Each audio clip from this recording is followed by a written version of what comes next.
Bienvenue à la réunion numéro 46 du Comité permanent des transports, de l'infrastructure et des collectivités de la Chambre des communes. Conformément à l'article 108.2 du règlement et la motion adoptée le jeudi 3 février 2022, le comité se rencontre pour discuter la protection des passagers aériens. La réunion d'aujourd'hui se déroule sous forme hybride, conformément à l'ordre de la Chambre adopté le jeudi 23 juin 2022. Les députés peuvent participer en personne dans la salle ou à distance avec l'application Zoom. Members of the committee appearing before us today, we have as witnesses from Air Canada, Mr. Kevin O'Connor, Vice President, System Operations by video conference, and Mr. David Rowe, Vice President, Government and Community Relations by video conference. We have from Sunwing, Mr. Len Corrado, President by video conference, as well as Mr. Andrew Dawson, President and Tour Operations, Sunwing Travel Group, once again by video conference. Appearing from WestJet Airlines in person, we have Mr. Andrew Gibbons, Vice President, External Affairs, as well as Mr. Scott Wilson, Vice President, Flight Operations. I would like to begin by thanking our witnesses in advance for their time today and thank members of this committee for their efforts to ensure that not only did this meeting take place, but that it took place as quickly as possible. It is my hope as chair that this meeting and the subsequent meetings will provide the answers that Canadians and this committee are looking for, and that actions can subsequently be taken to ensure that the experiences faced by travelers over the holidays never happen again. And with that, I would like to turn it over to Air Canada for their opening remarks. Air Canada, the floor is yours. You have 5 minutes. Merci. Merci beaucoup, Monsieur le Président. Thank you. Merci de m'avoir invité aujourd'hui pour parler de l'exploitation d'Air Canada pendant la période des fêtes. I'm pleased to be accompanied by Kevin O'Connor, Vice President of System Operation Control. Kevin is responsible for day of operations at Air Canada. D'abord, je tiens à dire que nous tous, à Air Canada, sympathisons sincèrement avec les clients dont le voyage a été perturbé. Comprenons l'importance des voyages pendant la période des fêtes et la déception des gens quand les choses ne se déroulent pas comme prévu. Plus de 2 millions de personnes ont voyagé avec Air Canada pendant la période du 22 décembre au 8 janvier. Et le plus important, ils l'ont fait en toute sécurité. We carry more than 2 million people during the holiday period, and most importantly, we did it safely. C'est grâce au dévouement de nos 35 000 employés, soit plus qu'à la même période en 2019, que nous avons transporté nos clients et pu rétablir nos opérations rapidement à la suite des événements météorologiques. Au nom d'Air Canada, je veux souligner leur travail exceptionnel, souvent dans des conditions très difficiles, dans le froid et la tempête, et les remercier d'avoir pris soin de nos passagers. Kevin will now give you an overview of our main challenges and accomplishments. Thank you, merci, Mr. Chair, members of the committee. Air Canada went into the holidays very well prepared. We were fully staffed, our people were trained, and our schedule was prudent. We also had a great deal of resiliency built in. An example, we set aside 15 aircraft, including wide-body aircraft that were not scheduled to fly, but rather could be used for recovery or redundancy. As a result, we operated nearly 1,000 daily flights on average. An Air Canada plane took off almost every 90 seconds of every day of the holidays. And we did this despite the extreme weather. How extreme? In Vancouver, 4-foot icicles formed on aircraft and bridges, making it almost impossible to move customers. In Calgary, at one point it got so cold, the icy fluid was not able to be used to remove contamination. And in Toronto, certain airport baggage systems started to freeze. Across the continent, we face the types of delays and slowdowns familiar to anyone who travels in harsh winter weather. Because we are a network carrier that operates interconnected flights, severe weather can drastically impact our schedule and our movement of people and their baggage. A delay in one part of the country has a knock-on effect across our network. For example, an aircraft can start and be scheduled to fly from Toronto to Calgary in the morning and then on to Vancouver and a southern destination later that day. But if it is held up by weather in one place, then it is late for its next flight. Or its final flights may be canceled if the crews go over their legislated duty day. In such situations, we prioritize international flights, which are more difficult to recover because of the long flight times. Overall, we operated 98% of international flights during the holiday period. Our ground operations can be also affected because of employees' work schedules are tied to the planned operating schedule. This in part accounts for misconnected and delayed baggage.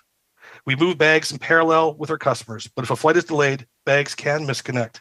They also can accumulate at airports because our ability to move them on the next flight is limited on those later flights, given they're full during the holiday period. Finally, a word on customer communications. During a storm with its unknown duration and impact, it's not always possible to immediately rebook customers. We must wait until their weather improves enough so that we can assign aircraft and crew. Still, even at the peak of our bad weather, December 23rd to December 27th, Air Canada rebooked more than 107,000 customers who were affected by flights. We also implemented a very flexible rebooking policy. We gave refunds and waived fees for our customers who chose not to travel. It is noteworthy, though, the vast majority of customers chose to not rebook and travel as planned, even when they understood the travel might be slower than normal. David? J'aimerais conclure par cette question maintenant.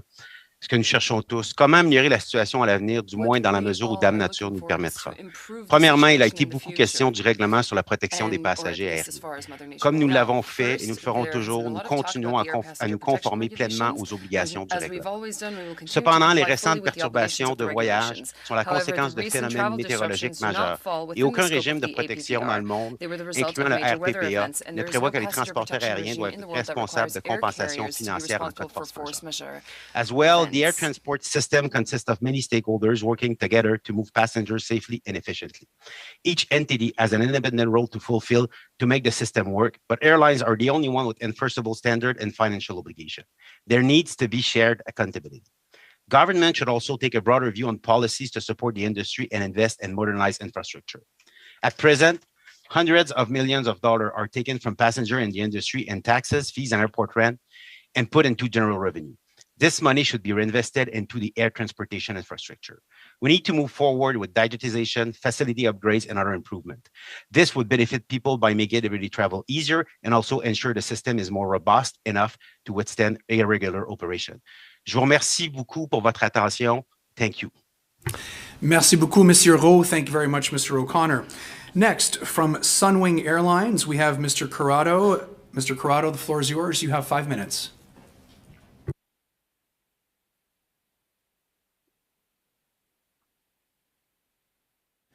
Apologies, Mr. Corrado. I think you're on mute.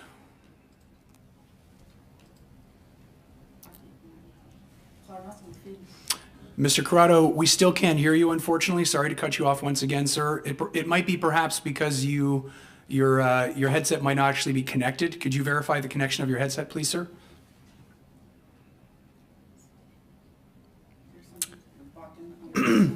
There might also be the button on your headset, Mr. Corrado. If you want to just check to see if that's on mute.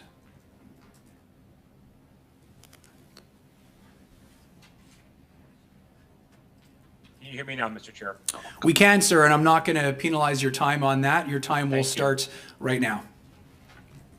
Thank you, Mr. Chair. I want to thank the committee for allowing me to appear here today.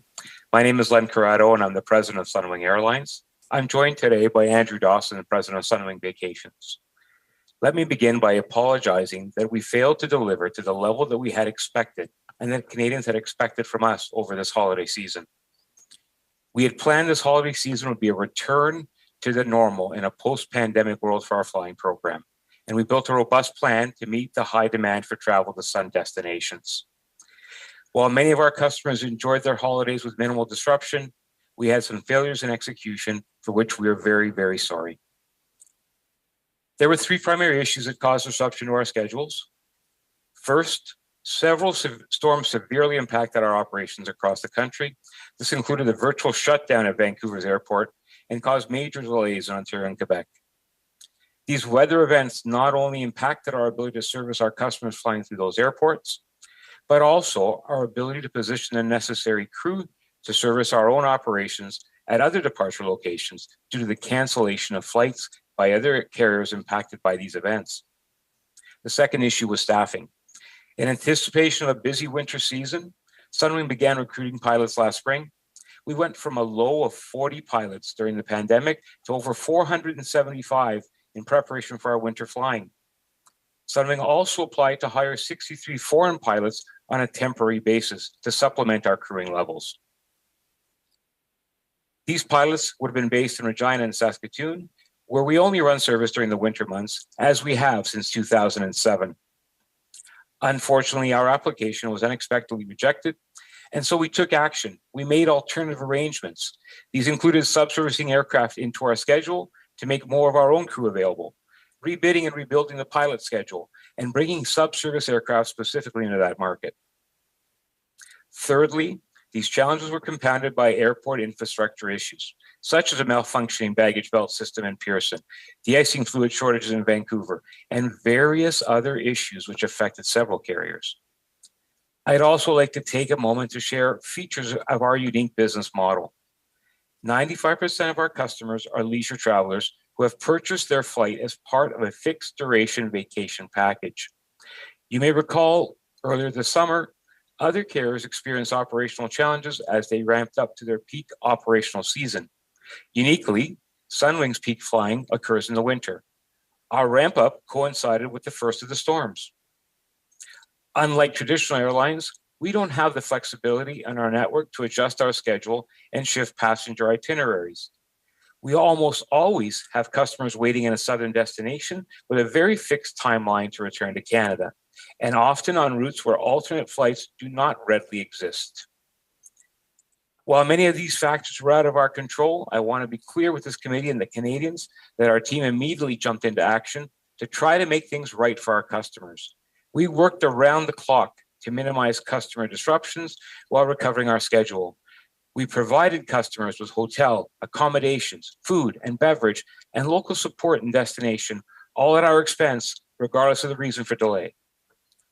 With respect to compensation, I want to assure committee members that we fully understand our obligations under Canada's APPR, and we will fully comply with these regulations.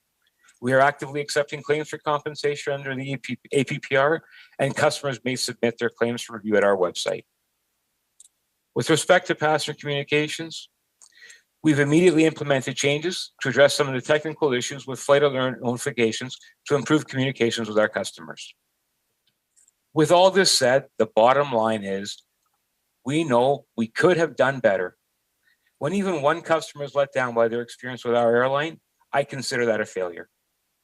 We'd like to reassure committee members and Canadians that we are committed to providing the quality of service and experience they've come to expect from us over the last 10, 20 years. Thank you for your time. I'm happy to answer questions that you may have.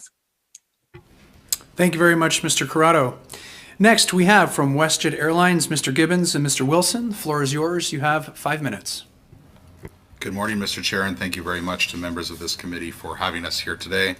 My name is Andy Gibbons. I'm the Vice President of External Affairs at WestJet, and I'm joined today by two of my colleagues, Captain Scott Wilson, who is our Vice President of Operations, and Jared McCosh-Gerke, who is our Director of Government Relations and Regulatory Affairs. We are here today to take questions on public policy, operations, and the APPR. You have questions, and we are here to give you and Canadians answers. I'd like to begin by speaking directly to our guests who are listening today. We thank you for choosing our company for your travel, and thank you for your patience during a period that was stressful to us all. J'aimerais tout d'abord m'adresser directement à nos invités que nous écoutent aujourd'hui. Nous vous remercions d'avoir choisi WestJet pour votre voyage et nous vous remercions pour votre patience pendant une période très stressante pour nous tous. Our record and success over 26 years is because of you, and everyone in our organization knows this and lives by it. Every single WestJetter feels the weight and anguish of not being able to meet your travel expectations. I also want to offer a sincere thank you to our incredible WestJetters and contract service providers across the country and our network who worked long hours, extra days, and gave up time with their families to support our guests during what was the most challenging winter season experienced in Canada in recent memory. Thank you. Monsieur le Président, il s'agissait d'un événement unique en génération, des températures basses de record et de la pluie verglaçante entraînée par les vers d'ouragan. Le 23 décembre, jour de voyage le plus occupé de l'année au Canada, toutes les provinces sauf une ont fait l'expérience de vie conditions météo extrêmes. Ce n'est pas un hiver canadien régulier. WestJet proactively took many additional steps over and above our regulatory obligations to help our guests. We offered a full refund for anyone who wanted to cancel their travel in advance. We offered 3 nights of hotels at our expense for any guests stranded mid-journey in a connection city. We completely opened our flexible change and cancel guidelines and absorbed hotel cancellation fees for our vacation guests.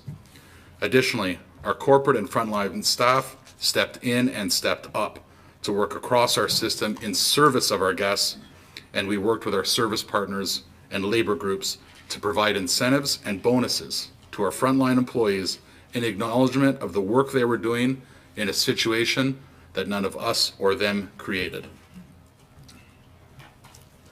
Thank you, Andy, and good morning, everyone. In addition to my role as Vice President Operations, I'm also the Transport Canada designated representative tasked with ensuring safe operations at WestJet. Our preparation efforts began early in the fall for this winter's peak season, holding weekly meetings, tracking our preparedness towards peak. What we could not have foreseen in this preparation was the compounding scale of the weather events that we encountered in our system between December 18th and December 24th. In my 22 years at WestJet, this was the most significant weather-induced disruption that I have experienced.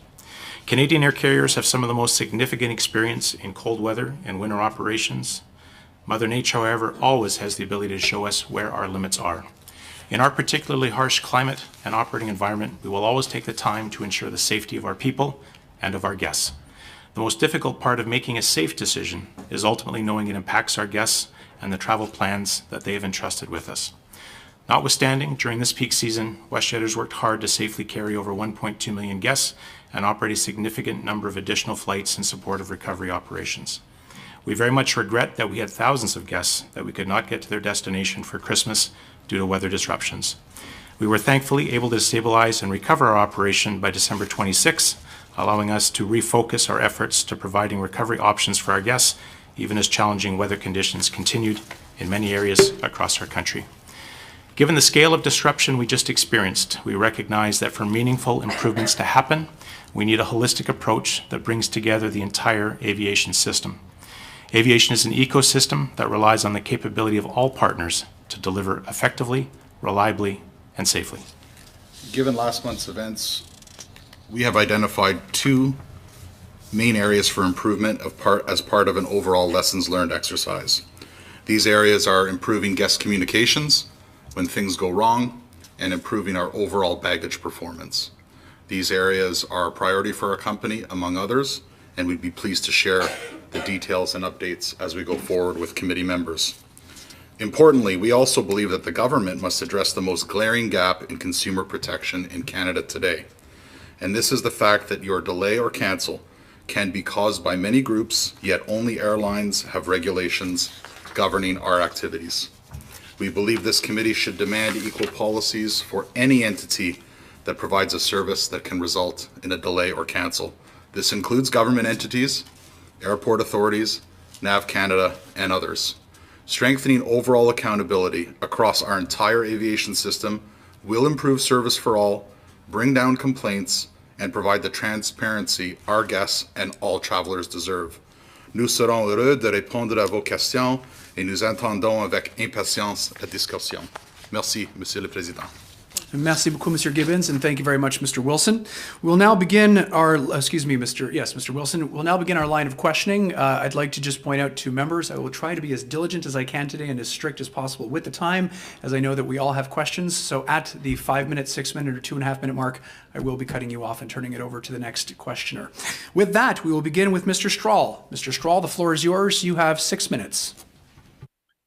Thank you very much, Mr. Chair, and thank you to the witnesses for being here for this emergency meeting to discuss the failure of the Canadian transport system and the impact that it had on Canadian travelers over one of the most important travel seasons of the year. Of course, we recognize that this is now the 2nd travel season in a row where there have been major travel disruptions, where passengers have been stranded in airports, stranded abroad, separated from their baggage, a situation, quite frankly, that we were told in the fall by the minister had been resolved, that he was convinced and had confidence that there would not be a repeat of the travel chaos from the summer. And of course, we've seen horror stories where I would argue that it was even made worse. My first question is for Sunwing, for Mr. Corrado.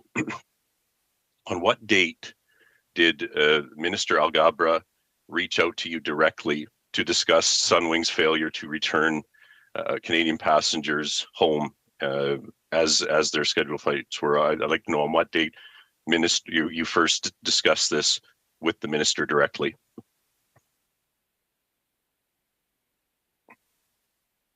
Thank you for your question. We were updating the CTA from December 26th on, and then Transport Canada from the 27th. Right. My question and, was the minister directly. When did the minister get in touch with you about this matter? Again, just checking my notes here. I believe our first contact with the minister was on the 29th of December.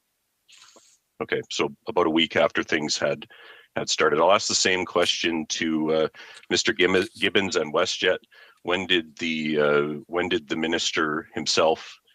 When did you speak with the minister or his office directly? On what date?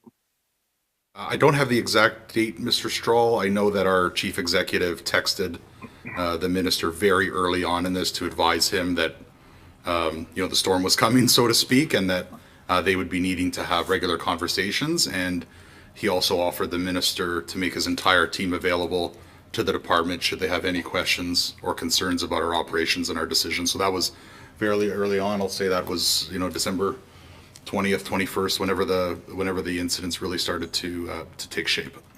So that's when you reached out. Did you hear back immediately? Did you hear back in a week, as we just heard from Sunwing? Did we, what sort of timeline did you have for the minister to respond? Well, in terms of times of crisis, we've had developed very close relationships. This isn't the first time that there's been disruptions. So we've had communications with his chief of staff and their team and their department probably every day throughout the crisis at every level of our company and every level of the department and the minister's staff. And they've been fairly heavily engaged every step of the way. Okay, and I'll ask the same question of Air Canada. Were you in contact with the minister's office from the outset, and how quickly was he able to respond to your direct contact with him?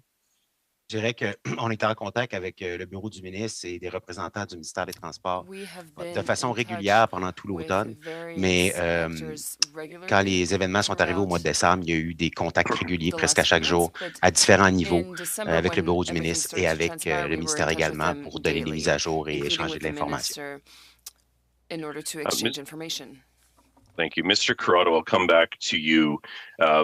I think it's very concerning, obviously, what happened with your passengers abroad. We've heard your reasoning for that. I do want to talk specifically, though, about your operations in Saskatchewan. I find it very troubling that you would have booked travel and taken money from Canadians when you didn't have pilots lined up for the flights that you were selling.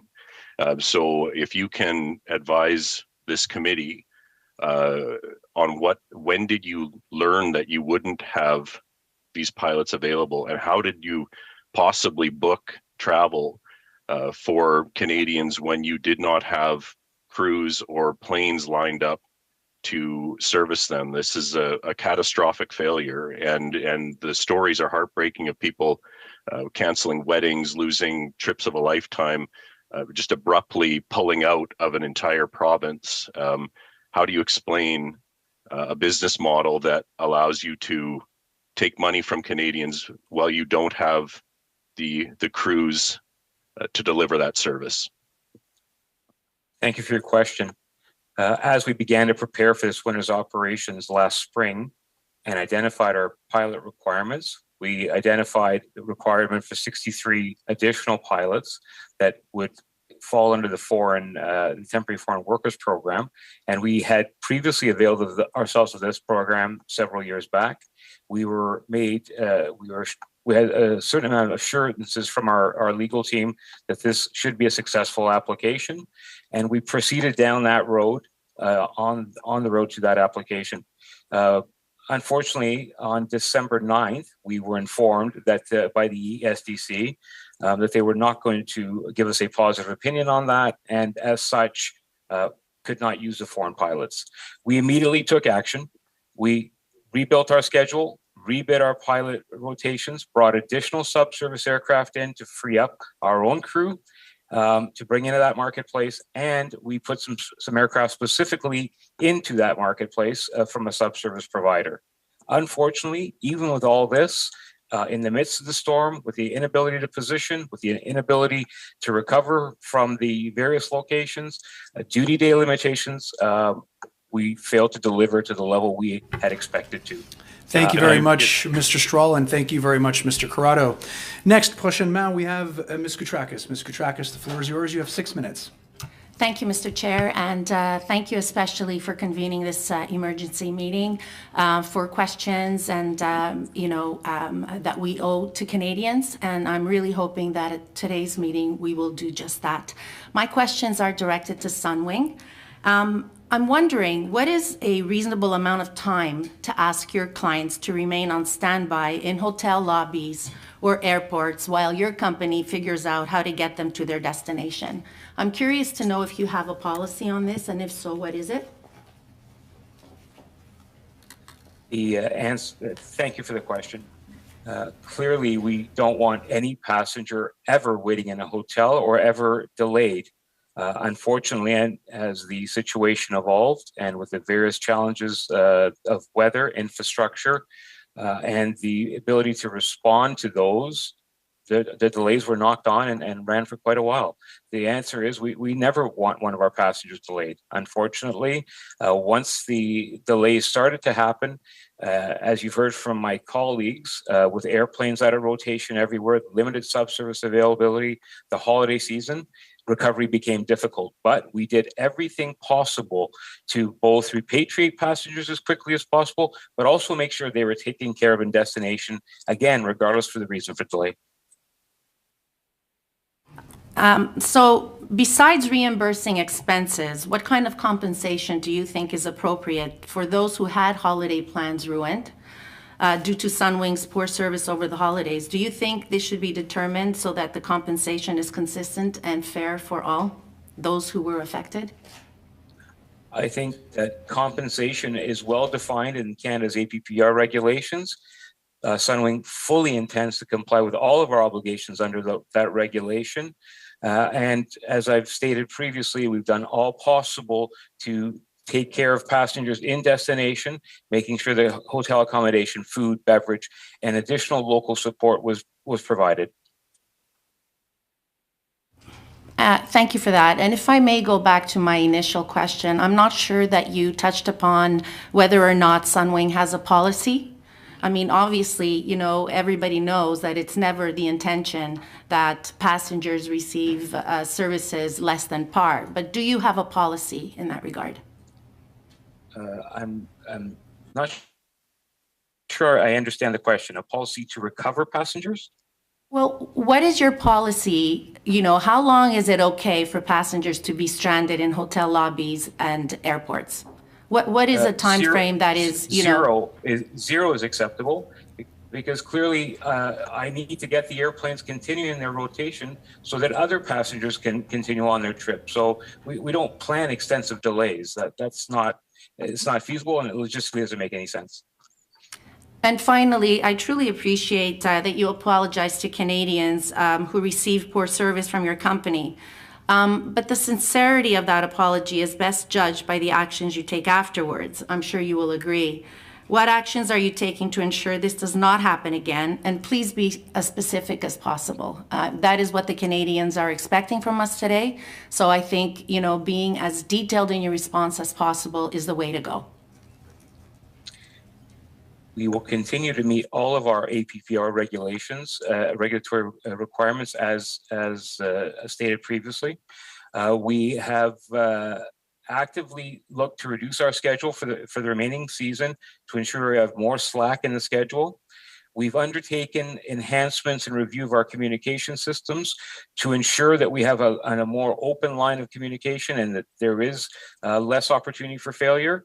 And we will continue to focus on our business as we have done for 20 years of making vacation dreams come true for people. Lessons learned, would you say, Mr. Corrado? What are you and your team doing as we speak right now?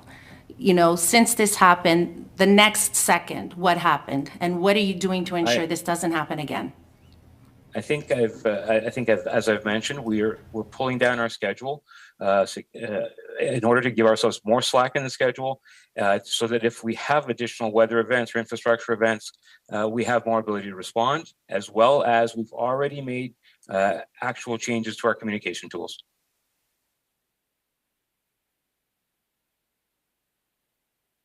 WestJet and Air Canada to chime in on some of the questions that I asked of Mr. Corrado. Do you have policies as to how much is acceptable, a length of time that passengers can be stranded in hotel lobbies or airports? Is this something that you look at when you're putting your policies in place for superior client service?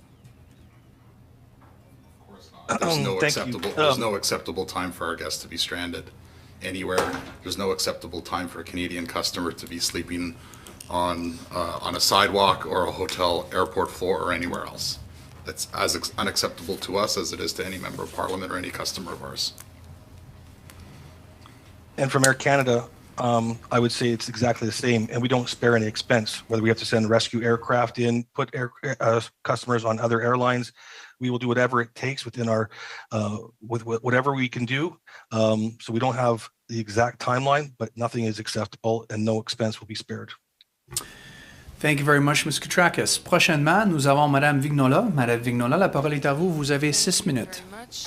Merci beaucoup, Monsieur le Président. Messieurs, merci d'être là. Et je suis convaincue que vous savez pertinemment bien qu'on ne se réunit pas pour savoir quelles sont vos fautes par rapport à la tempête. Vous ne dirigez pas la météo, pas plus que moi. Des fois, je sais, on aimerait tous pouvoir la diriger un peu, mais ce n'est pas le cas. En fait, la problématique vient vraiment au service à la clientèle et aux gens qui ont dû par rapport, et je vais commencer avec Sunwing, aux gens notamment qui ont dû attendre 7 heures dans un avion sans nourriture adéquate alors que l'article 8 du règlement demande que si ça dépasse 3 heures, que les passagers puissent débarquer.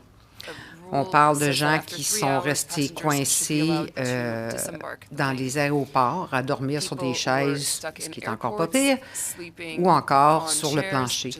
On parle de gens qui n'ont pas réussi à avoir la ligne pour savoir qu'est-ce qui se passait, qui ont manqué d'informations alors que le règlement demande également un suivi aux 30 minutes.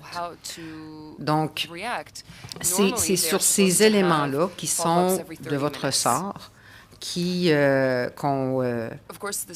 lesquels on discute pour trouver, non pas des coupables, mais des pistes de solutions viables pour tout le monde. C'était mon petit point. Alors, Monsieur Corrado, excusez-moi,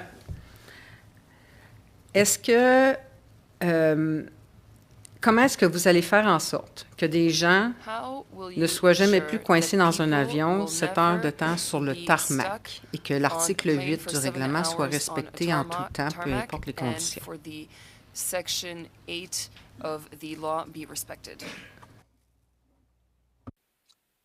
Thank you for your question. I'm unfortunately not in a position to comment specifically on the event.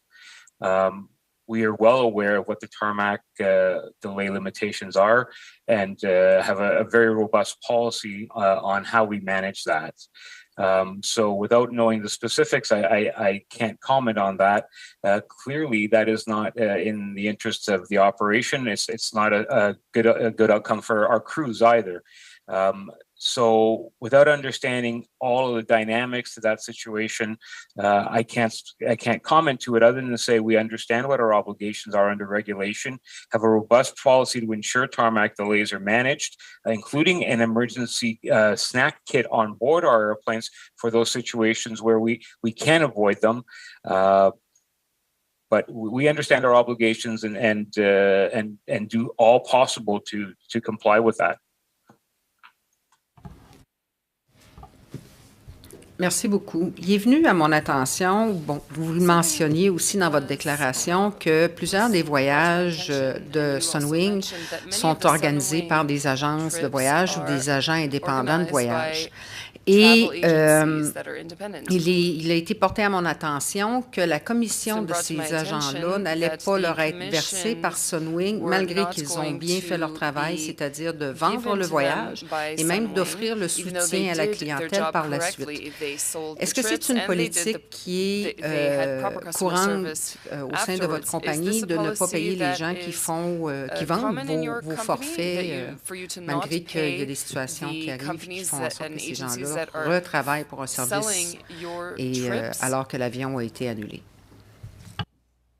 Ms. Vigneault, I think my colleague Andrew Dawson is best to respond to that, and so I will leave that question for him to respond to.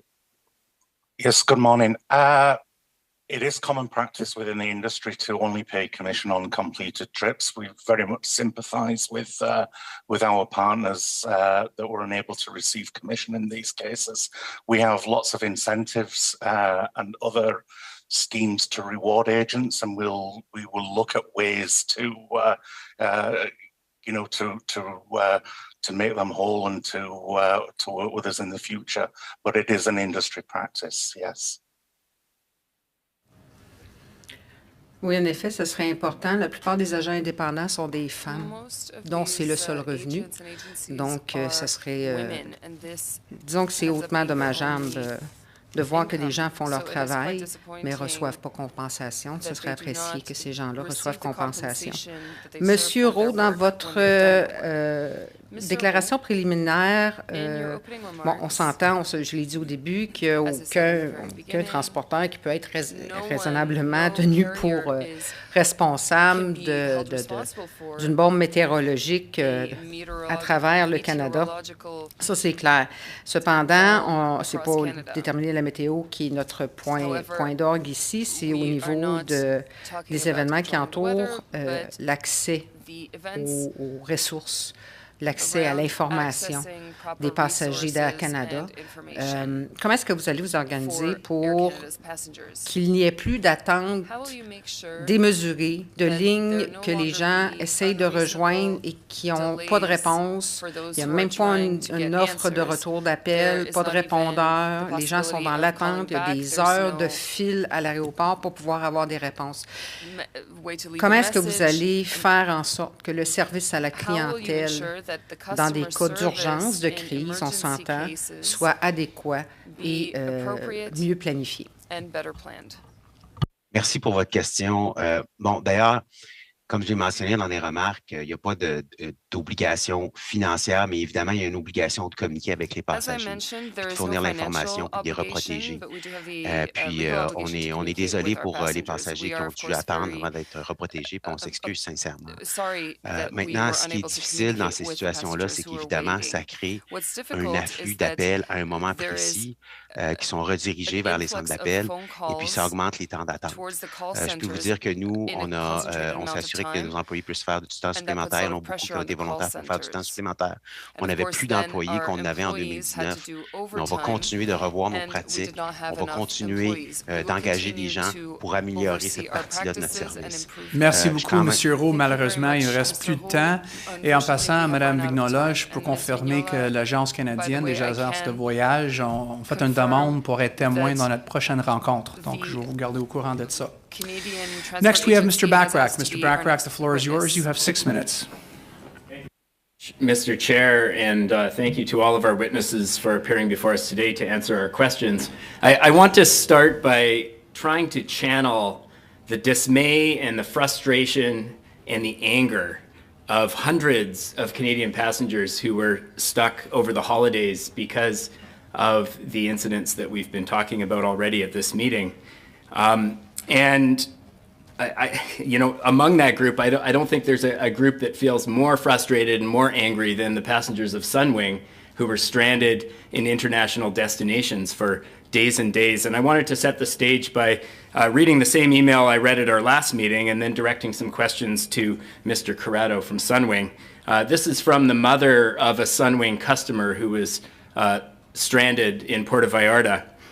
She writes, "He is getting no reliable information from Sunwing as to how long this may last. Every day he has to check out of the hotel and wait in the lobby to see if he's included in the passenger list that will be provided a room for the next night. He is frantic. From my end, I have had countless phone calls to Sunwing and have not been able to talk to anyone. There is no reliable information, no communication from Sunwing representatives. He cannot afford to book a return flight with another airline and then fight with Sunwing to get his money back. I know there are certain rights he has, but they seem to be difficult to access, and our government does not seem interested in their constituents' dilemmas. He is not alone. There are hundreds of Canadians in the same situation. Something has to be done for these people. I'm a senior on pensions that are very limited. I cannot afford to fly him home. Well, she did end up flying him home on another airline at their own expense. At the end of all this, Sunwing has offered this family $150. So my first question for Mr. Corrado, and you know, I appreciate that that is in addition to paying for the expenses that were incurred, but why $150? I guess that's my first question. Why $150? Thank you for your question. First of all, as you read that detail, I'm a father as well. That's a story that tugs at one's heart. I don't know the specifics of that story today, but as a parent, as a Canadian, that's a story that's unacceptable. Without understanding the specifics of this, I can't comment on the 150. What I can tell you is that if the flight falls within our APPR obligations, all of those obligations are being met. What I can tell you is that we had representation in destinations. We paid for hotel, food, beverage, and we had people supporting in destination. If we failed specific to this, again, without understanding the specifics, I can't comment, but we were fully committed on doing all possible to support passengers who did not depart as planned. And we're sorry for this, and we've spoken about the various reasons, but we will do right by our passengers as per regulation, and we've done right by our passengers in destination. January 5th, mea culpa, you wrote that we also understand our obligations under Canada's air passenger protection regulations and will ensure full compliance with these regulations. In your mind, what does full compliance mean? Does that mean that passengers who wish to access compensation can wait in line with 33,000 other Canadians for a year and a half? I don't understand the wait in line. We have a portal open through our website. We're processing those passenger claims for APPR and following the regulation. And we have a time limit as to by which we have to settle those, provide compensation or decide whether no compensation applies. And I'm not going to get into adjudicating case by case here because that wouldn't be fair to anybody. But we follow the regulation as prescribed. Will Sunwing be proactively awarding compensation as per the terms of APPR? We will process claims through our APPR portal, through our website, as we normally do since APPR began. To you an email from January 2nd to one of your passengers, and this is going to sound awfully familiar to a lot of Canadian passengers because frankly this is the kind of email that all the airlines have been sending out. It says, "We sincerely apologize for any disruption to your flight schedule. Please note that flight delays on November 2nd and onwards were delayed due to an unforeseen operational restriction affecting our flight operations, and it was out of the carrier's control. Your flight is not eligible for compensation or reimbursement for flight delay under Canada's air passenger protection regulations." This doesn't sound like you're what's the quote here, ensuring full compliance and understanding your obligations. This sounds like you're using the same loophole in the air passenger protection regulations in the Canadian Transportation Act that all the other airlines have been using. Can you explain how many people received an email like that, denying them compensation? I can't give you a number clearly, but someone who's received that email means that flight was adjudicated outside the carrier's control, whether that be weather, whether that be an airport facility, whether that be an airplane that cannot operate for reasons as prescribed for safety under the regulation. So I again, without knowing the specifics of the event, I can't comment, but clearly that flight's been adjudicated outside carrier's control as prescribed by regulation. Mr. Corrado, if these situations were outside of your control, why did you apologize? That the flight you quote is November 2nd, and I've apologized for where we have failed to deliver to our expectations. Thank you, Mr. Corrado, and thank you, Mr. Bachrach. You can continue that line of questioning in your next round. Thank you very much. Next, we have Dr. Lewis. Dr. Lewis, the floor is yours. You have 5 minutes.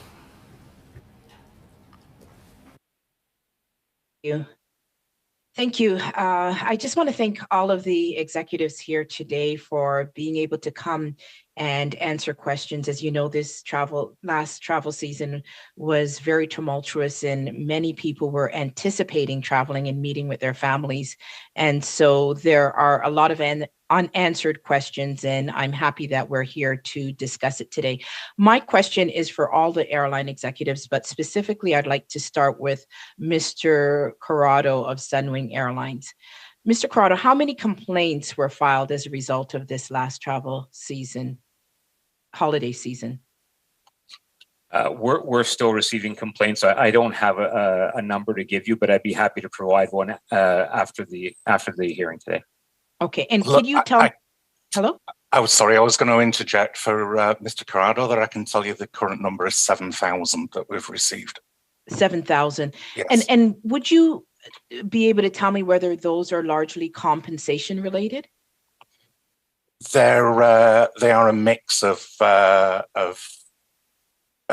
many factors: compensation, extra expenses incurred, refunds where passengers chose to travel home at their own expense where they were able.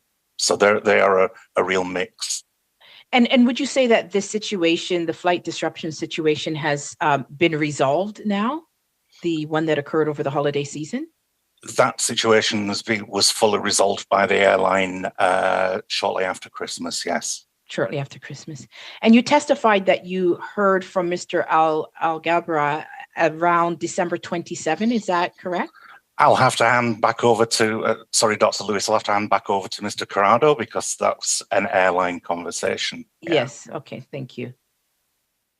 So we had outreach to the minister's office from the 28th onwards, and we had a meeting with him last week to review the overall operation. And as I previously stated, we began reporting to CTA as at the 26th as to the status of our operation, and to the Transport Canada Policy Department getting updates at the same time. Now, I understand that the matter was resolved shortly after Christmas. So you met with him really around the time that the matter was resolved. That was the first conversation you had with him, correct? I believe the first conversation was January 5th.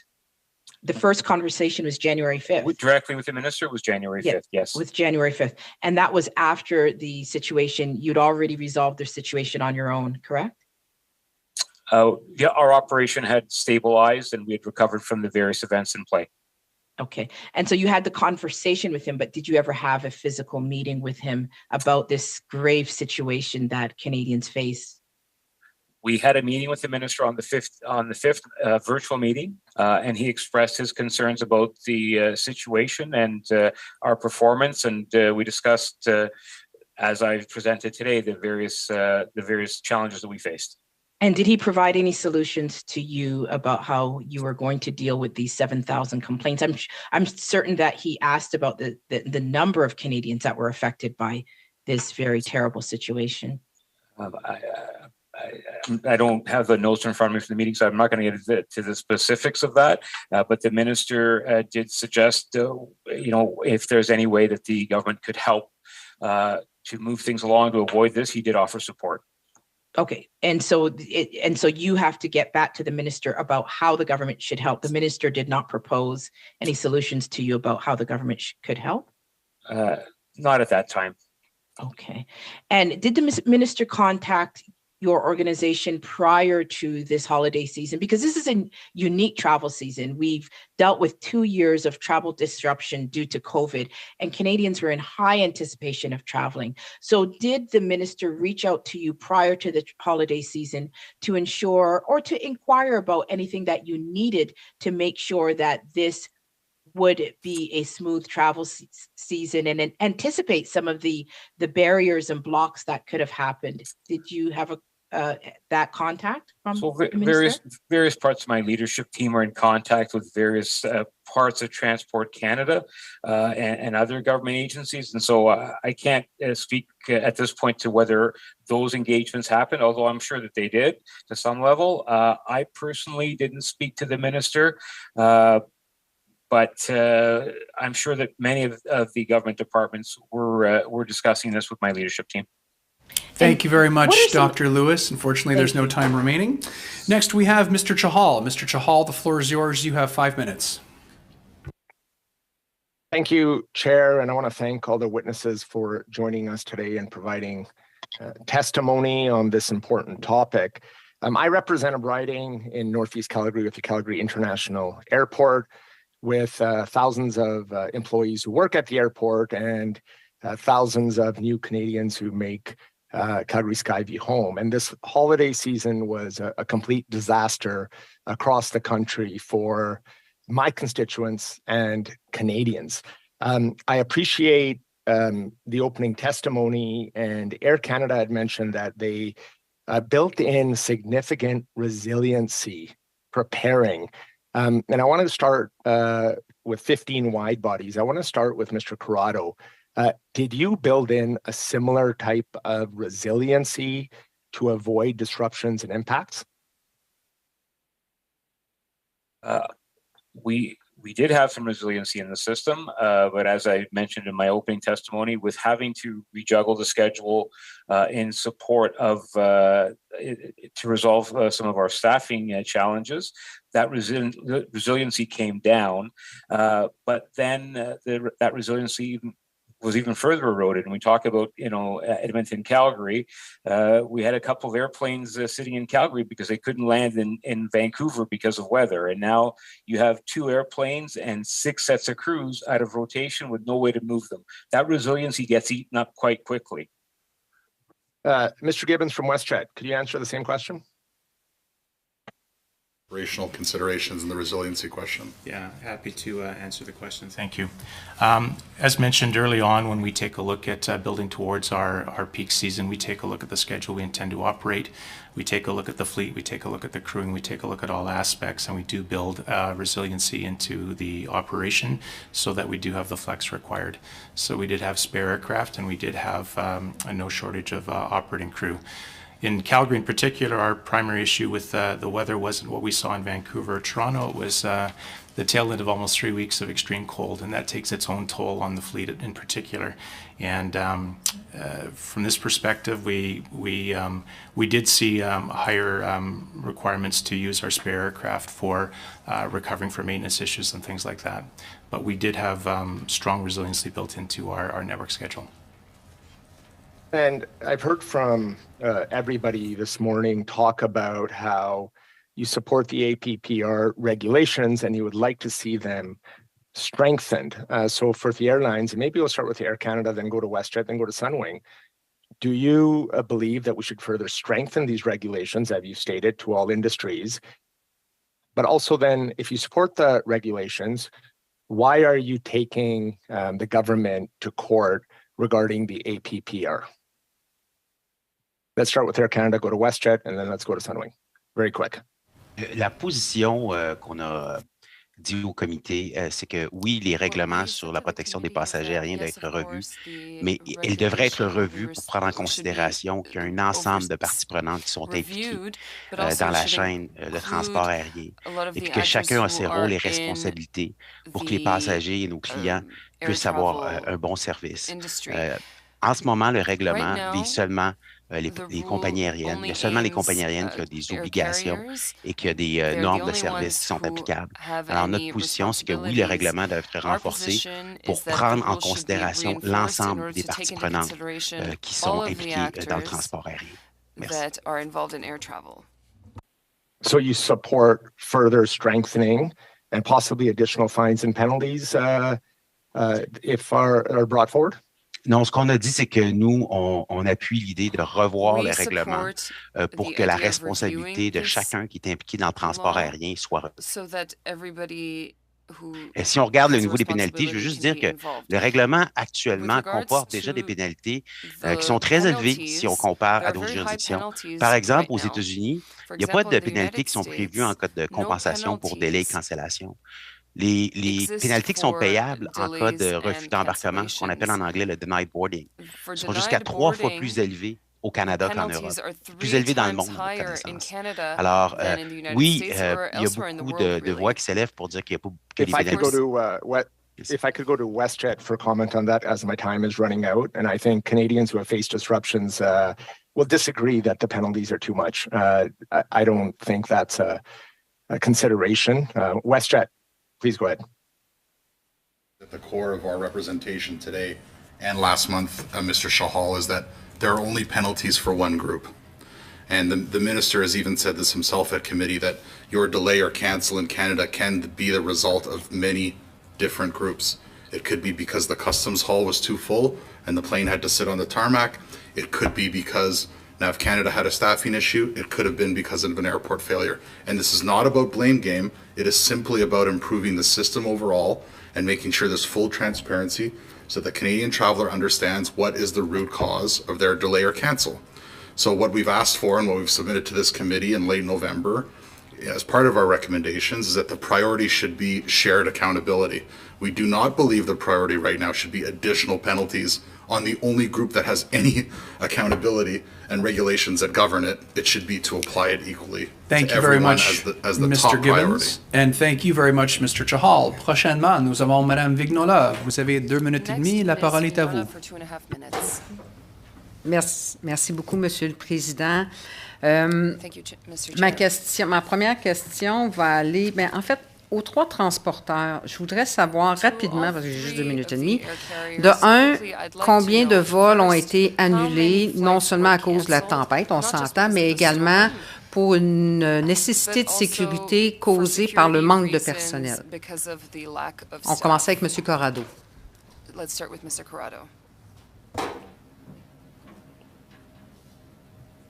Thank you for the question. Through the period of the holiday season from December 15th through the end of December 31st, we had 67 flight cancellations. Et de ce nombre, combien sont causés par le manque de personnel? And how many of those were caused because of the staff shortage? I don't have an answer to that. I can get back to you. Merci. Pour M. Gibbons? For Mr. Gibbons? M. Wilson? And Mr. Wilson. The numbers I've got for our cancellations, we've got the period between December 16th up to January 8th. And the total number of flights was just over 1,600. Et de ce nombre, combien était causé par le manque de personnel? The interpreter did not hear the question. We don't believe anywhere for staff, so for weather both proactively and reactively and the carry-on effect over the next few days. Merci beaucoup. Monsieur Roux, même question. Same question for Mr. Pour la période des fêtes, je n'ai pas les données exactes avec moi. On va vérifier et revenir au comité. Je vous remercie. Rapidement, simplement pour apporter une réflexion. Lorsqu'il y a un manque de personnel, il y a des situations qui peuvent l'expliquer, mais il y a aussi le fait qu'il y a derrière tout ça de la planification qui relève des transporteurs. Et je me questionne, je comprends qu'il y a une mesure de sécurité lorsqu'il n'y a pas assez de personnel, mais pourquoi est-ce que le vol a été vendu si au départ la planification prévoyait qu'il n'y aurait pas suffisamment de personnel pour ce vol-là? C'est vraiment questionnant, c'est vraiment problématique et ça ne relève pas du passager. Ce n'est pas de sa faute si son vol est annulé ou retardé par manque de personnel. Néanmoins, c'est lui qui paye.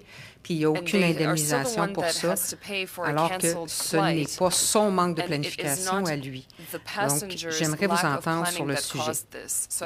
Malheureusement, Mme Vignola, il faut attendre au prochain rond pour avoir les réponses. Next, we have Mr. Backrack. Mr. Backrack, the floor is yours. You have 2.5 minutes. Thank you, Mr. Chair. I'll direct my next question to our witnesses from WestJet. We've received an email from a WestJet passenger who flew with you from Edmonton to Orlando. Their original flight on December 25th was canceled, and they received an email from WestJet saying that there was no option for the company to rebook them within the next 48 hours. They were then able to rebook their own ticket on the 29th on a WestJet flight. WestJet then refused to compensate them the difference in price because they booked at the last minute. The flight on the 29th cost significantly more. But my first question is around the statement from WestJet that there was no option for the company to rebook them within 48 hours. Does that include on other carriers? Sorry, no, thank you for the question. And if you have any specifics about a constituency case, we've obviously fielded dozens of these from you and your colleagues, so we're happy to take a look at that. And we're happy to provide that service to you and other members of Parliament. We booked many guests on other carriers, as other carriers did throughout the season, and we did everything we could to get people moving. With respect to this individual case you're talking about, we do have an obligation to respond to a claim within 30 days. That's as part of our regulation. If the guest does not agree with our interpretation or what we've provided to them, they have the opportunity to go to the CTA, which unfortunately has a long backlog. They do not adjudicate claims within 30 days, which is something we are obliged to do. So I would encourage that guest, and I would encourage you, if you have a constituency problem, and we'll make our best efforts to appropriately make sure that they're looked after. But there were a lot of guests because of the scale of the weather and the cascading problems that Scott walked through that sadly and unfortunately were not able to be rebooked within 48 hours. So I'd like to turn to the issue of reimbursing hotel expenses. You mentioned that you've reimbursed guests for hotels. In October 2022, the CTA issued a decision in which it stated that your policy of providing $150 for reimbursement of hotel expenses was not as per the APPR. Have you changed that policy at WestJet? What is the current reimbursement policy for hotel expenses? With respect to the reimbursement or the hotels that we offered throughout the pandemic, I believe the decision that you're referring to is very specific to controllable situations or any situations for safety upon which we have to provide accommodations.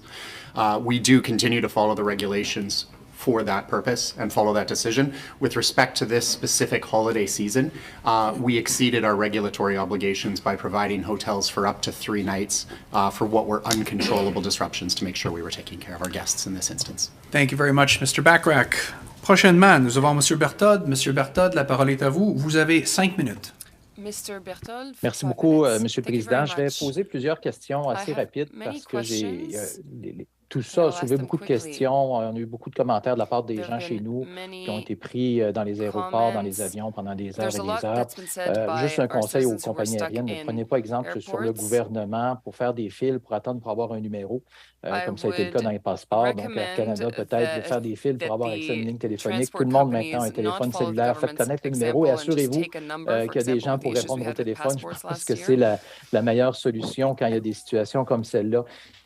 Moi, je voudrais savoir exactement de chacune des compagnies quand a eu lieu les discussions avec le ministre. On sait Sunwing, ça a été que le 5 janvier. Pour WestJet, quand exactement avez-vous parlé pour la première fois directement au ministre? When did you speak with the minister directly for the first time?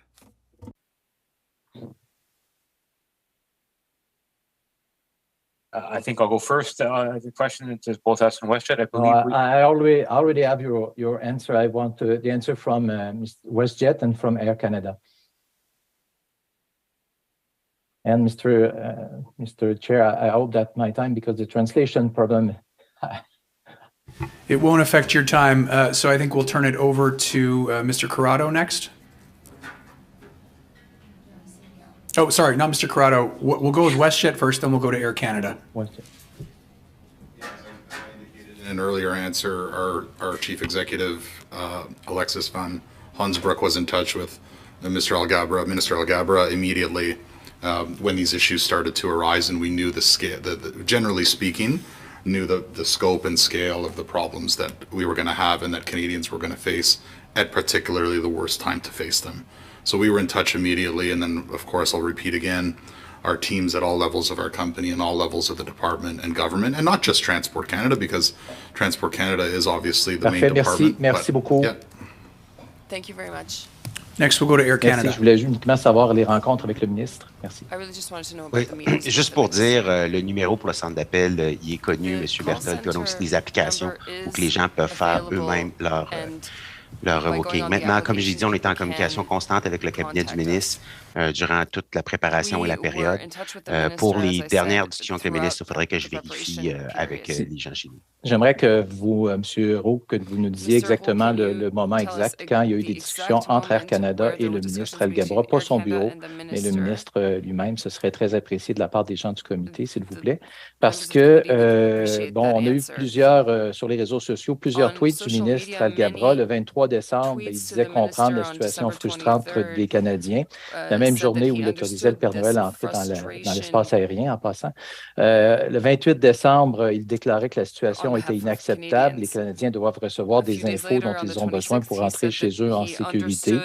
Il disait la même journée, notre gouvernement continuera de veiller à ce que ses droits soient protégés. Et par la suite, il y a eu le 3 janvier, le président du comité qui a dit qu'il convoquait une réunion spéciale du comité et le ministre a dit que les Canadiens méritent des réponses.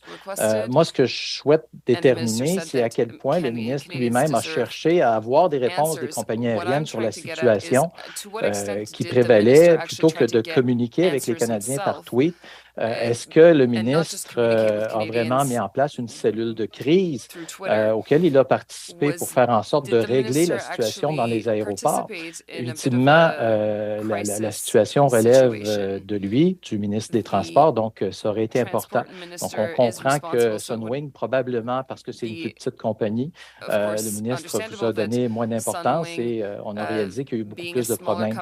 J'avais une question pour Air Canada précisément aussi. Vous dites que le gouvernement fédéral laisse de côté beaucoup d'argent, empoche beaucoup plus qu'il n'investit dans les infrastructures de transport aérien. Vous semblez dire que les infrastructures ont été une des causes des dommages qui ont été causés à tous les passagers aériens pour la saison, la période d'hiver. C'est bien exact. Quel montant pensez-vous que le gouvernement empoche en plus que ce qu'il investit dans les infrastructures? C'est des représentations qui ont été faites par l'industrie de longue date. Je vous réfère, par exemple, au rapport qui a été fait sur la révision de la loi sur le transport au Canada en 2016, ce qu'on appelle le rapport Emerson. Canada is unique among its competitors in charging onerous rent and taxes that undermine competitiveness. Airport rent, for example, can represent up to 30% of airport operating budget. Ça, c'est suite à une analyse qui a été faite par un comité qui a été mandaté par le gouvernement fédéral. Les loyers d'aéroport, puis vous pouvez en discuter avec nos collègues des autorités aéroportuaires qui vont comparaître devant vous plus tard aujourd'hui. Ça représente environ 400 millions de dollars. C'est des droits qui sont chargés aux autorités aéroportuaires pour utiliser le terrain, alors que ça fait plusieurs milliards qui ont été payés. Puis le Canada est le seul pays au monde dans le connaissance à avoir une structure comme ça. Merci beaucoup, M. Bertod. Next, we have Miss, where are we here? Miss Demoff. Ms. Demoff, the floor is yours. You have 5 minutes.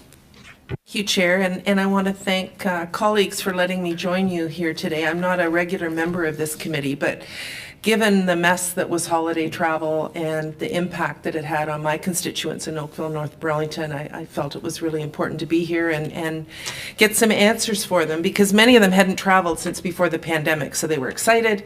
And then, as we all know, it was an absolute mess. Now, I acknowledge, and my Bloc colleague said the same thing, you can't control the weather, but what you can control is the plans that you have to deal with it, as well as how you communicate with your customers. And both of those were sorely lacking over the holiday travel season. I want to start with Sunwing, because you've acknowledged that you were trying to get 63 foreign pilots and you were unsuccessful. But then you said that you had resiliency built in the system. With all due respect, sir, I would challenge that you didn't have resiliency in the system and that you were selling Canadians travel when you did not have the capacity to deal with it if there were any kind of problems. Bad weather is not unique to our Canadian winters, and I have a couple of questions on that. Did you have a warning from the Government of Canada that that application may not be successful? No, we did not. We didn't have any information until I believe the date was December 8th or 9th, and I can confirm that application was not going to be successful. As far as your point on resiliency, in fact, we do have resiliency. Every single day, all the carriers here build reserve coverage into our schedules, have additional airplane available, and that's part of our standard plan. But when the airplanes don't move as planned, when there is no flights to position crews, that resiliency gets consumed quite quickly. When you don't have 63 pilots that you had built your schedule on, did you cancel the travel that would be corresponding to those 63 pilots and the flights that they would be flying? We cut back on some of our flying. We hired three different subservice carriers, two Canadians in Ontario to free up some of our own crews, and we brought a carrier into that marketplace where the specific problem was. So I would say that we covered all of that resiliency by making a significant investment in subservices to cover that. I would suggest that you didn't build resiliency in there, or people wouldn't have been stranded and you wouldn't have been selling flights that you weren't able to handle. But my next question is for WestJet. When all of this happened, and you've mentioned a couple of times tonight or today that you offered passengers 3 nights hotel accommodation, and yet during this mess it was widely reported where there were no hotels. And so passengers were stuck in the airport, and it was late at night, so there were no WestJet representatives available. What are you doing to fix those issues going forward? Because there's nothing worse than not even having a representative available and not being able to get through to somebody to find out what's going on. Great question, and we obviously empathize with those guests greatly and your constituents who were impacted, and we've expressed that here today sincerely. As I mentioned in our opening remarks, we have and are conducting a pretty significant lessons learned, and part of that is how we communicate with our guests and how we cooperate with our partners when these incidences occur of this scale. And I don't want to underestimate or understate the scale of what we encountered. For example, and I'll just note this because we were researching this for the committee. In Alberta, for example, the Alberta Motor Association wait times were 3.5 days for roadside assistance. Right? I mean, sometimes it is weather, but the questions you're asking is about what we do when things go wrong. So we've identified 2 main areas. One is our communications with our guests. So despite regularly updating media and getting our messages out twice a day and having more than 17,000 media requests and getting that information out, we have heard you and others, and from our guests specifically, that our guest communication was lacking. So we're going to do a better job of that. Second is, as you mentioned, working with our airport authority partners, and you're going to be hearing from them shortly, is how do we work together in those moments to make sure that there are beds and pillows in these unique, extraordinary circumstances. So I only have about 5 seconds left. Will you share that with Canadians once you have done that review and let them know what you plan on doing differently? We're happy to come back to the committee and share with you, that is our custom, and we're prepared to do that. And apologies again to your constituents. Thank you. Thank you very much. Thank you, Ms. DeMoff, and thank you, Mr. Gibbons. Next, we have Mr. Doherty. Mr. Doherty, the floor is yours. You have 5 minutes. Thank you, Mr. Chair, and I want to thank our guests for being here. I had the unique, opportunity to that I've sat on both sides of this table, all sides of this discussion. I've been on the front lines of the airlines. I have worked in airports, and I guess my frustration with this is that these circumstances aren't new. We have winter ops every year, and my frustrations lie that we have winter ops debriefing in the spring. What can we do? What lessons have we learned that we can be better at for the next winter? And yet we fell down on this this winter. And given that perhaps it was extraordinary, I failed to see that. And I guess one of the biggest questions that I have is, when is it ever acceptable that we have passengers sitting on aircraft for up to 12 hours, and in some circumstances over 12 hours? And I'll open that up, open line of questioning with that to our airline customers or witnesses. It's Mr. Corrado. Sorry. The answer to that is never. I can't speak of the specifics. Mr. Gibbons? Go ahead, Scott. Yeah, I'll take that question if I could, Mr. Doherty. I'll reiterate that the answer is never. The good news is that tarmac delays, as you're speaking to, are relatively rare events. We had a very significant situation, I think you're pointing to, in night of the 19th in Vancouver, where we had numerous airlines, numerous aircraft in gridlock and in significant tarmac delays. We'll hope to be a part of working through that with the Vancouver Airport Authority and all constituents to ensure that we can find a way to build resilience into that. That was unacceptable in many, many levels. Great. Could I add one further Air point? Canada, Could I add same one question. further point to that? Go ahead. Yeah, just Mr. Doherty, that I'm currently under federal regulations as they relate to tarmac delays, and I think this is important for the committee and its work. The current tarmac delay policy and regulations only govern what airlines should or should not do in these instances. Right. So it's quite elaborate, and we actually submit a tarmac delay plan to the government on an annual basis that lays out when we should update, when we should use spare food, all of these items. But we are the only body in a tarmac delay situation that has any rules or expectations, and fundamentally you're preempting that my should next change. question, so I appreciate that. Thank you. Real quickly from Air Canada. Yep. Is it acceptable? No, it's not acceptable. That's good. Right there. That's perfect. Okay. To my, I'm going to be very short. I've only got 5 minutes. Pardon my brevity. What specific policy direction did the minister give the airlines at the Air Sector Recovery Summit on November 24th?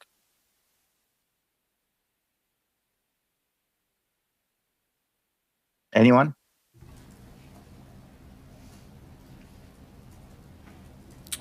Sorry, Mr. Doherty, policy direction with respect to what areas? For the Air Sector Recovery Summit that the minister had with the airlines on November 24th, were there specific policy directions given by the minister to the airlines, expectations that the minister gave to the airlines in that summit? We obviously do not speak for Minister Alghabra, but my understanding is that that summit was the first step, and then he and his team and the government of Canada are preparing policies to address those issues. That's my understanding based on their public statements. Okay, perfect. So again, as I said, I'm in the unique position that I actually feel for our airline witnesses that are here, because I agree that I think that there are more people that more entities that are responsible. However, our airlines are in the line of fire right now. And so, but one of my frustrations are, and I understand the unique situation that you're in, you have to kind of dance that delicate dance. But very specifically, Mr. Gibbons, perhaps I'll start with you. Who also bears the brunt of the responsibility here? Would it be airports and government? And what has the government done in the last 7 years to ensure that our transportation sector, and specifically our ports and airports, are running smoothly?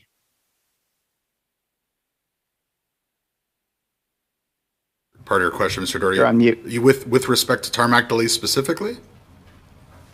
Extraordinary situations such as this, as what we've just encountered.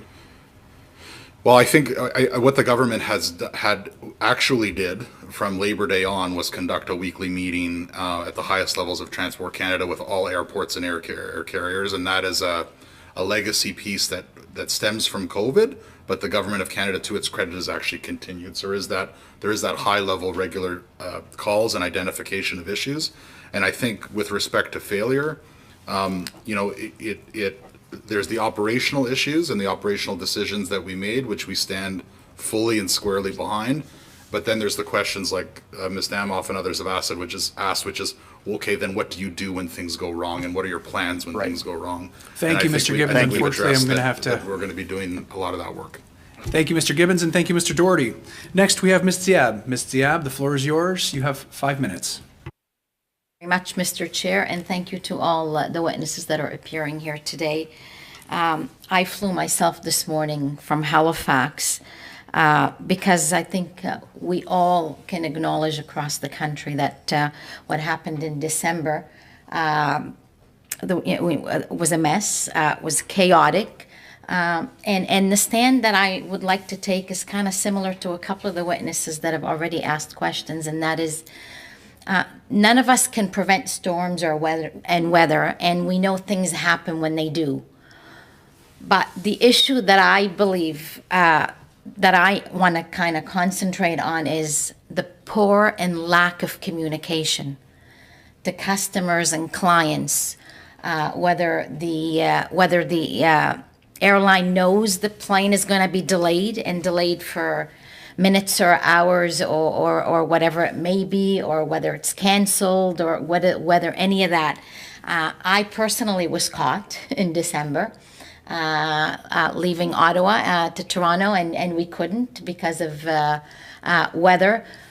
Then and I had called the morning and was told everything was going to be fine. Had I known, we could have rerouted and went to Montreal because in Montreal things are usually a little bit better. So I was told.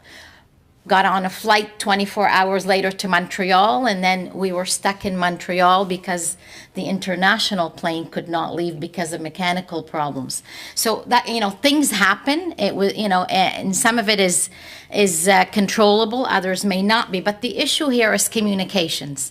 I saw so many people lying lying in the airports.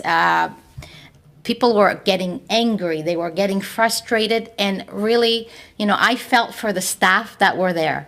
There was just no communication. No one knew what was going to happen. The people that were lucky to have lounge access were in there, but in the lounge access and on the apps, a lot of people have apps these days, it said we're boarding.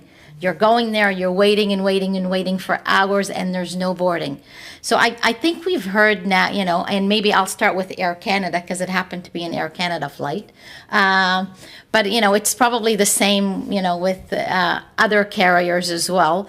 What are you doing to improve this communication? Because clearly it's not happening, and people understand there's difficulties, but there's really no answer when there's no communication to customers. Thank you for the question, and I apologize for the disruption you suffered during your trip on us. You're absolutely right. It's when we do things right, communication is the key thing. Early indications, when you have a weather event, especially winter storms, they generally don't just pop up. We have advance notice, which is why we put weather alerts out, goodwill policies, alerting things that could potentially happen. The one thing I will say is that there are a number of knock-on effects. So as the day goes on, as things change, flights can have further delays or cancellations for multiple reasons. It's not just one reason. And I can see that being confusing. So you brought up that there was a mechanical on a wide body. No, that was not known in advance. That was not known in the morning. And if that's the case, that's happened in real time. However, we have and are investing in lots of new technology for timely communication, training for our personnel who flight forecast. It is something that we strive for, and it is one of our top priorities is that the communication is key, and that whether even if it's your flight is canceled and it's not great news, that it's as far in advance as possible. And just one thing that I would say is, the goal for us, people have said winter, this isn't our first winter. We've had winters before. The key is if we have to cancel, we've canceled in previous years as well, it's to cancel early if you are not able to operate. And that does keep people away. It does disrupt their travel, but the early communication is a tool that we try to use here and to add in as much capacity early on. And I'll just make a point, the 23rd Friday, the busiest travel day, we still carried 90,000 people that day. But what we did know is that storm was going to be continent-wide, and we put alerts out early to try to move people on the Thursday. Thursday was not going to be our busiest day. It ended up being our busiest day of the entire travel period as we tried to proactively move people prior to the storm. So I would say the difficulty started back in mid-December, if not earlier. I mean, because of storms and everything else. But again, I'll go back to this communication and staffing. I've sympathized with the staff, but It was an international flight. We were on the tarmac for quite a bit, and then finally we had, you know, people were unloaded and the plane was, you know, packed.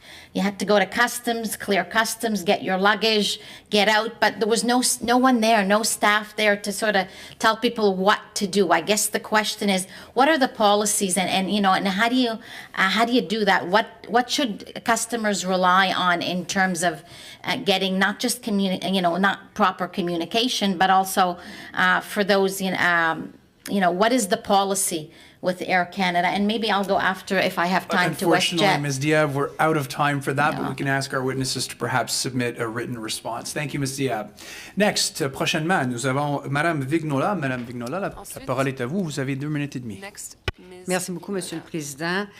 Messieurs, j'ai parlé tout à l'heure un peu de la leçon de sécurité qui semble parfois contenir une foule de raisons pour l'utiliser.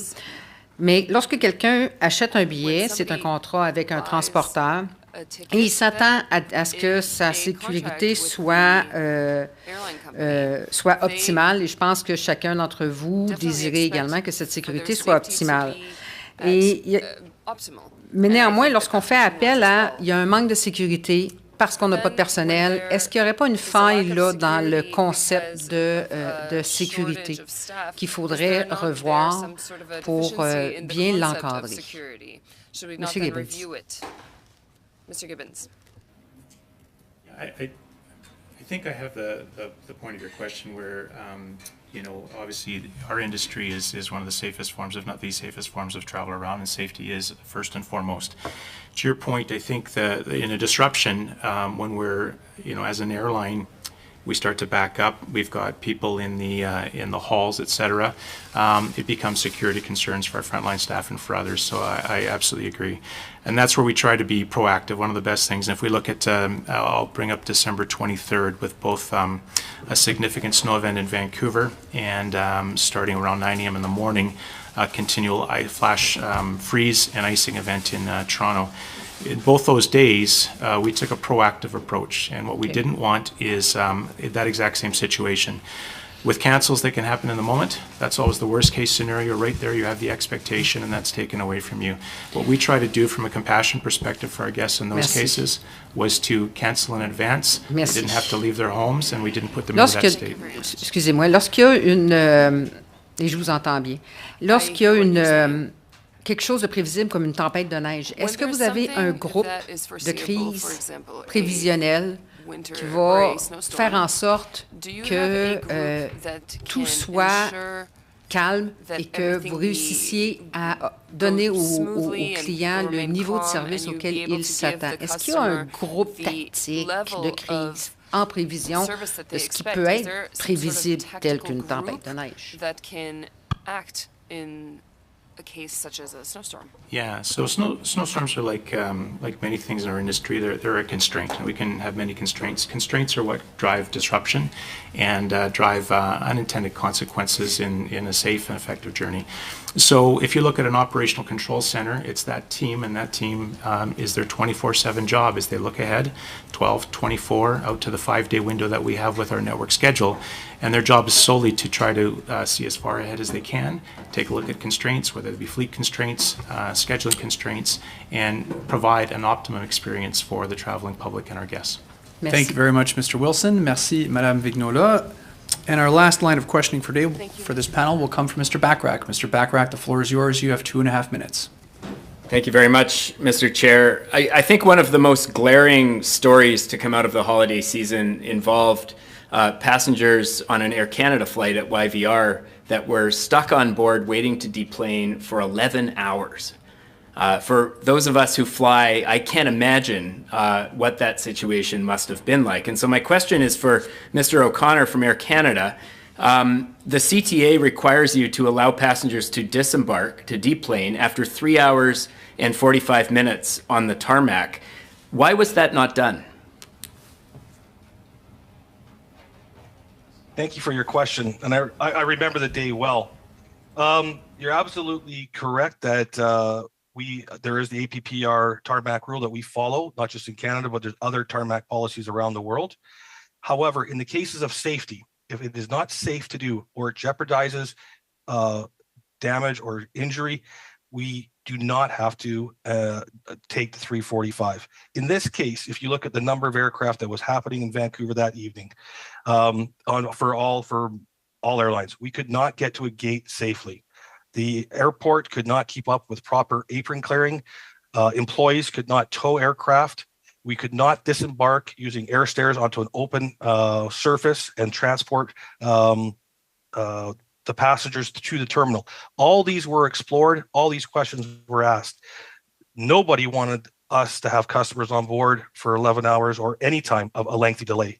However, the situation that night when it is unsafe and we could jeopardize making things worse, we will always take the side of safety. That there isn't some sort of contingency plan for getting passengers off an airplane in those circumstances. Obviously, the situation on board was stressful for passengers. I imagine people wanted to get off the airplane. I understand the communication with the passengers was really lacking. And so I'm somewhat disturbed to hear that there was no plan to safely get those passengers off the plane using stairs or using some other situation. Did you ask the airport for assistance deplaning the passengers? And at what point did that request go into the airport? We were in constant communication with our airport partner about clearing, about getting gates. There was no, because of the gate gridlock, nothing was leaving. There was no de-icing capability, so aircraft weren't departing. There's no question that the communication and the working in the background to try to get the customers off was never stopped. There is contingency plans. However, in the case of this type of snowfall and what the actual happened in the Lower Mainland in Vancouver itself, again, I will stress, until it's safe to do so, to move the aircraft, to get customers off, we will not make a situation worse, and we will abide by APPR, but we will always, as I said, abide by safety first and foremost. Thank you very much, Mr. Bachrach, and I'd like to take this opportunity to thank all of our witnesses for appearing before a committee today and for being a part of this ongoing study. That concludes this portion of the meeting. We will now suspend for approximately 5 minutes to change panels. I see, je vois la main levée de Monsieur Berthold. Juste étant donné, vous savez, quand j'ai eu ma ronde de questions, il y a eu des délais en raison de l'interprétation sur ma question. Je voulais juste m'assurer que les compagnies aériennes allaient nous transmettre le plus rapidement possible les dates de rencontre avec le ministre, si c'est possible. Parfait. On va prendre ça en note, Monsieur Berthold. Merci beaucoup. Merci beaucoup. Thank you once again. This meeting will now suspend for approximately 5 minutes as we change over to our next panel of witnesses.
Order. For the second half of today's meeting, we have from the Aéroports de Montréal, Monsieur Philippe Rainville, Président, et Monsieur Martin Massé, Vice-Président. From the Greater Toronto Airport Authority, we have Ms. Deborah Flint, President and Chief Executive Officer by video conference. And from the Vancouver Airport Authority, we have Ms. Tamara Vrooman, President and Chief Executive Officer, once again by video conference. Thank you for your testimony today in advance and welcome to our committee hearing today. We will begin with opening remarks from the Aéroports de Montréal. La parole est à vous. Vous avez 5 minutes. The floor is yours. Merci, Monsieur. Mesdames et Messieurs les députés, membres du Comité permanent des transports, de l'infrastructure et des collectivités, je suis heureux de l'occasion que vous m'offrez afin d'échanger avec vous sur les retards de voyage et le traitement des passagers aériens au cours de la récente période des fêtes. Je travaille pour Aéroports de Montréal depuis maintenant 15 ans et en est le président-directeur général depuis 2017. Je suis ici avec notre vice-président Affaires publiques et développement durable, M. Martin Massé. À titre d'autorité aéroportuaire, notre rôle est de fournir des infrastructures adéquates et à la hauteur des pouvoirs qui nous sont confiés, de nous assurer d'une prestation de services de qualité à nos passagers. En décembre, 31 transporteurs aériens ont offert des vols directs au départ de Montréal et 125 destinations, dont 93 internationales. Durant la plus récente période des fêtes, en moyenne, 450 vols ont atterri et décollé à Yule chaque jour.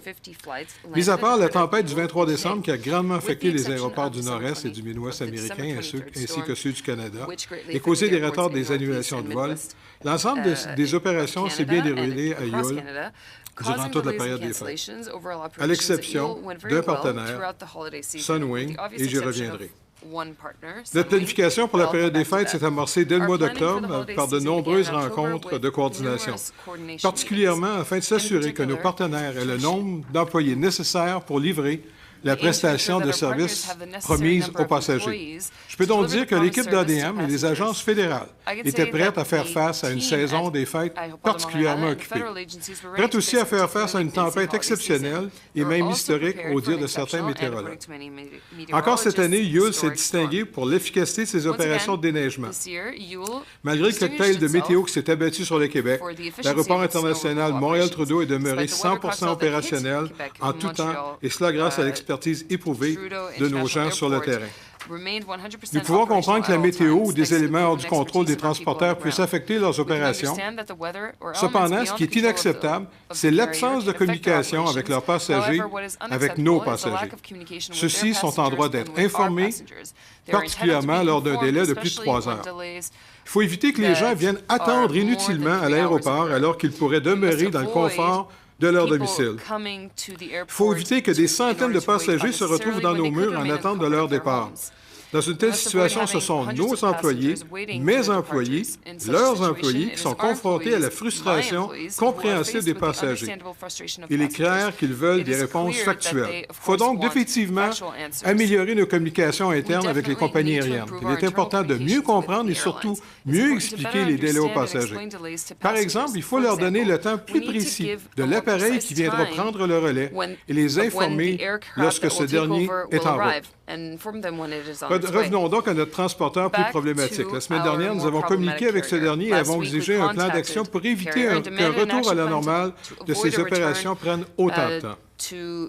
Nous attendons un retour de leur part et espérons que des mesures correctives seront mises en place à temps pour la semaine de relâche scolaire de la fin février et mars.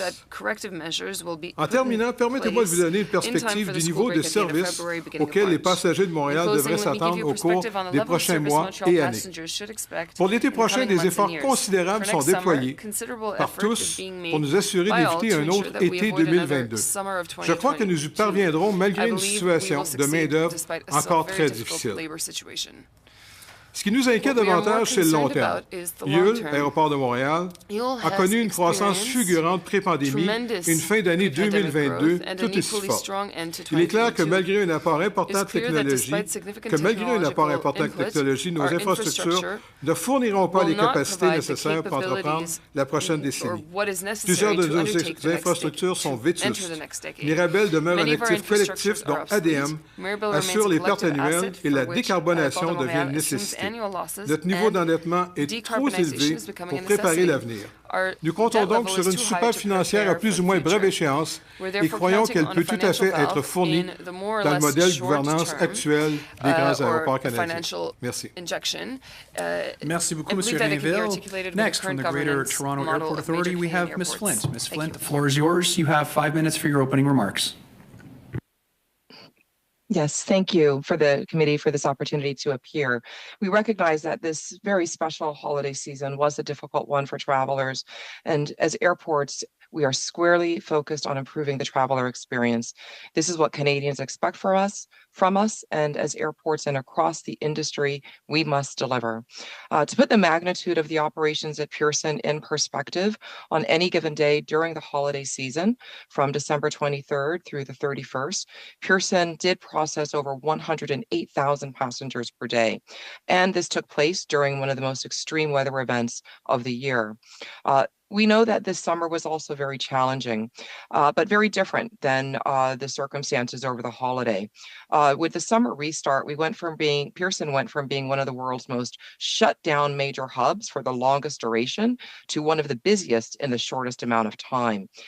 For point and reference, back in December of 21, just last December, LAX was back to 55% of its pre-pandemic multi-tens of million passenger numbers, whereas Pearson was merely at 25%. So again, our ramp up was much steeper, much faster than many other complex, large hub global airports. Restarting and accelerating an air travel system has many moving parts, including the airport facilities of billions of dollars of assets. But again, the summer restart challenges were very different than what was experienced during this Christmas.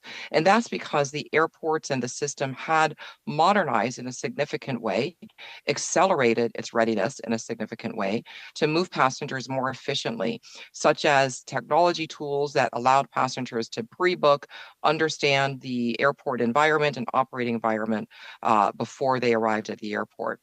But recognizing, however, that this recovery period still has many vulnerabilities and anticipating that there would be weather challenges that typically come with winter, back in the spring and summer, we elected to decrease the winter and holiday capacity of the airport by 17%.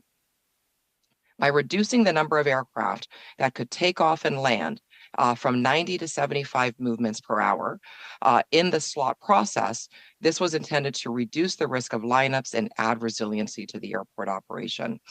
We know that that's not an easy decision. There's cost in terms of the economy, choice for Canadian travelers, and business for the airlines, but we felt that important.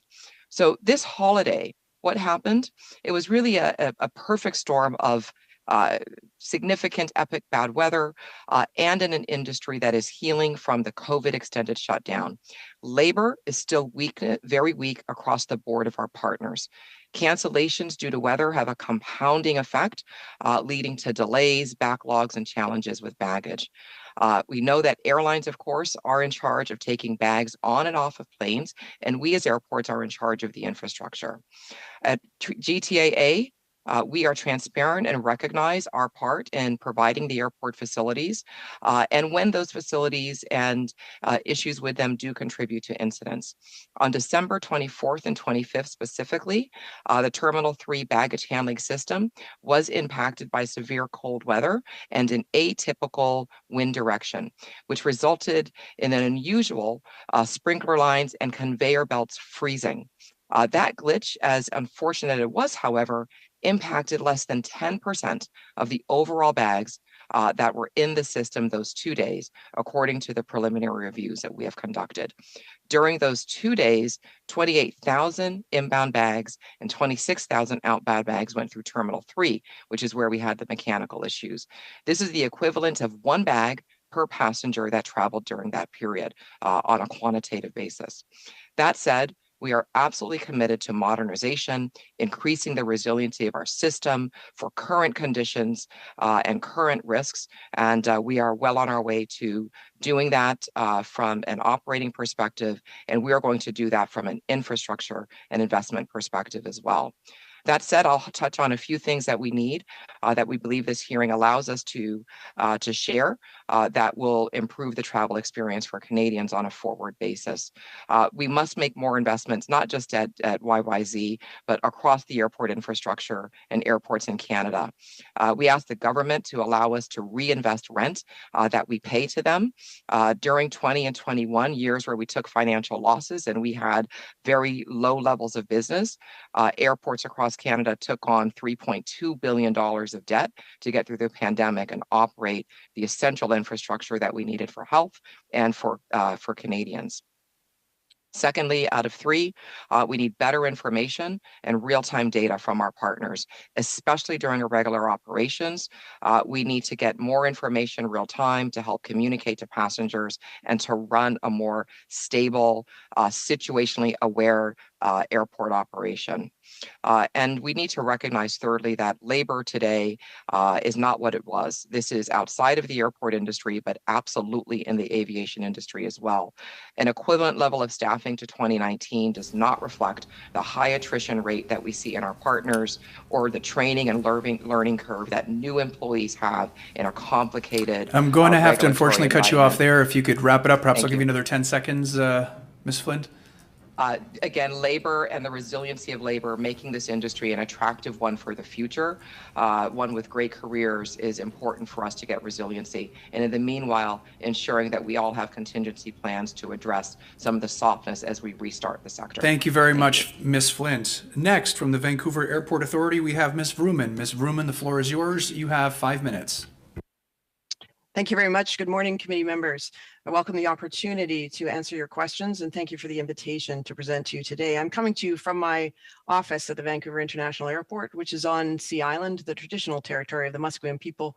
We have a deep and lasting relationship with Musqueam through our sustainability agreement, and I'd like to pay my respects to elders past and present. I'll keep my opening remarks brief and focused on 3 things. First, an understanding of the weather events that impacted passengers at YVR. Second, the immediate steps we took to support passengers and the help we provided to reunite people with their baggage.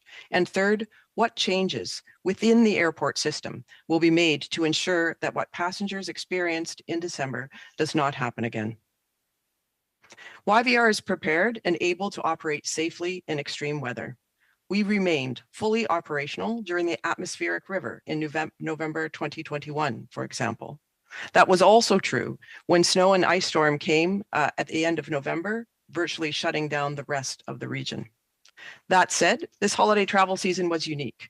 The impact to passengers from the multi-day weather event that hit Vancouver were worsened by extreme cold temperatures in Alberta, and storms across Eastern Canada and the United States created challenges in the subsequent days. We were prepared for these weather systems in advance. We coordinated with air carriers and their ground handlers. Our de-icing facility and snow removal equipment were fully stood up and operational throughout. And we published a departure management plan, or a DMP, that would ensure efficient airport operations.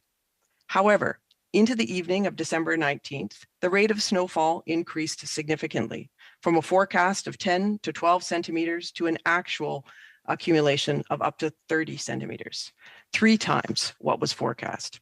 As CBC reported, our region received a year's worth of snow accumulation in just 12 hours, and those were a key 12 hours. That meant aircraft lost what's known as holdover time. That's the amount of time that flight safety guidelines say de-icing fluid remains effective and safe for takeoff. Aircraft that had been de-iced for takeoff were forced to turn back to the airport. Aircraft filled up the gates very quickly. It became difficult to move empty aircraft off gates to make way for arriving passengers. The accelerated snowfall continued into the early morning hours of December 20th. That created broad issues for customers, including unacceptable tarmac delays, while we worked with airlines to clear the gates and the massive backlog of aircraft on our airfield. In the days that followed, we took extraordinary action to help passengers who were stranded in our terminal, waiting to rebook canceled flights. We mobilized our staff, deployed our resources, and we brought in our community partners. We provided food, water, hygiene products, and baby formula for passengers. The airport authority itself paid for more than 400 hotel rooms for up to 4 nights for 580 passengers, so they didn't have to sleep in the airport.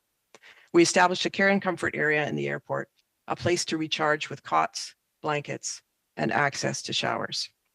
As our operations stabilized, the severe weather out east resulted in aircraft arriving at YVR without passenger bags. In response, we took additional steps to assist our carrier partners. We started scanning passengers' delayed bags and set up secure storage areas to help connect passengers with their bags. This was vitally important. It helped us to alleviate some of the demands on airline staff so they could focus on helping passengers in other ways. I'm confident that we made the right decisions to keep passengers safe during that week. However, I also believe that passengers spent an absolutely unacceptable amount of time on YVR's tarmac, particularly overnight on December 20th. As a result, we have implemented initial measures to help ensure a similar situation does not occur within our airport ecosystem. These measures include greater communication and coordination with airlines around gating, towing, and most vitally, as many have noted, communication with passengers. We're also launching a series of engagements next week to hear directly from our airport community and the traveling public. We want to hear their feedback and their ideas for what they want to see going forward. Thank you very much for your time. Merci beaucoup. I welcome your questions. Thank you very much, Ms. Ruman, for your opening remarks. We will begin our line of questioning with Mr. Strahl. Mr. Strahl, the floor is yours. You have 6 minutes. Thank you, Mr. Chair, and we certainly appreciate you all coming to share your perspective. We heard from the airlines this morning, and we'll be hearing from the minister later today. I do want to talk a bit about, there was a November 24th summit that the minister held, and he indicated that at that summit, he gave direction that to the industry players that would prevent travel chaos from happening in the winter season as it happened in the summer season. So perhaps I'll start with you, Ms. Ruman. Were you a part of that discussion?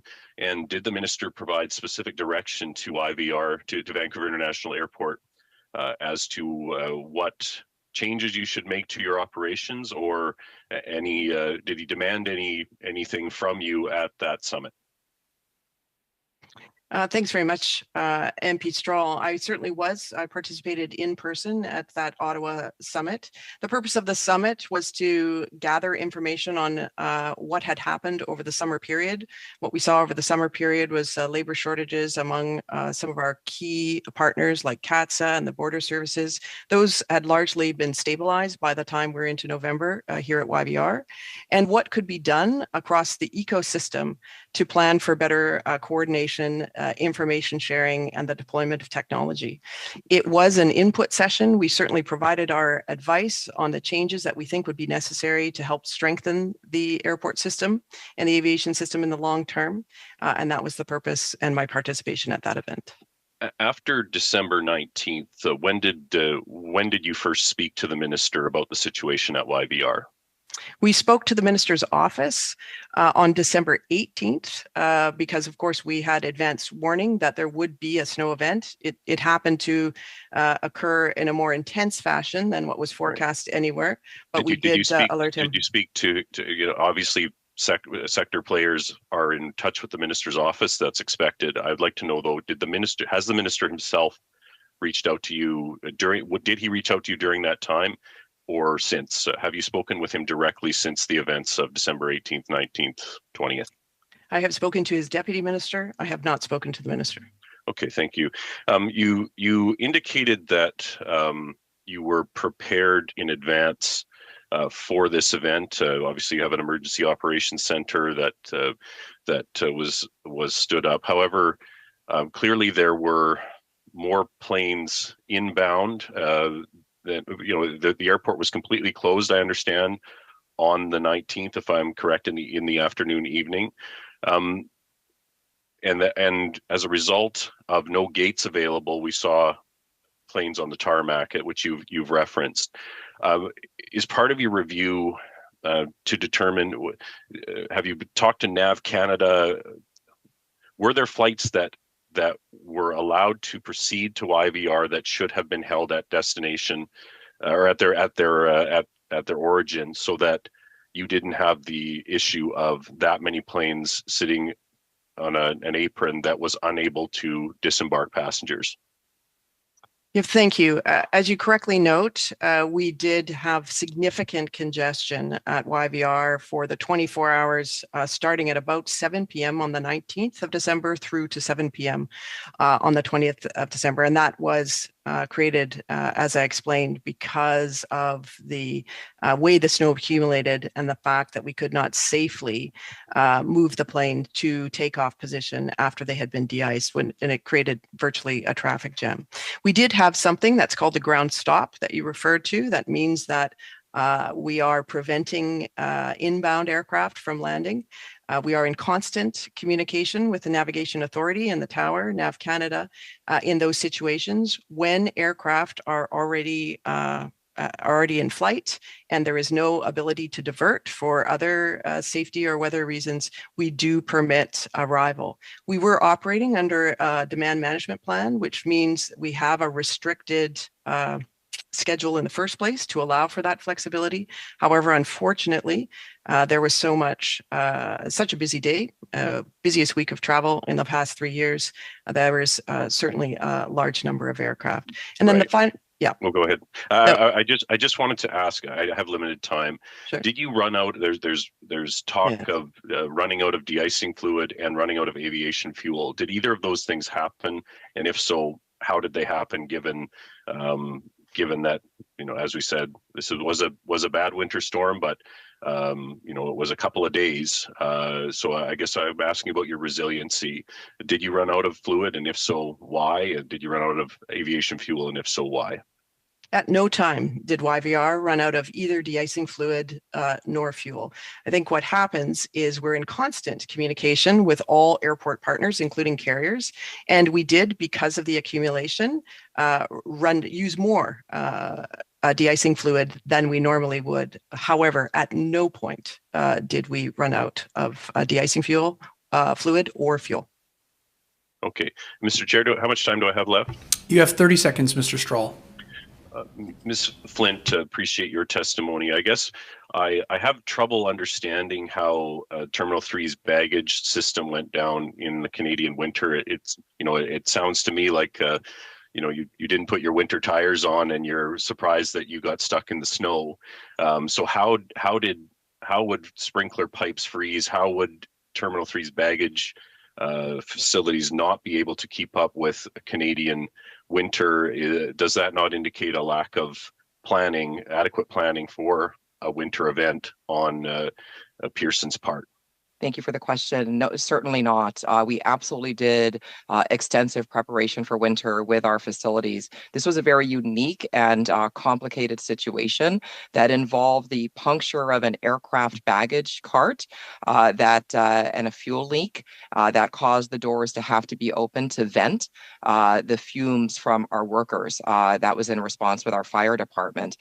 That, coupled with just the unusual cold and a unique direction of wind actually into that baggage area, which is not something we usually experience, were these kind of very unusual events that began the trail of system failures that did result in something that we've never seen before with the freezing of those units. We have had temperatures that are far colder than that, and our system operates quite well. Again, our system was plagued for 2 days, but only 1 hour out of those 2 days was the system fully down in Terminal 3. Terminal 1 is a totally separate system and did not suffer these Thank you very much, Ms. Flint, and thank you very much, Mr. Strahl. Next, we have Mr. Sorbera. Mr. Sorbera, the floor is yours. You have 6 minutes. Thank you, Chair, and it's wonderful to be here. I'm not a regular member of this committee, but it's great to sub in and assist the team, but also address concerns that have been expressed by Canadians from coast to coast to coast. First off, if I may, I want to say a thank you to all those hardworking Canadians that work for the airports, the airlines, from the baggage handlers to the people that we greet when we check in and so forth. They always have a smile. They're always doing their best, and they should receive a shout out. I think that's important because they do their best even when they greet travelers who are experiencing things that we don't want them to experience, and it may not be in the best of moods. So I thank you there. This morning we heard from the airlines, and in their testimony, it became apparent to me that they were talking about shared responsibility. Or what I would characterize as a shared burden in terms of being held responsible for delays that should not have occurred. I know at YVR, the individuals that were held on the tarmac or the baggage carousel at GTAA. I'd like to hear very quickly from GTAA and from Vancouver Airport. What do you think of the idea of shared responsibility, or in my term of shared burden? Yes, thank you. So the airport and airline system in it, only the airline has a contract of carriage with the passenger.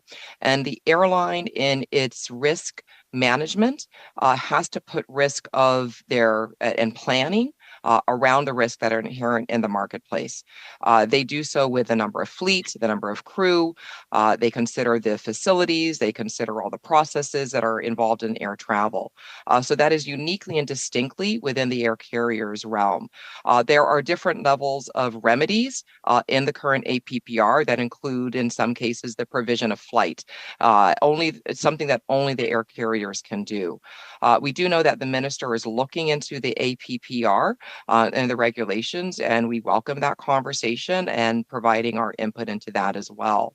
But we do certainly support that there's more service level standards across the industry so that all the parties can work better together to plan on how to minimize these risks, whether they're day to day or again in these extreme events. Thank you, Ms. Flint. YVR, please.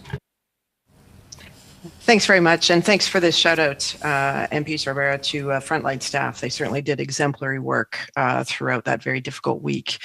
In addition to what my colleague Deborah said, I would say that, for example, in our case, when we were talking about the tarmac delays, it is you might be surprised to know, for example, that the airports have no ability to tow aircraft or move aircraft. And we don't have towing equipment, and we don't have the legal authority or insured authority to do so, even if we wish to.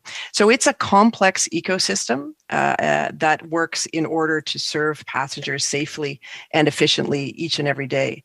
At the Airport Authority, we would welcome the opportunity and discussion to increase the responsibility of airports for the coordination and movement of some of those kinds of functions. And of course, we would then be happy to share the accountability for providing that service to the level that Canadians expect. Thank you. My next question concerns, it's been alluded to in terms of staffing at the airports. We obviously went through the pandemic. There was obviously a decline in staffing levels, and now staffing levels are back up. But volumes have not returned to where they were pre-pandemic.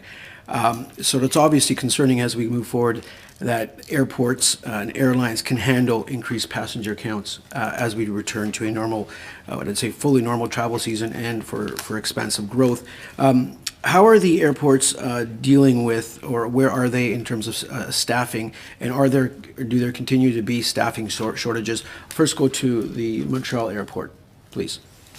Peut-être une petite correction. Nous sommes déjà à des niveaux de trafic de pré-pandémie. On a des semaines où même on a eu des semaines à 107% de ce qu'on était en 2019. Donc c'est clair que Montréal, et je pense que je peux parler pour mes deux collègues, nous avons le personnel requis pour être capable de servir la communauté. On a tant dans les bagages, dans le service des bagages, et on s'assure aussi avec nos partenaires qu'ils ont le staffing requis. Avec les agences gouvernementales, nous sommes en constante communication avec les gens, évidemment, qui manipulent les bagages, constante communication, même que sur notre site web, on fait la promotion pour eux des ouvertures de postes. Donc, nous y sommes, nous sommes prêts. Le staff est là. Est-ce qu'il est complètement formé?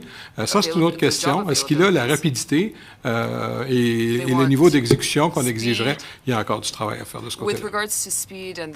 Can I get Ms. Flint? Can you jump in on that question? Then I do want to ask the final question. I have about 30 seconds, so if you can be quick.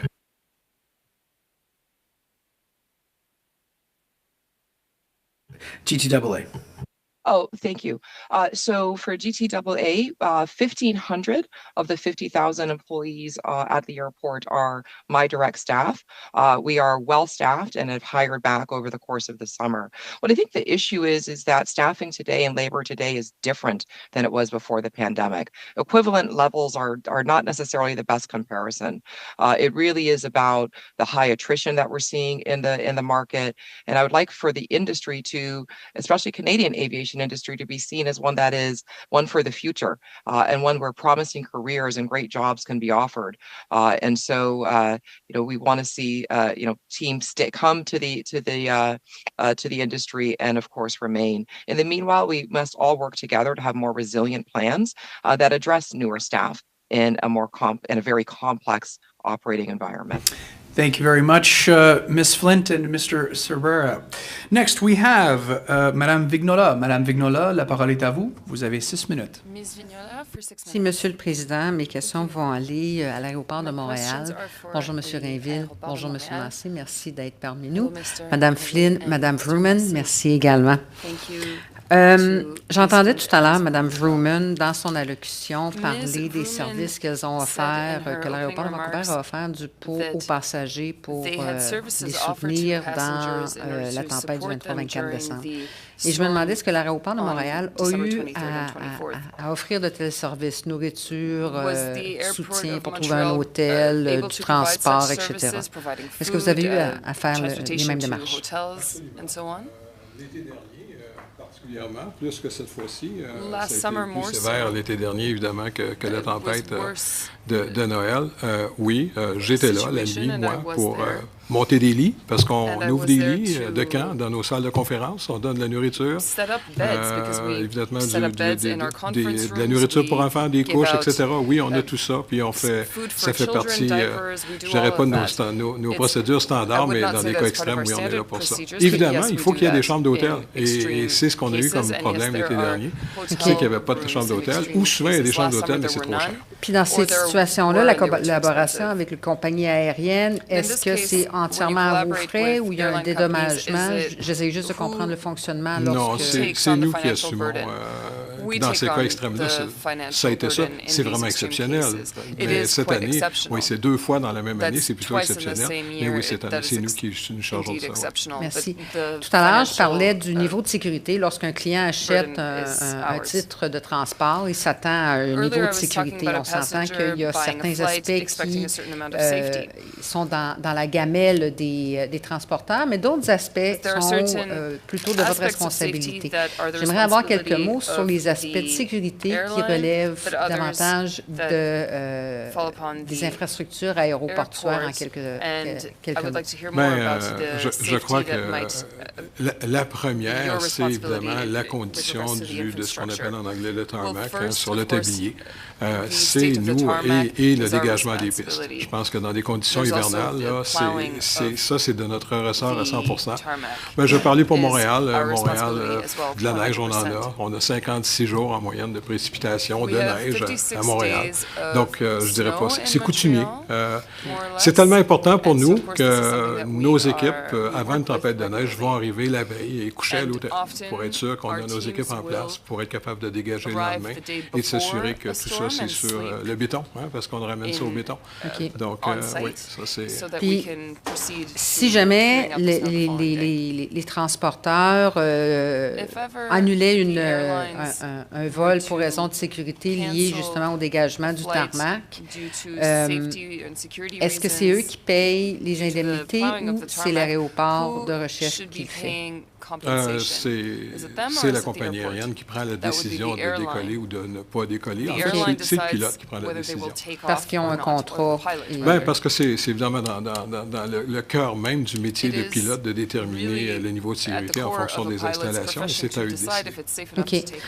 Au niveau du Bloc québécois, on pense que la notion de sécurité est un petit peu, pas toujours, selon le règlement, dans le cadre du règlement, de la manière qu'il est défini ou pas.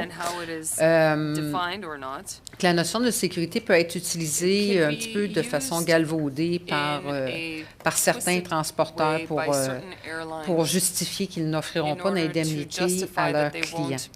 Est-ce qu'on devrait, et là c'est vraiment une opinion de vous qui êtes au niveau aéroportuaire, de ce que vous voyez, est-ce qu'on devrait aller vers une législation qui ressemble plus à celle de l'Union européenne où le mot de sécurité pour les notions qui relèvent du transporteur n'est même pas mentionné. C'est que si c'est un problème qui relève du transporteur, il prend l'entière responsabilité et les indemnités qui vont avec. Bien, écoutez, dans chacun de notre champ de compétences, on va déterminer ce qui est sécuritaire ou non pour le passager. Et jamais on va remettre en question si une compagnie aérienne juge qu'une situation est non sécuritaire. Je veux dire, dans chacun de nos champs de compétences, on va demeurer on va se respecter. Absolument. Donc, de facto, c'est toujours la sécurité qui prime. Toujours. Et cette notion-là, comme elle est de base présente, ne devrait pas devenir un fourre-tout de raisons pour ne pas indemniser les passagers des c'est votre interprétation que c'est un fourre-tout, mais sincèrement, de notre côté, aussitôt que le mot sécurité est prononcé, quel que soit le motif, on ne mettra pas ça en question. Dans le sens que je posais ça, c'est pas que faut pas impliquer la sécurité. C'est de prime abord de base. C'est que lorsqu'on l'implique pour dire, oh non, finalement, c'est de notre faute, mais on ne veut pas payer d'indemnité. Est-ce que ça ne devient pas une excuse à ce moment-là? Là, je laisserai les compagnies aériennes débattre pour ce qui concerne leur aspect de sécurité, sincèrement, mais je vais m'en tenir à ce que l'aéroport fait. Puis quand on dit, nous, qu'il y a sécurité, c'est sécurité, c'est parfait. On ne peut pas jouer sur ça, madame. En effet, ça, je suis d'accord. Au niveau des bagages, c'est votre responsabilité, la distribution des bagages, ou c'est la responsabilité des transporteurs, ou c'est une responsabilité qui est partagée? C'est une responsabilité partagée. Mettre les bagages dans l'appareil, c'est la compagnie, mais pour les amener jusqu'à la porte de sortie, c'est notre responsabilité. Merci beaucoup, M. Rainville. Merci, Mme Vignola. Next, we have Mr. Bachrach. Mr. Bachrach, the floor is yours. You have 6 minutes.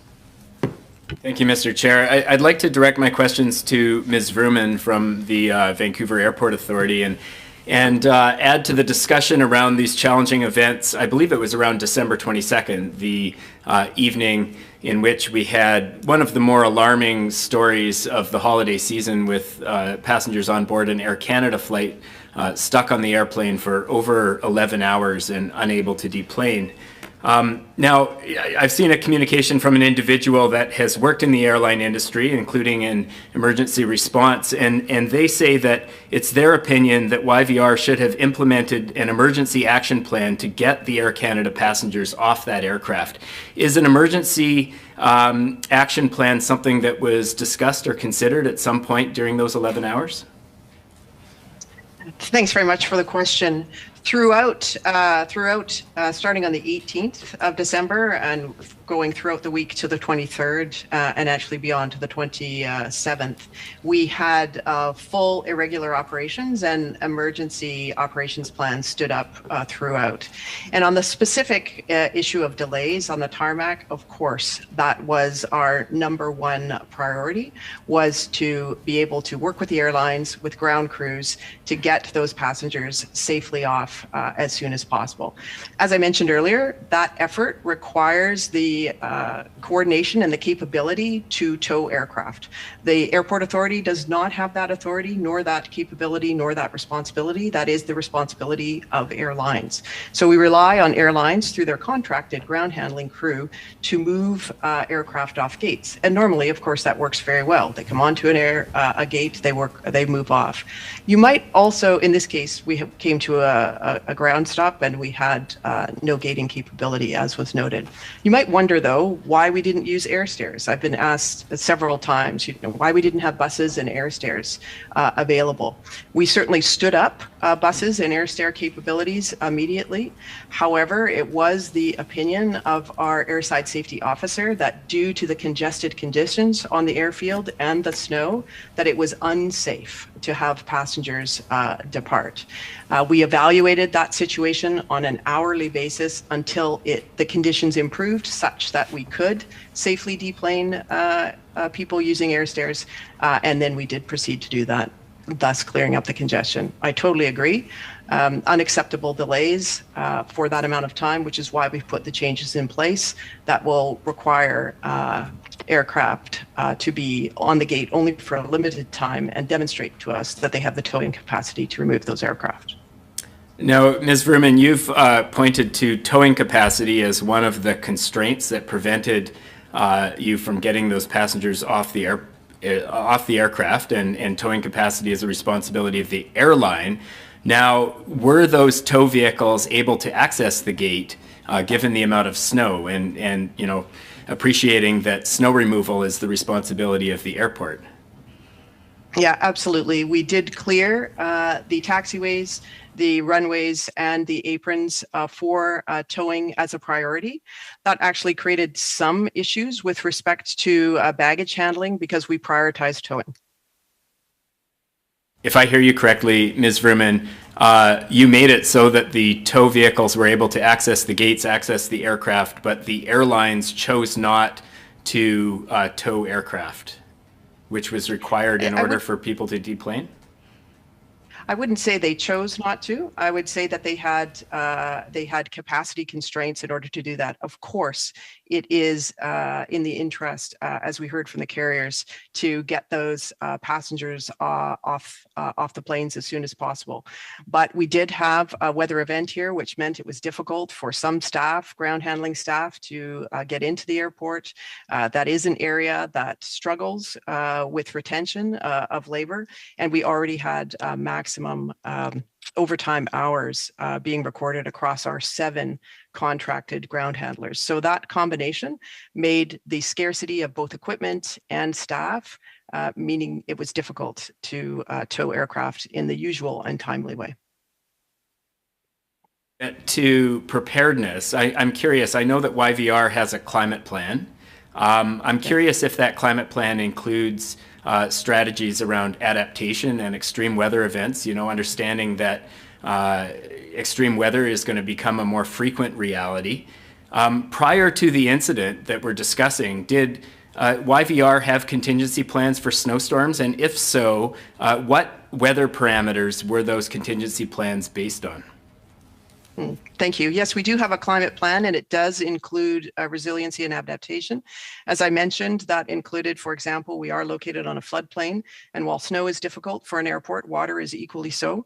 And so during the atmospheric river, we were the only transportation hub in the province that was fully functional for those 10 days because of the work that we did to strengthen our drainage, diking, and ditch system.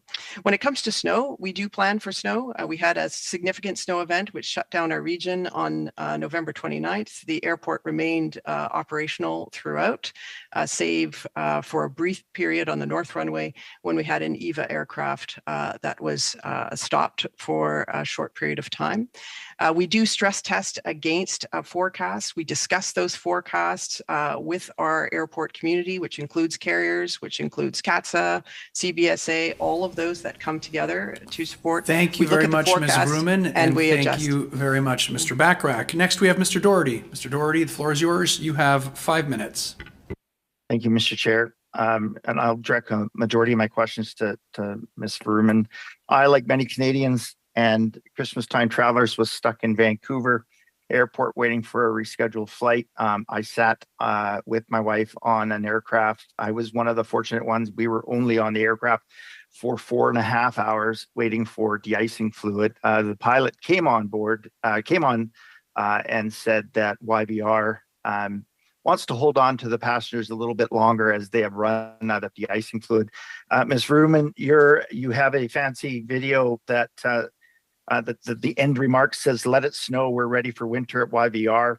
Aeromag conducts your de-icing services on YVR. I'm very familiar with the airport ecosystems. They have 15 de-icing trucks and 10 communal de-icing bays. How can they run out of de-icing fluid? Yeah, thank you very much for the question, and I'm sorry to hear about your experience. It's obviously not the one that we would want, particularly at that time of year. As I said, at no point did we or Aeromag run out of de-icing fluid.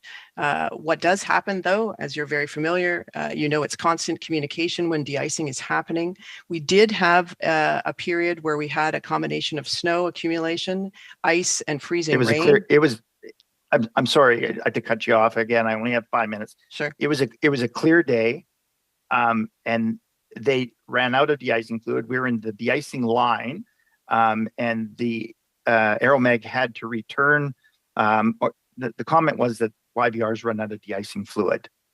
I can't speak to that comment. We certainly did not run out of de-icing fluid. You might imagine you have to go and refill the trucks from time to time, depending on how many de-icing trucks does the Aeromag have? Do they still have 15 de-icing trucks? They have several. I can get that exact number for you. Can you do that by the end of the day, please? Of course. Thank you. Now, Ms. Ruman, there are 1,322 nonstop destinations weekly that YVR serves throughout the world. Is that correct? Yes. BC alone, 518 nonstop flights per week. Is that correct? That sounds about right. Yep. And that includes also medevac and air ambulance. Mhm. Were there medevac and air ambulance flights that were canceled or delayed during this time? And were there any loss of life or medical services denied or delayed? I'm aware of no loss of life, no denial of medical services, and full operation of medevac flights. Okay. It has been said that a number of times now that there is, shared responsibility going back and forth. One of the challenges that airports face is in ramping up, obviously, would be restricted area passes, ramp passes for all of the whole ecosystem that serves. Is the aviation industry still facing some of these challenges? We did face those challenges significantly in the summer. We have cleared up that backlog, and we did bring on extra escort staff because we knew that the timely movement of equipment and people would be critical during these operations. And so we were able to provide escorts as needed to the airfield. Okay, so that is no longer an issue? No. Okay. Can I ask Ms. Flint, is that the same with YYZ as well?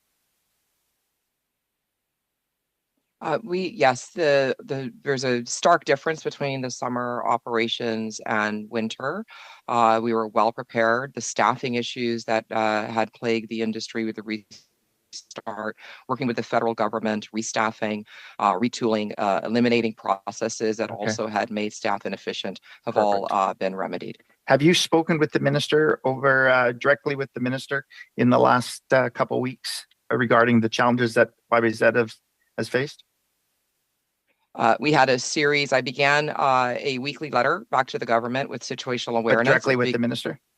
No, but I had spoke with the Deputy Minister Keenan on December 29th. Ms. Ruman, again to you, just to reconfirm, you have not spoken with the minister as of yet? That is correct. I've spoken with the deputy. Okay. And to our Montreal colleagues, Mr. Rainbow, have you spoken directly with the minister as of yet with any challenges? No, on a parlé avec with le respect bureau to du any ministre. challenges? Okay, so the minister hasn't reached out as of yet. That's correct. So I guess the challenge that I have, and I've sat on, as I said many times, on either side of this, is that YVR continues to say and the airports continue to say that, we're ready. Ms. Ruman, you said that you were ready for this winter storm in November 29th. Apologies, Mr. Doherty. There's no time left. We're going to have to move on to the next line of questioning, which will be Ms. DeMoff. Ms. DeMoff, the floor is yours. You have 5 minutes. Thank you, Chair, and thank you to our witnesses for being with us today. I represent Oakville, North Burlington, so most of my constituents travel through Pearson Airport. So I'm going to start with the GTAA. And I want to talk about the issue with luggage. You mentioned the winds were a different direction and freezing, and so it made it sound like that was the only issue. And yet I know passengers both before and since then have had problems with luggage that has not arrived, or there's been extended delays in them receiving it, particularly during the Christmas period where people didn't receive their luggage. And I'm wondering if you could just comment on the process of what happens with luggage and how it gets to passengers when it is delayed. Yes, happy to answer that. Thank you. The baggage responsibility is shared, as has been said. We are responsible for the infrastructure, 13 kilometers of baggage conveyance belts, and numerous carousels. The airlines are responsible through their ground handlers or their own staff for taking the bags at check-in, putting them into the conveyance, and then as it goes through the process for taking them off the conveyance, loading them into carts and getting them to the aircraft. And similar on the inbound, getting them into the conveyors so that passengers can pick them up. When there are irregular operations, many of those times it is due to delays in flights, the transfer of baggage, and the airlines needing to coordinate bags for people that have missed their flights or missed their transfers. The accumulation of the majority of the bags at Pearson and the pictures that you saw were due to that. Not just for the bags that were destined for Pearson, but for those that were in transit to and from other places. As Canada's largest international hub airport, we also serve sometimes as a collecting point and a hub distribution point for bags that are trying to get back, the airlines are trying to get back to their passengers. So you see stark images of that. I did acknowledge, of course, that we had mechanical failures in Terminal 3 during that a 2-day window. But again, and we have a plan, as I shared. This is about modernizing our airport system, finally in a position to invest capital. We will make our baggage systems and other parts more resilient, but 10%. Sorry, I'm going to stop you there just because I have limited time, but thank you for the response. I want to turn now to the efforts that have taken place over the last year between Minister Transport Canada and the various sectors of the airline or air industry, so airlines, airports, CATSA, CBSA, NAV Canada, and others. And I just wondered if I could get a comment on the efforts that have taken place. And I'll maybe start with Montreal since you're here in the room. And if I have time, I'll go to Toronto and then Vancouver. So I'll turn it over to you gentlemen. C'est évident qu'après l'été dernier, il y a eu des ajustements considérables qui ont été effectués. Les ressources manquantes, ressources humaines manquantes ont été comblées. Les agences gouvernementales, que ce soit l'AXA, que ce soit au niveau des douanes, il y a eu un effort considérable de la part du gouvernement du Canada pour s'assurer. Et chez NAV Canada aussi, la situation était critique.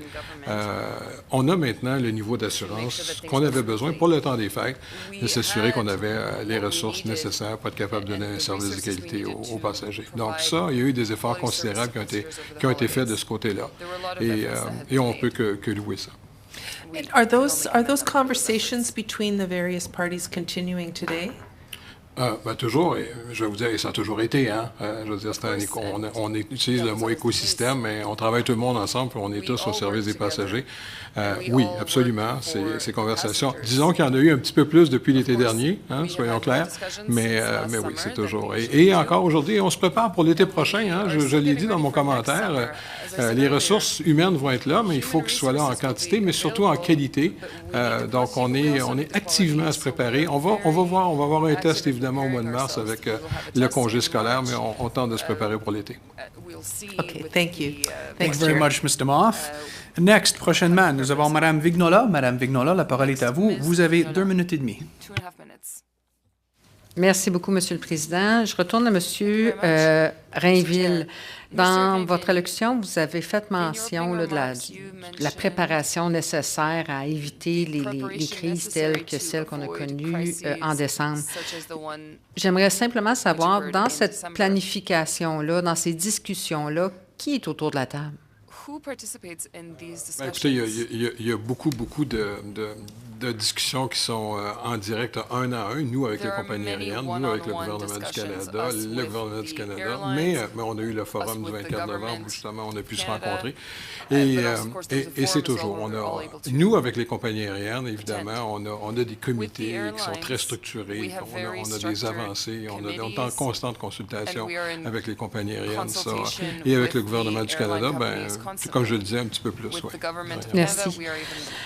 Ce matin, les transporteurs nous disaient que le règlement, l'un des défauts du règlement de protection des usagers aériens, des passagers aériens, était que Le transport aérien, c'est un grand processus dans lequel il y a plusieurs acteurs, l'écosystème justement, et que le seul acteur qui est présent dans le règlement, c'est le transporteur aérien.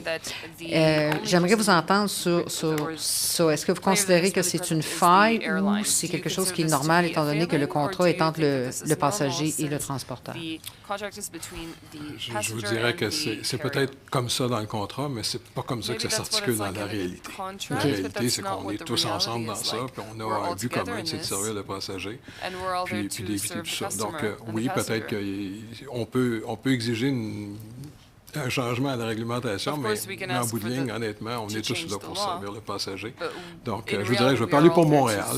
Nos comités, on s'articule à donner un service commun, puis je pense qu'on est tous responsables de s'assurer de ce service-là. Et dernière question très, très rapide, qui est peut-être là comique, mais pas tant. De l'été passé, et on va voir pour cet hiver, mais de l'été passé, est-ce qu'il reste encore des bagages perdus qui n'ont pas retrouvé leur propriétaire? À ma connaissance, non. Incluant le mien. Incluant le mien qui est revenu. Merci beaucoup. Merci, Madame Vignola. Next, we have Mr. Bachrach. Mr. Bachrach, the floor is yours. You have 2.5 minutes. Thank you, Mr. Chair. You know, it's funny, I just got a text from a certain airline telling me that my flight home has been canceled. So I'll try not to read too much into that. I hope it wasn't connected with my earlier comments. I'd like to pick up where I left off with Ms. Vrooman from YVR and the evening on which so many passengers were stuck and unable to deplane. Were there instances that evening of passengers having to be deplaned for medical reasons? And if so, how was this done?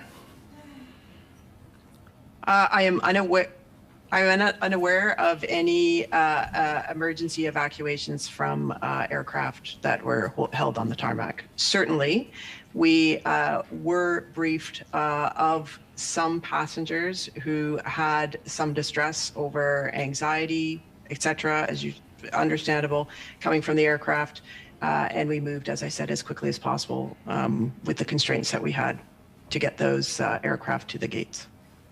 And along similar lines, were there requests from the airlines to get food and beverages to those who were stuck on board? We received no such requests. Sorry, let's wait for my microphone. If those requests had been received, is there a process in that situation for getting food to the passengers who were stuck on board? Absolutely. We would have, depending on the conditions, we have our emergency operations and, in fact, our fire and emergency crews able to taxi out and transport to aircraft as needed. And if there were people on board these aircraft that were in medical distress, what would the protocol be for getting them off the airplane? That would depend very, very much on the specific situation. So it's difficult to comment in a general way, but of course there would be assessments made. There would be trained personnel who can operate on the airfield in ways that the public and passengers cannot in order to get to that aircraft and safely remove and evacuate those types of passengers. And my final question, Ms. Vrooman, and coming back to this issue of the extraordinary snow accumulation and snowfall. 30 centimeters of snow where I live is just known as a Thursday. But obviously this was outside of the parameters in which YVR was able to operate. Will YVR be upgrading its resilience plans to ensure that it can continue operations and deplane people under circumstances with that kind of accumulation of snow? It wasn't the accumulation of snow, because certainly even here in Vancouver, we've had more than 30 centimeters of snow accumulate over time. It was the rate of accumulation, which caused the timeouts and the safety standards that I referred to. But of course, I've already actioned an after-action review, as we do after every incident, large and small, to take these learnings to improve our service. Thank you very much, Mr. Bachrach. Next, we have Dr. Lewis. Dr. Lewis, the floor is yours. You have 5 minutes. I'm mute, sorry. Thank you, Mr. Chair. My question is going to be for Ms. Flint, and I'm grateful for your testimony here today and for your forthrightness in identifying some of the causes of the delay. This was a very, very important travel season for many Canadians, especially those who were forbidden from traveling during COVID. You testified that about the unique situation that related to the luggage conveyance belt. And how long did that situation last? And when did it break and when was it fixed? Yes, so it was a period of 48 hours that there was intermittent failures in the mechanical aspects of the system. Again, it's a very complicated system, so it wasn't one whole system that broke down. There were component pieces that had its challenges. And this is a system that is a bit too sensitive, if you will, to also the labor and how the labor uses the system. We have a concept known as bag hygiene that requires the airline staff to load the bags properly into the system. And that did contribute to some of the challenges of getting the system back up and running once we got the motors and other parts that had frozen corrected. So over the course of 2 days, the 48 hours, we were able to restore the system. 1 hour we out were of those... we were bombarded with pictures of luggage sitting all around the airport. And was this associated with the malfunction? Both. So absolutely, some component parts were as a result of the malfunction. 10% of the bags were affected that were not able to be inducted into the system that the airlines had ticketed. So those were accumulated, particularly as airlines didn't cancel flights and people were coming to the airport, putting bags into the system. Those flights were ultimately canceled. So it creates and with this grave publication of these pictures all over the internet, did you receive a call from the minister? I did speak to the deputy minister on the 29th. Prior to the holidays, I had a series of briefings, written briefings I provided to the government about the situational awareness of the airport and its partners going into the holidays and the importance of this time period. Again, you stated it was 48 hours. When did it start? The evening of the 24th. 24th. Correct. And your first call was on the 29th? I did speak to the deputy minister on the 29th. Okay. We stood up our emergency operations centers, which does include all the various leaders of the agencies and our partners. So there was real-time operational communication, of course. Okay. Is any of the equipment that was involved, would you consider any of it to be obsolete, as we heard from other airports about their obsolete equipment and infrastructure? When I talked about the airline and the sensitivity of people loading baggage correctly in 2023, I want to have an airport that has the most modern infrastructure that does not require people to do perfect loading in order for the system to be resilient. And so this is my call, if you will, for modernization investment in the infrastructure of the airports. We have some do very machines modern. Load better? I'm sorry. Do machines load better than people? It always involves both, right? The mechanics of a moving conveyance is a machine, but you need the people to manage the system, including technologists as well as people that are handling the bags themselves. But I believe we can develop one of the most modern, reliable, resilient to weather, resilient for many conditions systems here in Canada. And we are intent on doing that here at Pearson. Is this something that you spoke to Mr. Alghabra or his team about already? Both at the Air Sector Summit and in additional conversations, we have spoke about our plan for infrastructure. We are having concerted briefings, excuse me, over the next several weeks on our new strategic plan, which is one about building infrastructure and new resiliency and the airport of the future here at Pearson. Do you have the budget for it right now? Well, our call for investing rent, where we have paid over $3 billion of rent over the course of the lifespan of GTAA, out of the $6 billion that Canadian airports have paid in rent to the government, by being able to take some of that rent, if not all, and reinvest it into important, resilient, or sustainable infrastructure at airports, would help the system. Certainly, we are going to invest regardless in the future of Pearson, but the entire ecosystem gets better when the policies and the actions support the infrastructure of a very sensitive and complicated air sector. Thank you very much, Dr. Lewis, and thank you, Ms. Flint. Next, we have Ms. Diab. Ms. Diab, the floor is yours. You have 5 minutes. Thank you very much, Mr. Chair. So I come from Halifax West in Nova Scotia, and we have a great airport with a great team on the ground there that's doing fabulous things. So I just want to thank you on behalf of Canadians, you personally for being here as witnesses, but also all your staff that work at all our airports across the country. And of course, the staff with the airlines, and as you mentioned, it takes a village really to get this going. And the more and more I talk to people, in fact, I was telling somebody last night that I was flying up to Ottawa because there's a transportation committee trying to understand, you know, what's happened over the last couple of months here in Canada and so on. And they said to me, yeah, you're an MP. That must affect you more because you fly a lot. And so as you know, my colleague here across the way just said, I think many of us now who are flying, whether it's for work or pleasure, are scared, quite frankly, and nervous about flying because of weather, because of mechanical, because of other things. But I will say this, we've been very lucky, and thank you for all your services. We've had no deaths that I'm aware of, you know, really no physical injuries. Of course, you know, there's people that have been traumatized, and but I just want to say thank you to everybody in the ecosystem that is really there to ensure that Canadians are kept safe, because really that is the most important. I do have a question though, and je veux commencer avec l'aéroport de Montréal, because even though we have an international airport in Halifax, a lot of our connections get to either come from Montréal ou Toronto, mais vous avez parlé de leçons tirées de l'expérience vécue. You've talked about lessons that from the experiences that we've been living the last few months.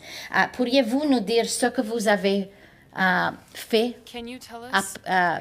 pour améliorer l'expérience du passager? Oui, il y a eu des investissements quand même qui ont été faits pour améliorer la fluidité au niveau.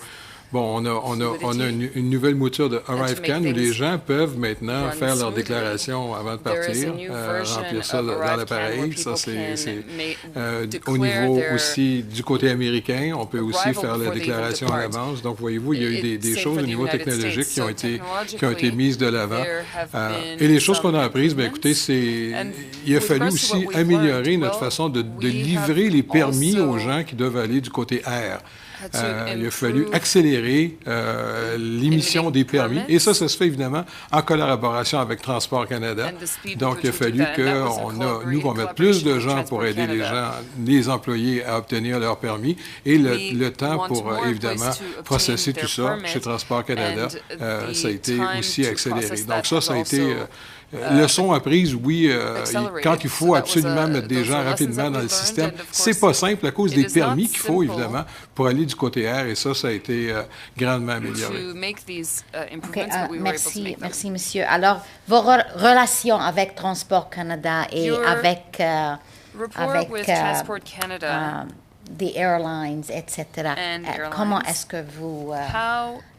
est-ce que c'est bon, pas bon? Est-ce que vous pouvez... ça a été difficile l'été dernier, on ne se fera pas de cachette, là, ça a été, mais écoutez, plutôt que pointer du doigt mutuellement et chercher des coupables, on a immédiatement commencé à travailler ensemble. Parce qu'un bout de ligne, c'est le passager qui paye pour. Hein, il a fallu commencer immédiatement à travailler ensemble. On ne se fait pas de cadeaux, hein, on est durs les uns envers les autres parce qu'il faut que tout le monde prenne ses responsabilités. Donc disons que ça nous a permis de tisser des liens plus serrés depuis les événements de l'été dernier. Alors, merci. For Toronto, we've heard about staffing today being different and the resiliency and the compliments. What is it like at your airport in terms of staffing, and how would you classify that since after the pandemic?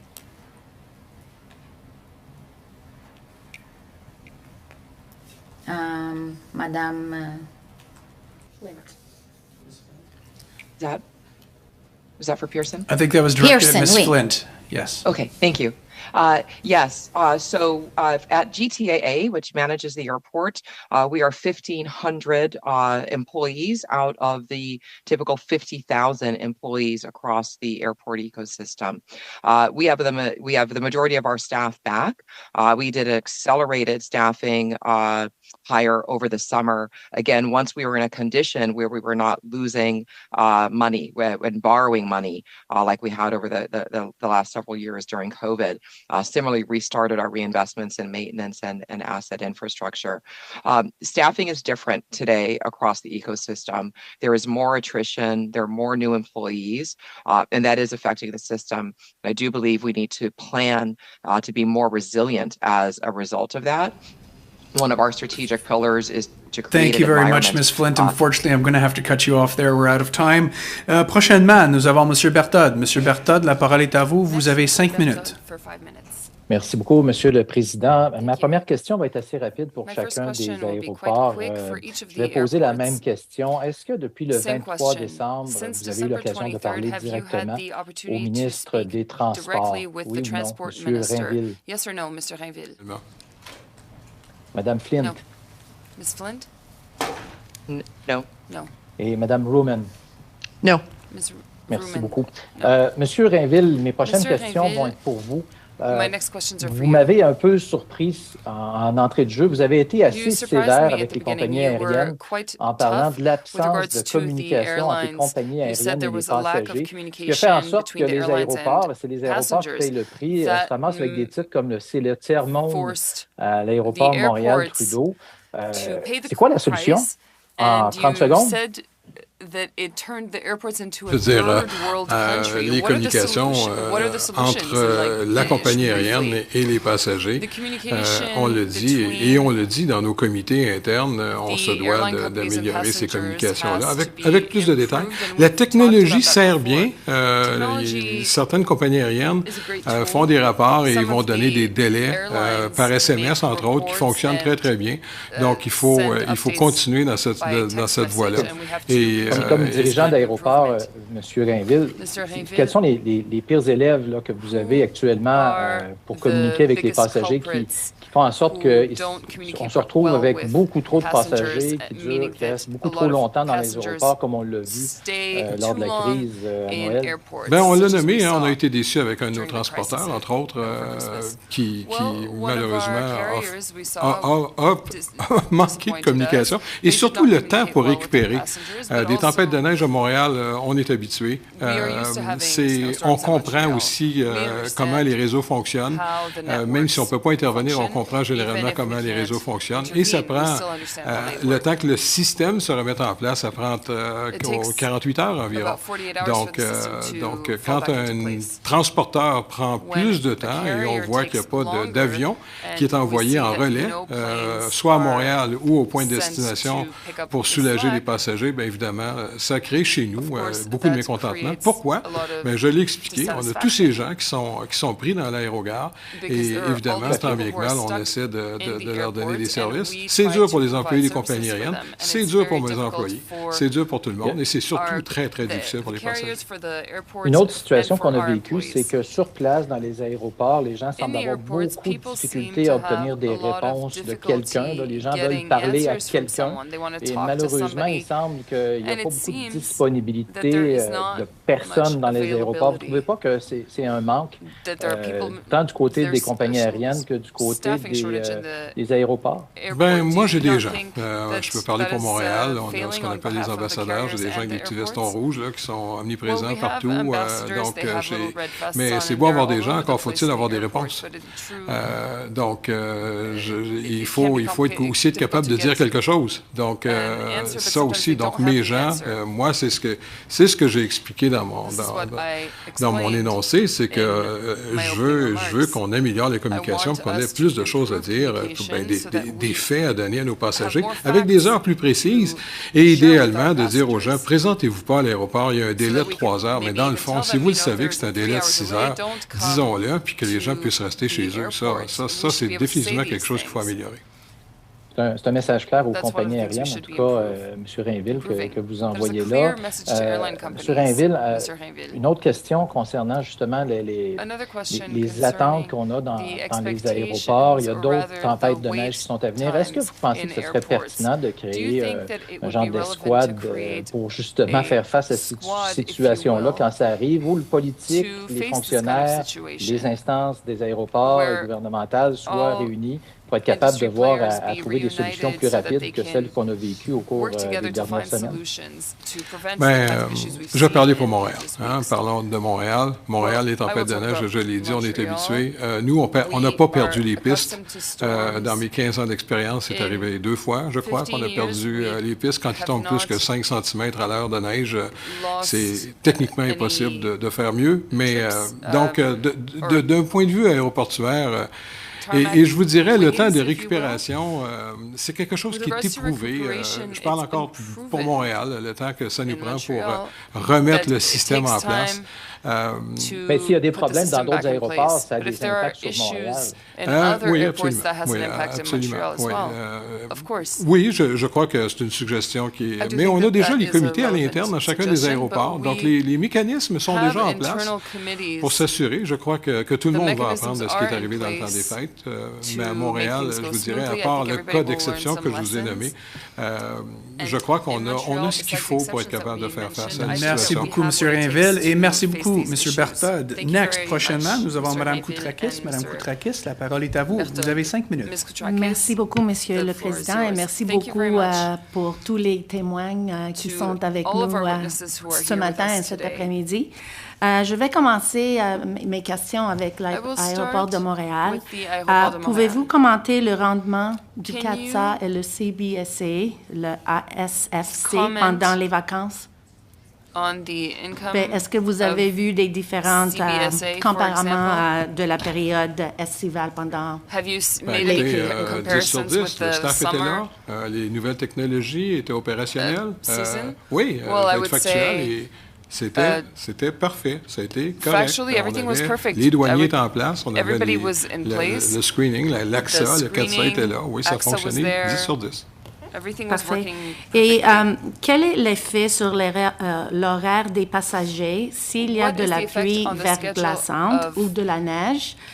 Combien d'avions peuvent décoller et atterrir en toute sécurité dans une heure dans des conditions normales versus de la pluie verglaçante ou de la neige? C'est quoi les différences? C'est toujours Bon, on va commencer par la condition de la piste. La piste comme telle, c'est même pas la prérogative de la compagnie aérienne de décider de décoller ou pas. C'est le pilote. C'est le pilote qui va émettre dans son appareil. Donc, c'est au pilote de décider. Quelle influence ça aura sur nos activités? C'est laissé au jugement de chacun des pilotes, généralement, et c'est à eux de décider. Ensuite, on va aller au déglaçage. Le déclassage, ça prend le temps que ça prend, évidemment, dépendamment de la couche, de l'épaisseur de verglas qu'il y a sur les ailes. Je crois qu'on l'a vécu dans d'autres aéroports. Souvent, le temps de retourner à la piste prêt au décollage, le verglas est revenu, il faut retourner. Donc, à un moment donné, c'est un cercle vicieux où on est mieux d'arrêter les opérations plutôt que de dégivrer pour dégivrer. Donc, je ne peux pas vous donner un chiffre précis, mais c'est clair que ça va ralentir les opérations de façon importante. And I'm wondering if the GTAA and Vancouver would chime in with the same 2 questions. Did you see a difference on the performance of CATSA and CBSA during the holidays? And how did they compare to the summer period?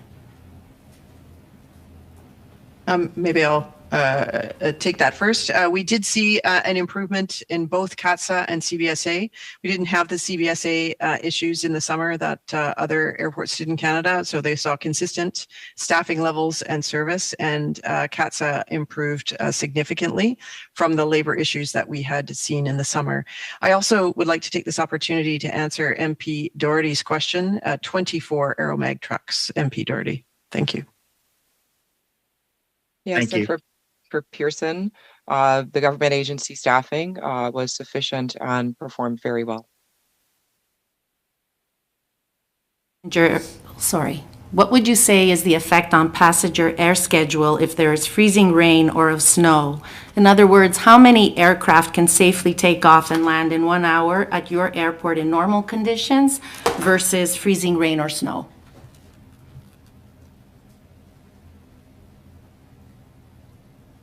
Ms. Flynn? Again, Go ahead. Sure. Again, for us at YBR, it, as my colleague Philippe said, it depends on the conditions, but certainly the conditions that we saw with the accumulation of snow in such a short period of time and the density of it meant that the timeout period maximums were exceeded. So by the time you've de-iced the aircraft efficiently, got it to the aircraft, it's exceeded the maximum time that regulations allow for the aircraft to safely depart, and it has to go back to de-icing and start that process all over again. So it depends on the weather conditions and the maximum timeout thresholds. It's a similar answer for Pearson. It is a decision is made with NAV Canada and others on a real weather condition basis. Would you say that your experience with communicating with either the minister or his team has been, something that is a positive experience for all of you, or do you think that there was something more that could have been done that perhaps was not done?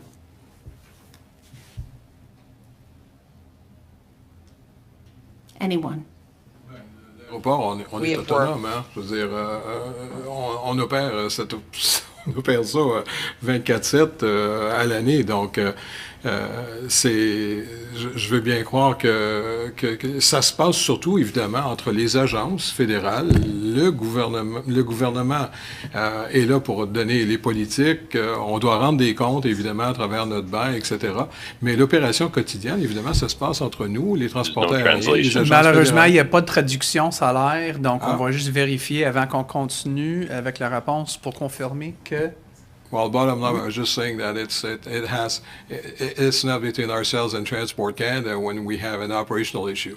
It's between ourselves, the airlines, and the federal agencies.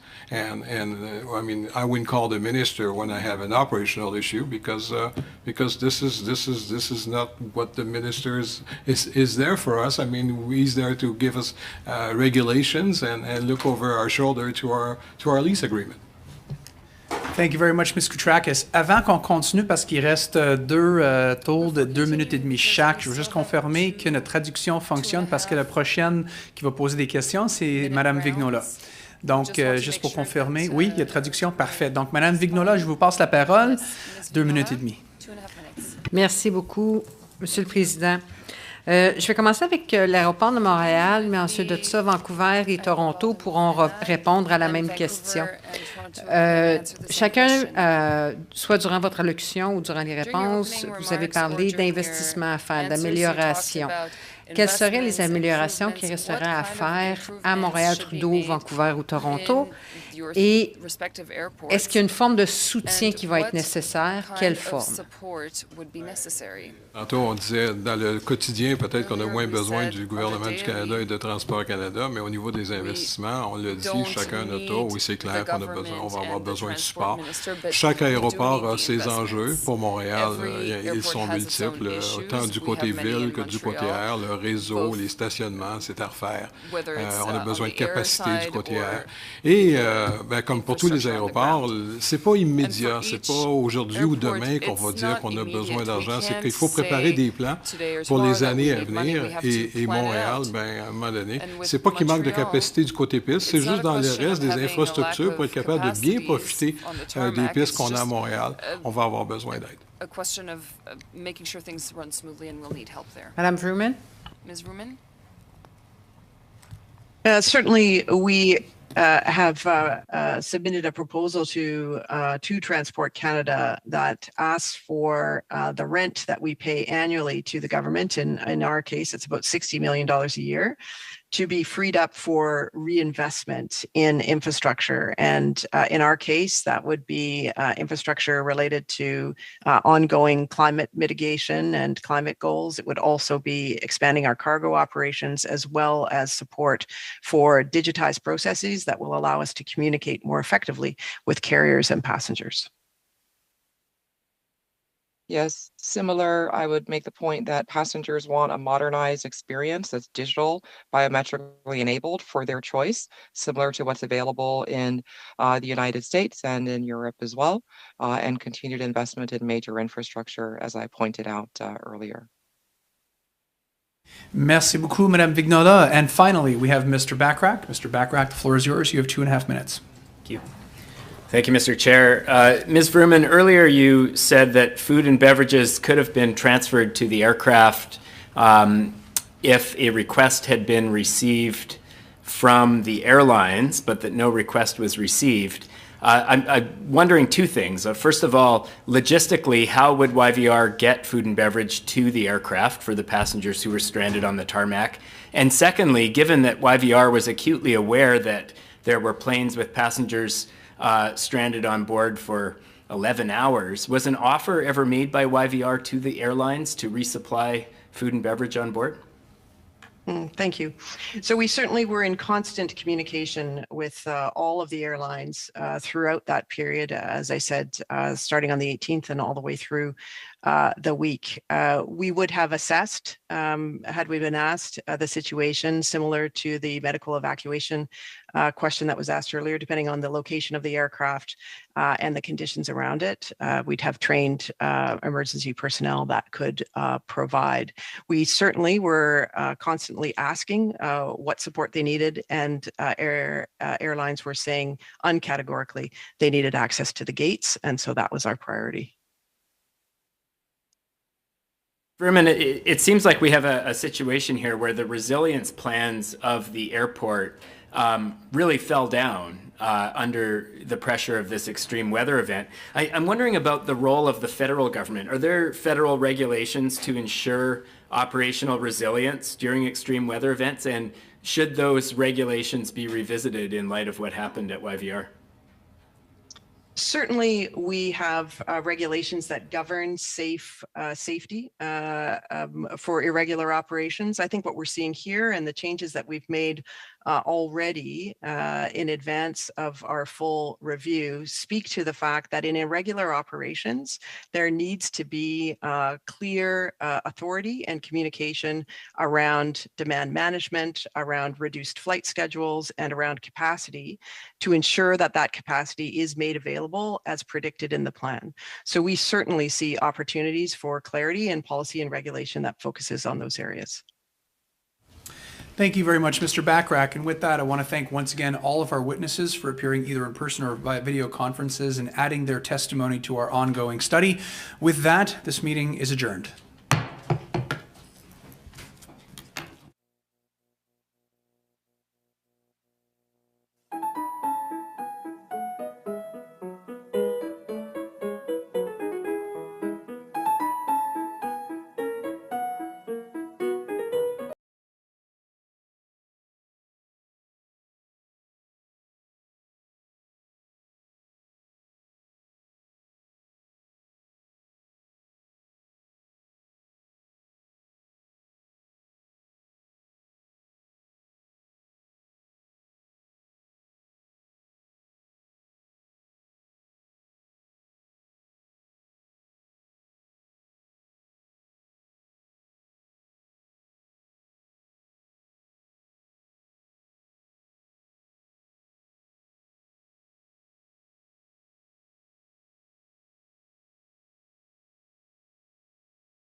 J'ouvre maintenant la séance. Bienvenue à la réunion numéro 47 du Comité permanent des transports, de l'infrastructure et des collectivités de la Chambre des communes.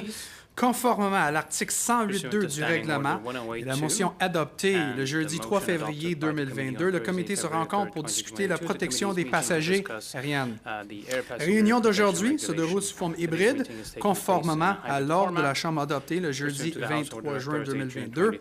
Les députés peuvent participer en personne dans la salle ou à distance avec l'application Zoom. Wish to inform committee members that all witnesses have been sound tested for the benefit of our translators and have passed the test. With us today for the first half of our meeting, we have appearing before us the Honorable Omar Alghabra, Minister of Transport, Department officials, Dominic Rochon, Acting Deputy Minister, Craig Hutton, Associate Assistant Deputy Minister, Policy, and Nicholas Robinson, Associate Assistant Deputy Minister, Safety and Security. Minister, thank you for appearing, and if I may, thank you as always for accepting this committee's invitation to appear before us. With that, and to get things started, I'll turn it over to you for your 5-minute opening remarks.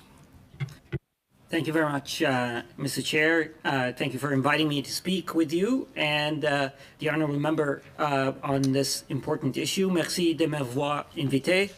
I'm joined today by representatives from Transport Canada, Dominic Rochon, Acting Deputy Minister, Nicholas Robinson, Associate Assistant Deputy Minister, Safety and Security, Craig Hutton, Associate Assistant Deputy Minister, Policy, and Colin Stacey, Director General, Air Policy.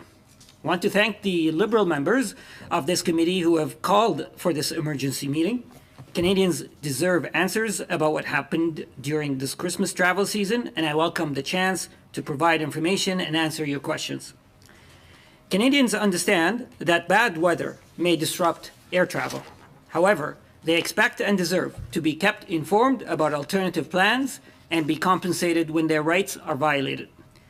Unfortunately, the circumstances many travelers face this holiday season were completely unacceptable. C'est inacceptable. I was incredibly concerned and frustrated to hear about those who were stranded, delayed, or missed their holiday plans due to horrible travel conditions. The safety and efficiency of Canada's aviation sector is a priority of mine. Upholding the rights of passengers is also a priority of mine.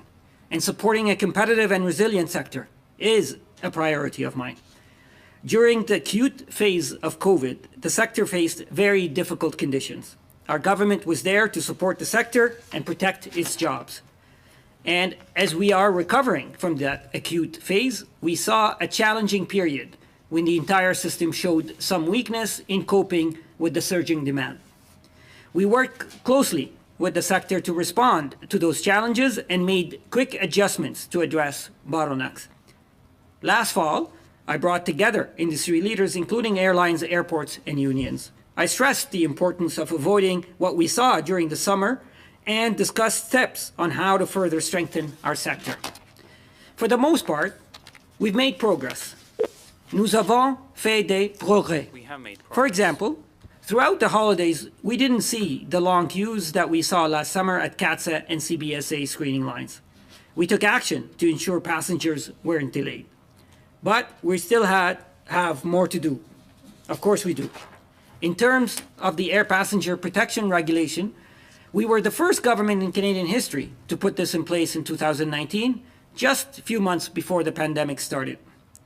On a été le premier gouvernement à mettre en place une réglementation sur les droits des passagers aériens. Naturally, the pandemic exposed weaknesses in the Bill of Rights.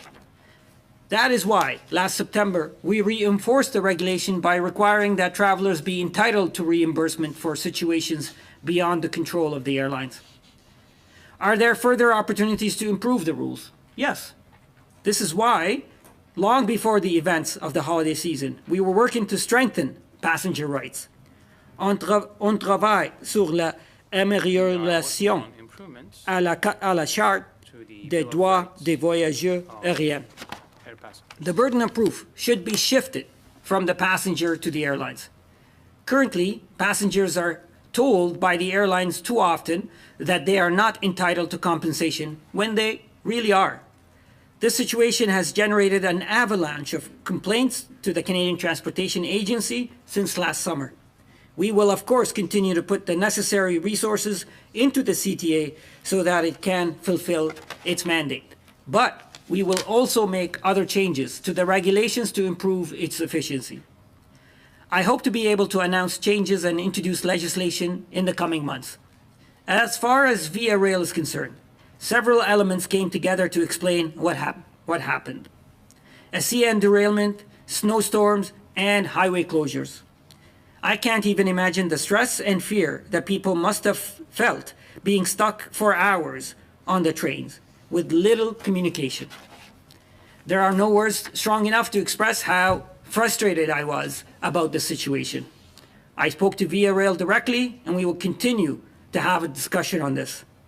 J'ai parlé à la direction des Via et nous allons continuer notre discussion sur cette situation. Emergency protocols clearly need to be reviewed, and a full examination of what happened is taking place. We will take action accordingly. In conclusion, I want to tell you that our government is not hiding. We are going to assume our responsibilities, and the industry must assume theirs. Nous allons continuer de travailler ensemble pour que ça n'arrive plus jamais. Lastly, I would like to use this opportunity to thank all the employees in the Canadian transportation sector who worked hard over the holiday period to ensure Canadians could make their way home or visit their friends and family. Mr. Chair, that concludes my opening remarks. Happy to answer any questions that you or my colleagues may have. Je suis heureux de répondre à vos questions. Thank you. Merci. Merci beaucoup, Monsieur le Ministre. Thank you very much, Minister. We'll begin our line of questioning today with Ms. Landsman. Ms. Landsman, the floor is yours. You have 6 minutes. Thank you very much, Mr. Chair, and Mr. Minister, thanks for accepting the invitation. We've heard a lot of testimony throughout the day and we've seen and heard firsthand stories of canceled Christmas, endless delays, sleeping on airport floors, being shuffled from hotel lobby to hotel lobby in a foreign country. Your government has been in power for 7 years, and you have been Minister of Transport since the beginning of 2021. You oversaw the chaos this summer leading to Canadian airports being ranked the worst in the world, both number 1 and number 2 spots. And on November 17th, you blamed airport staff shortages as the reason for the chaos during the summer and claimed to have solved the problem. You had a summit, but as we heard from witnesses today, provided no policy directives as per the airline's testimony. And worse, passenger protections put in place by the government have failed to actually protect passengers, consumers, and anyone in this country who was stuck elsewhere or stuck on a tarmac for well over 12 hours in some cases. And a Canadian that flies British Airways to the UK is better protected than one who flies WestJet to the UK. And that remains a fact under these passenger protections. So, Minister, you yourself are responsible and have the tools to fix it. The question is why you waited so long, why you waited from the first time you heard about Sunwing, presumably when the rest of the country did on December 19th, why you waited till January 5th, and why you haven't spoken to the airports, as we heard, while Canadians were stranded again on tarmacs for 12 hours, in some cases in Vancouver. So I have a few questions. The Canada Transportation Acts permits Cabinet, on your recommendation, orders to stabilize the national transportation system in an event of extraordinary disruption. Now, we all agree that the Sunwing situation was an extraordinary disruption, and you didn't recommend to Cabinet to make an order under Section 47 in connection with Sunwing. So I ask, why not? And what was more important? What had you preoccupied? And I want to welcome back Ms. Landsman to this committee. There were so many in her remarks that deserves to be unpacked, and I understand the political interest in conflating what happened last summer with what happened this Christmas, which I think Canadians understand that they are 2 separate situations. Having said that, our government and I personally have been very proactive since the summer. She talked about the summit that I held, which was not the only thing that was done from the summer till now. She talked about communications with Sunwing. I can assure her and all of my colleagues that my office, first of all, I have been briefed regularly and daily, in fact, sometimes hourly, on what's happening. My officials, my office has been in touch with Sunwing daily, sometimes more than once a day, to ensure that we get updated, to ensure that we remind Sunwing of their obligations towards their customers and to Canadians. And Mr. Chair, we've been working, when I was here just December 5th, just over a month ago, committee members were asking me, what lessons have we learned from the summer? And I was glad to share about our work plan. And I did talk about the plan to improve our passenger Bill of Rights. I talked about the plan to modernize security screening. I talked about our plan to improve the authorities that airports have. And I talked about improving the authorities and the tools that the Canadian Transportation Agency needs. This is ongoing work. This is extremely serious. We've been proactive. And I wish when the Conservatives were in power, had implemented a passenger Bill of Rights, because today we would have been in a much better position, improving and enhancing the rules. We are where we are. I, as I said in my opening remarks, and our government accept our responsibility, and we are working to ensure that lessons learned will be benefited from, our passengers' rights are protected, but it's important to remind Canadians that we do have rights for passengers. In fact, Sunwing violated those rights. So the issue is not only that we didn't have rules. The issue is that some private operators also did not uphold their obligation.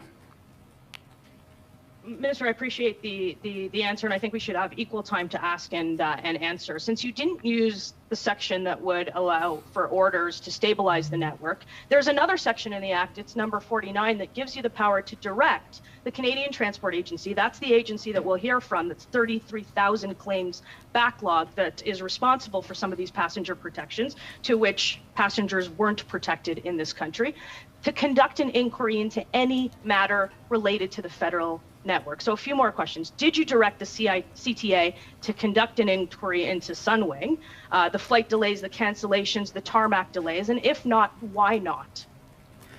Mr. Chair, and to Ms. Landsman, the way we set up in our system, the CTA is an arm's length quasi-judicial body that is delegated or empowered to uphold and enforce the rules. The reason why we set it up that way is to avoid the appearance of political interference in investigation, in fining, in holding parties responsible accountable. That idea has served Canadians well to ensure that there is independence and there is non-political interference. Having said all of that, I have been working with the chair of the CTA, with the Canadian Transportation Agency, since my appointment as a minister, but particularly since the summer.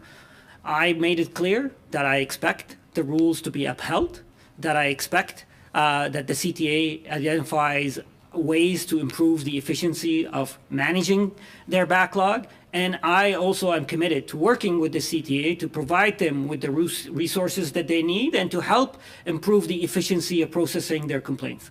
Thank you very much, Minister, and thank you very much, Ms. Landsman. Next, we have Mr. Sorbera. Mr. Sorbera, the floor is yours. You have 6 minutes. Thank you, Chair, and welcome, Minister. Minister, as we know, Canadians during certain parts of the year need to travel, want to travel, visit their family, go on a vacation. We live in a geographically big country, so aviation is a main principle, our mode of transportation. We also know we've come out of 2 years from the pandemic, and the air sector was probably the worst hit sector, aviation sector, not only here in Canada but around the globe. And it's gotten back up to its feet and incrementally moving forward. Some bumps along the way that we see here, as well as also we see in the United States, what happened with WestJet Airlines last week. But our government, prior to COVID, was acting, including the Air Passenger Bill of Rights, introducing air passenger protections, unlike the prior government, which had been in power for 11 years and did not take any action to protect consumers at all and left it in the hands of private corporations. So very much so an applaud there. My first question, Minister, to you is with regards to the proposed or potential changes that may come in strengthening the air passenger protections that are in place. Will there be opportunities for Canadians to weigh in on those proposed changes? Yeah, thank you very much, Mr. Chair and Mr. Subera, for being here and for your questions. Let me just say, first echo what you said. You're right. We saw not only in Canada, but across the world, some challenges with the recovery from the acute phase of COVID in the aviation sector. We saw disruptions around the world, in the United States, in Europe, and certainly in Canada.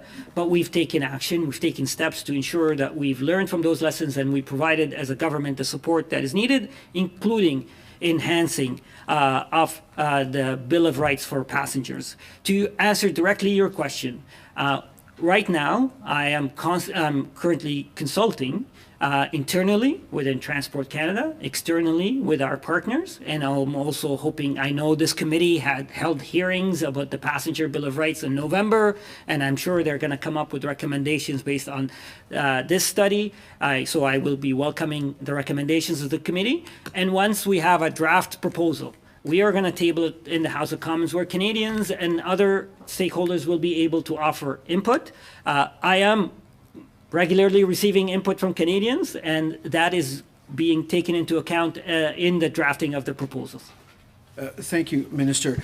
This morning we did hear a mea culpa. We did hear an apology from Sunwing in terms of its actions, or I would say lack of action, during the Christmas period, and it was great to see. And I think further strengthening in the Air Passenger Bill of Rights is the right path. Minister, as we know, the travel system here in Canada is private. The entities that operate, for the most part, are private entities, such as the airlines. But there are federal agencies that play very significant and critical roles, such as CATSA and CBSA. From your angle and from the data that we've seen, how did these organizations perform over a peak season, i.e. the Christmas travel season? Mr. Chair and Mr. Subera, I think it's really important to highlight this point because there are some people who are trying to conflate what happened in the summer with what happened this Christmas. We learned a lot from what happened in the summer, and I'm grateful to everyone who works in the industry who benefited from that unfortunate period.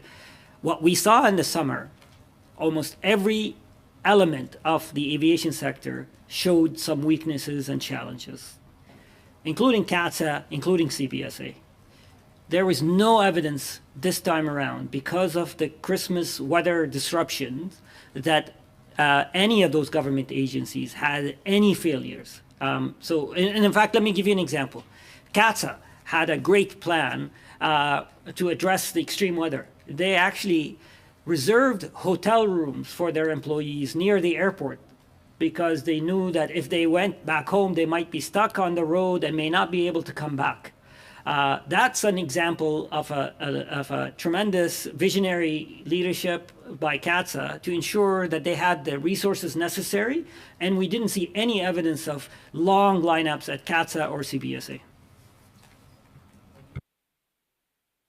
You actually have a minute left, Mr. Subera. Thank you, Chair. Minister, with regards to the air passenger protections that are currently in place and that Canadians know about and be informed, in terms of how that legislation has been enacted and how it is operating, the September changes that you put in place. First, can you describe those changes and how they've strengthened the system to date? Sure. So it's important to first remind Canadians that the first version of the bill came into force a few months before the pandemic. And then the pandemic hit, and we realized that the airlines were not obligated to refund passengers for cancellations outside of the airline's control. So we made changes to require airlines to refund passengers if a flight was canceled, even the ones that are outside of the control of the airline, that even included bad weather or pandemic. And this was very important because during the pandemic, individuals had to wait more than 30 days. Now the requirement is, if I understand that correctly, that if there's a cancellation, even if it's not if it's like a force majeure event, the responsibility of the airlines, that the refund has to happen within 30 days back to the consumer. That is correct. So passengers are not on the hook for a canceled flight, even if it was weather or a pandemic. Thank you very much, Mr. Ware. Thank you very much, Minister. Prochainement, nous avons Madame Vignola. Madame Vignola, la parole est à vous. Vous avez 6 minutes. Merci. Thank you. Monsieur le ministre, merci d'être parmi nous. Messieurs, également. Le 19 août dernier, vous êtes venu témoigner ici à ce comité concernant le fouillis qui est survenu, et on en a déjà parlé, durant l'été, qui n'a rien à voir avec les tempêtes qu'on a subies en décembre. On s'entend. De nouveau, vous comparaissez devant ce comité. À votre niveau d'intervention, qu'est-ce qui explique que les cafouillages continuent? On s'entend que ce n'est pas deux événements semblables, mais les cafouillages continuent néanmoins. Est-ce que ce serait le règlement sur la protection des voyageurs qui serait à renforcer, à donner plus de dents? Il faudrait donner plus de dents à ce règlement-là. Est-ce que c'est une des causes possibles? Merci, Madame Vignola, pour votre question, Madam Chair. Mr. Chair, let me just repeat. First of all, thank you for repeating the fact that they were two different situations. And Canadians are used to the fact we live in Canada, that we occasionally have extreme weather events that disrupt their travel plans. And Canadians are patient when it comes to these things. What is unacceptable to them and to me is when they're kept in the dark about what alternative plans are they provided or left stranded for days on end without any information. That was unacceptable. And it was today acknowledged by Sunwing that they made a mistake. Having said that, I will answer your questions. Yes, there are opportunities to strengthen the passenger Bill of Rights. I said this in my committee appearance on December 5th, and I will repeat it again, and I will assure you that I am and the department is currently working on these rules. Dans les suggestions qu'on m'a faites concernant les sanctions, les améliorations au règlement, on parle des sanctions maximales. Ici au Canada, pour une personne morale, les sanctions vont de 5 000 à 25 000 selon l'annexe. Et aux États-Unis, c'est un maximum de 400 000 Est-ce qu'il est envisagé que les sanctions canadiennes soient augmentées pour réellement dissuader les compagnies d'envisager de ne pas se conformer? Donc, les montants actuels sont-ils dissuasifs suffisamment? Mr. Chair, thank you for the question. Yes, we are looking at the issue of fines. If there's an opportunity to increase the fines or to enhance the rules, I welcome this committee's suggestion. And let me assure you that if you compare our overall regime to the U.S. regime, any independent observer will tell you that the Canadian system is stronger. That doesn't mean that we can't learn from the U.S. and the European model. And we're looking at different aspects, and I welcome the committee's suggestions on how else we can make them stronger. Merci. En Europe, les soucis de sécurité ne peuvent pas être invoqués pour refuser des compensations. Peu importe que la situation soit créée par un événement sous le contrôle ou hors du contrôle du transporteur, ce dernier doit offrir du soutien et certaines formes de compensation. Encore ici, envisagez-vous de modifier le règlement de sorte qu'il protège mieux les usagers aériens et que ce règlement soit plus proche des mesures en place en Europe? Yes, we are. We are looking at, as I said, almost every aspect of the regulation to how we can further enhance it and strengthen it. And let me just be very clear, by the way. You're right. There are occasions, I've heard of occasions where the airlines is using the justification of safety to cancel flight, to avoid compensating passengers, and there has been a judgment by the Canadian Transportation Agency recently, just this I think summer or fall, that airlines cannot use labor shortage as a justification for safety, and therefore that airlines are responsible for those cancellations, even though they may have used the justification of safety. Merci. Donc, c'est une faille, une faiblesse qui serait très opportune de combler, en effet. Et toujours en mode solution, ma question, vous avez remarqué, mes questions sont en mode solution. Il y a des groupes de défense des passagers qui sont venus nous voir et qui nous disent, écoutez, ça n'a pas de bon sens parce que c'est la victime de la situation, c'est-à-dire le passager, qui doit prouver qu'il a droit aux compensations et que ce que la compagnie aérienne a prétendu est faux. Est-il question, dans vos réflexions, dans vos études, de faire en sorte que la charge de la preuve ne soit plus sur les épaules du passager aérien, mais bien sur les épaules du transporteur? Again, I want to thank you for focusing on constructive solutions, and my answer, in fact, I mentioned it in my opening remarks. We are looking at ensuring that more of the burden is on the airline, not on the passenger. The truth of the matter is the burden has always been on the airline. However, it's clear that there's further room to improve and clarify these rules. So that is precisely what we're looking at. Merci beaucoup, Madame Vignola. Thank you very much, Minister. Next, we have Mr. Bachrach. Mr. Bachrach, the floor is yours. You have 6 minutes. Thank you, Mr. Chair, and thank you, Minister, for accepting our invitation to be here today. We're all here because Canadians are frustrated. They're angry, they're dismayed, and they feel betrayed.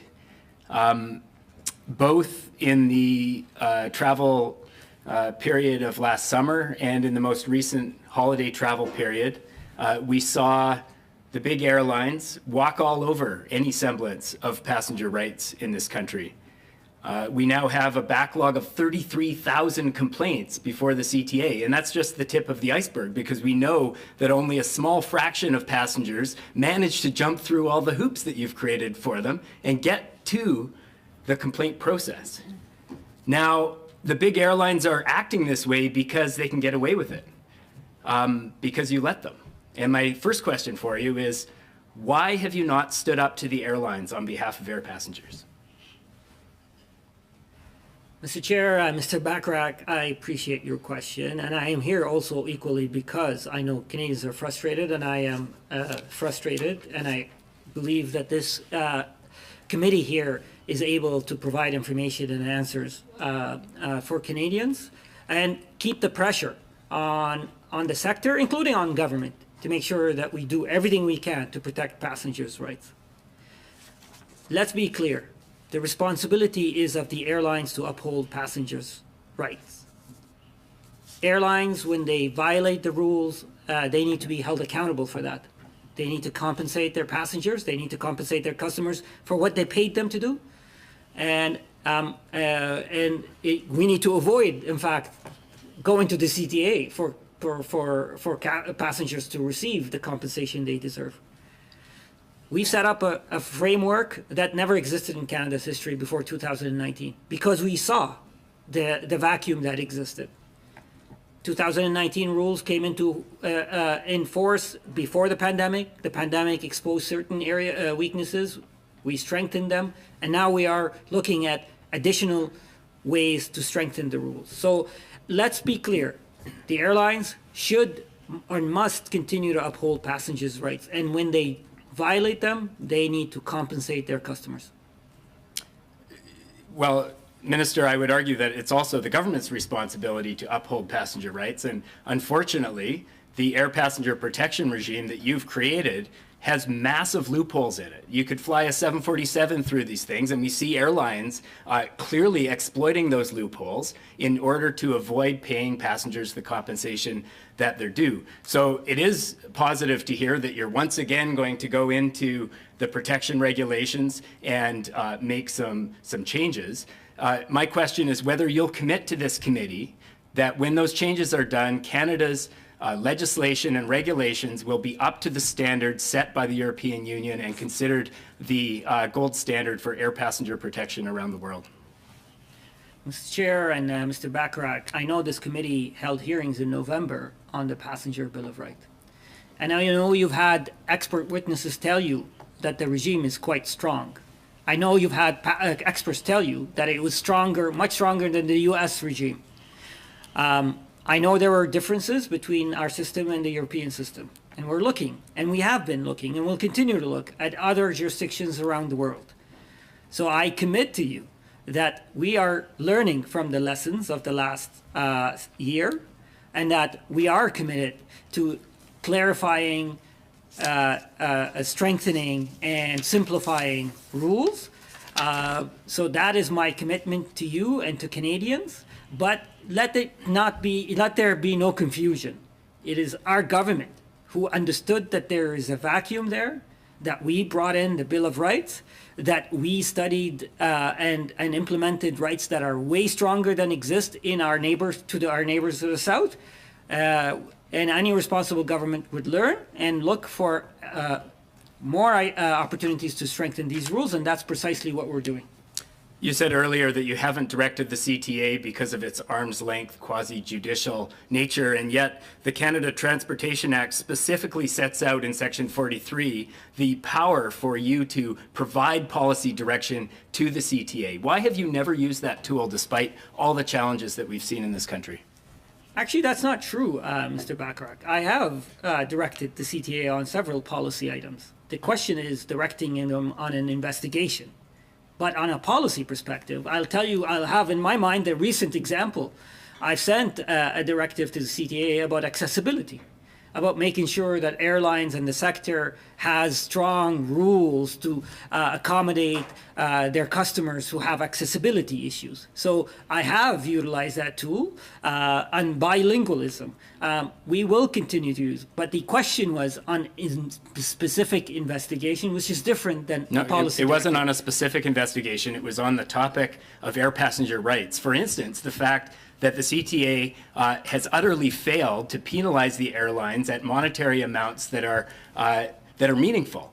The only fines we've seen total a little over $100,000. In the United States, the government has fined the big airlines over $7 million since the beginning of the pandemic. Why does this government treat the airlines with kid gloves, and why haven't you provided direction to the CTA to strengthen enforcement so that the airlines stop trampling on air passenger rights? Mr. Bacharach, I appreciate your passion on this, and I share it. You had airlines today and on previous occasions tell you how this government is not treating them with kids' gloves. We are not treating airlines with kids' gloves. In fact, we're looking to, as I said, further strengthen the rules to ensure that passengers are protected. So let's be very clear.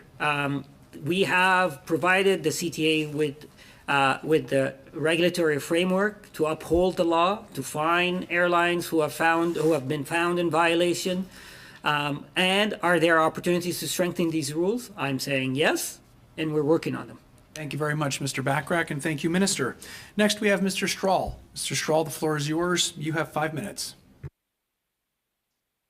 Thank you, Mr. Chair. And it's certainly interesting to see Liberal members here at the committee doing victory laps after we've just experienced such a catastrophic travel season. And Minister, far from the opposition or the media conflating the summer and winter travel seasons, it was yourself, it was you, when you brought together industry players in November who declared that you were confident that Canadians could have confidence that there would not be the same issues plaguing the system that we saw in the summer, that the travel chaos had been managed because you held a summit. We've learned from both the airports and the airlines this morning that in fact you gave no policy direction at that summit. It appears to have been simply a public relations exercise so that you could say that you were doing something. You indicated that the government should do everything in their power to protect passengers. But we learned today, we asked the question, we asked Vancouver International Airport, the Vancouver Airport Authority, did the minister call you? Has the minister called you since the middle of December? No. We asked the Montreal Airport Authority, did the minister call you since the middle of December? The answer was no. We asked the Toronto Airport Authority, did the minister call you since the middle of December? The answer was no. And most shockingly, the airlines also indicated that, especially Sunwing, said that they had not heard from you directly until January the 5th, which was more than 2 weeks after the catastrophic failure of that airline and people sleeping in hotel lobbies in a foreign country. So you waited until the passengers had been returned to Canada.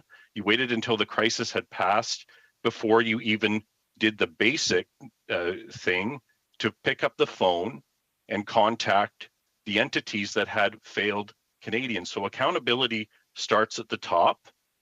And I would argue that you are passing the buck. You have not engaged with the industry directly. You might have left it to your officials. But between Christmas and New Year's, we needed to see action from you. And we didn't see it. We saw in the United States, we saw the U.S. Transportation Secretary, Pete Buttigieg, he picked up the phone. He had Southwest Airlines hauled onto the carpet within 24 hours of their failure. And you were nowhere for over 2 weeks. So given that, why did it take you until January the 5th to do your job, to talk to Sunwing Airlines, to demand answers for Canadian travelers? Mr. Chair and Mr.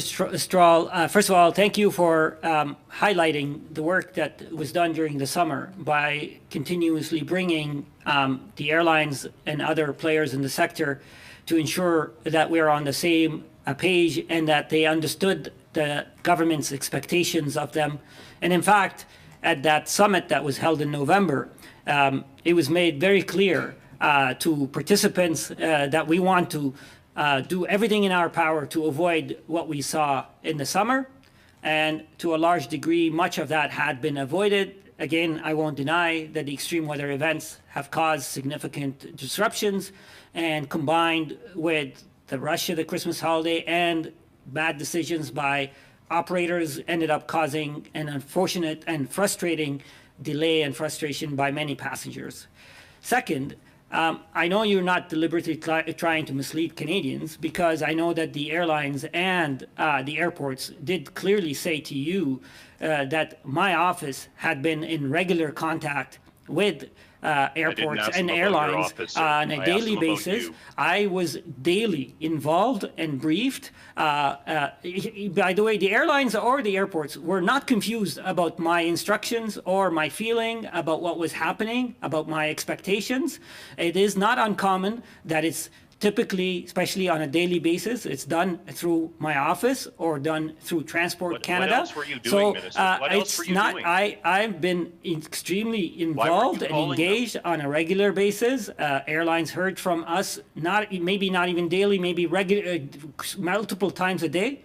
So I can assure you. And the U.S., by the way, is set up differently than Canada. That the Department of Transportation in the U.S. is the one that is responsible for enforcing their protections, while in Canada, we set up the Canadian Transportation Agency to be at an arm's length. So there's why there's a difference there. Having said that, I was personally involved on a daily basis, in fact, on an hourly basis, on what was happening, and my instructions, my directions were clearly communicated regularly to airlines and airports. Thank you very much, Minister, and thank you very much, Mr. Strahl. Prochainement, next we have Ms. Koutrakis. Ms. Koutrakis, the floor is yours. You have 5 minutes. Thank you, Mr. Chair, and thank you, Minister, for accepting our invitation to appear before this committee once again in a short month after your last appearance here. Our colleagues on the Conservative side are suggesting that you should have used emergency authorities to order airlines to take certain actions. And I would argue and ask you, if I may, is it not a little rich for a party that talks about making the government smaller and less intrusive in getting gatekeepers out of the way to suggest that you micromanage the operations of private airlines? Thank you, Mr. Chair, and Ms. Koutrakis, thank you for that question. I do think it is actually a moment worth noting how a party that wants the government to typically says to get out of the way now is expecting more government involvement in the private sector, having almost to the degree of nationalizing our airlines. Having said that, my focus is on doing the right thing and upholding passenger rights.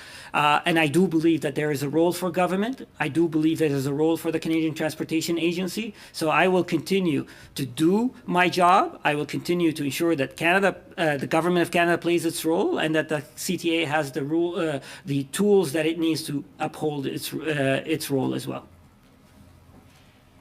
Thank you. And I'm wondering if you can describe the actions that you and Transport Canada are contemplating to further strengthen passenger rights in Canada. I know you're saying that we're looking at that and we're going to be doing that. The government will be doing that.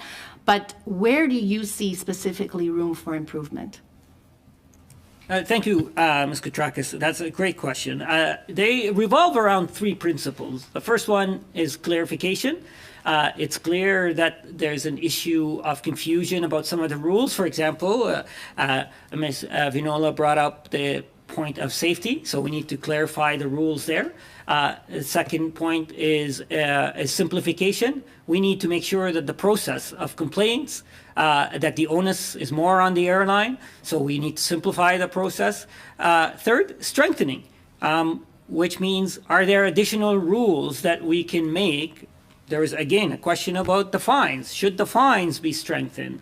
So those are the three principles that we're looking about, and we're looking at international jurisdictions and see what lessons can be learned from them. But those are basically the ideas or the objectives that we're trying to achieve. I'm also curious to know specifically what our committee here, the role that it can play to make sure that we are, when we're going through the consultation process, how can that consultation process reflect our recommendations? And do you have any suggested timelines that we should be considering while we're doing this work? Thank you, Ms. Koutrakis. As I stated earlier, I know that this committee held hearings in November about the Passenger Bill of Rights. We had a meeting. I was here on December 5th. At that time, I invited committee members to propose changes. I'm repeating that invitation. The input of this committee is going to be very useful for our government as we are proceeding with improving the Bill of Rights. And there will also be another opportunity once those proposals are tabled for the committee to provide further evidence and further feedback. And at the risk of sounding repetitive again, I think that it merits and it begs for me to ask you the question once again. Our opposition colleagues are claiming that you weren't proactive in preempting the holiday season's transportation problems and that you only tweeted that these problems were unacceptable. We all know that that's not the case. As the parliamentary secretary to you, I know that that's not the case because I receive the same briefings as you do, and I know firsthand how active and proactive both you and your staff and Transport Canada has been throughout the whole process. So can you outline the measures you and Transport Canada took before and during the holidays to ensure that the travelers' rights were respected? Thank you, Ms. Koutrakis. And thank you. You are my parliamentary secretary and been playing an important role in this period. First of all, during the summer ordeal, I had the opportunity to speak with all airlines individually and visit many of the airports, large and small and regional, benefited from their experience and their insight. Then last November, we hosted a summit that brought the CEOs of airlines, of airports, of union representatives, and we talked about the necessary action needed moving forward. Then we also stood up just before Christmas, stood up a working group that involved airports, airlines, government agencies in preparation for the Christmas season to make sure that all the focus is placed on preparing for the Christmas rush. We all know that Christmas is one of the busiest times of the year. So we had done a lot of preparatory work. Unfortunately, the storm happened, causing extreme disruption. But we also ended up seeing unfortunate decisions made by an airline operator that caused many of the frustrations. Thank you very much, Minister, and thank you very much, Ms. Koutrakis. Next, we have, prochainement, nous avons Madame Vignola. Madame Vignola, la parole est à vous. Vous avez 2 minutes et demie. Merci, Monsieur le Président. Certains de mes collègues sont revenus sur le rôle de l'Office du transport du Canada avec les problématiques des dizaines de milliers de plaintes qui sont en attente de traitement. À votre niveau, qu'est-il possible de faire pour donner à l'Office, je sais qu'il y a une distance de bras entre les deux, mais donner à l'Office tous les outils nécessaires pour être en mesure de traiter avec diligence les plaintes qu'il reçoit? Thank you, Ms. Vignola, for that question. Yes, there are things that the federal government can do. And first, we need to identify how we can simplify the rules that govern in how the CTA deals with complaints. Are there opportunities to reduce red tape there to increase the efficiencies of handling the complaints?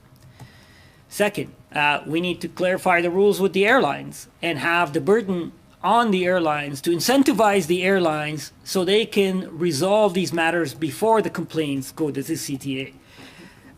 Third, we need to provide, I'm working currently with the CTA and its chair on what additional resources they need so they are able to manage that load.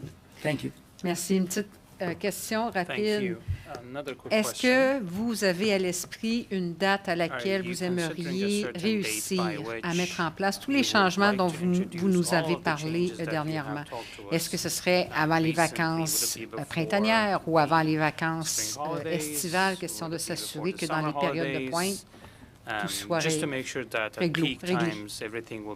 Merci. Look, my plan is to table those proposals during the spring session. There's still some work that is needed. The work is started before Christmas, but the plan that I'm aiming for is during the spring session. Yes. Merci beaucoup, Madame Vignola. Next, we have Mr. Backrack. Mr. Backrack, the floor is yours. You have 2.5 minutes. Thank you, Mr. Chair. Minister, you said one of the areas you're looking at is strengthening the fines that are possible under the Air Passenger Protection Regulations and the Canadian Transportation Act. But right now, there are fines of up to $25,000 per passenger that are possible under existing legislation. And yet, the only time we've seen the CTA issue airlines fines under the APPR, we saw fines of about $200 per passenger. Why didn't you use your ability under the Canadian Transportation Act to order the CTA to increase its fines and strengthen its enforcement to act as a deterrent? Like $200 isn't enough. I'm sure you'll agree with me on that. Mr. Backrack, you just acknowledged that the CTA has the authority to impose a fine up to $25,000 per passenger. The CTA has that authority. Please forgive me for avoiding to look like I am interfering into the independence of the CTA. My expectation is that the rules are enforced and that passengers' rights are upheld. I know that the CTA is coming here, so I'm sure that would be an interesting question for the CTA. So, Minister, when you have companies worth hundreds of millions, if not billions of dollars, what is the purpose of a $200 fine per passenger? What's the goal of these administrative monetary penalties? Because it seems comical, frankly. Mr. Backrack, I'll repeat. We provided the CTA with authorities to impose significant fines. We leave the discretion to a quasi-judicial independent body to decide, based on the facts before them, what type of fines they impose. I think the CTA is capable of explaining how they come up with their decision.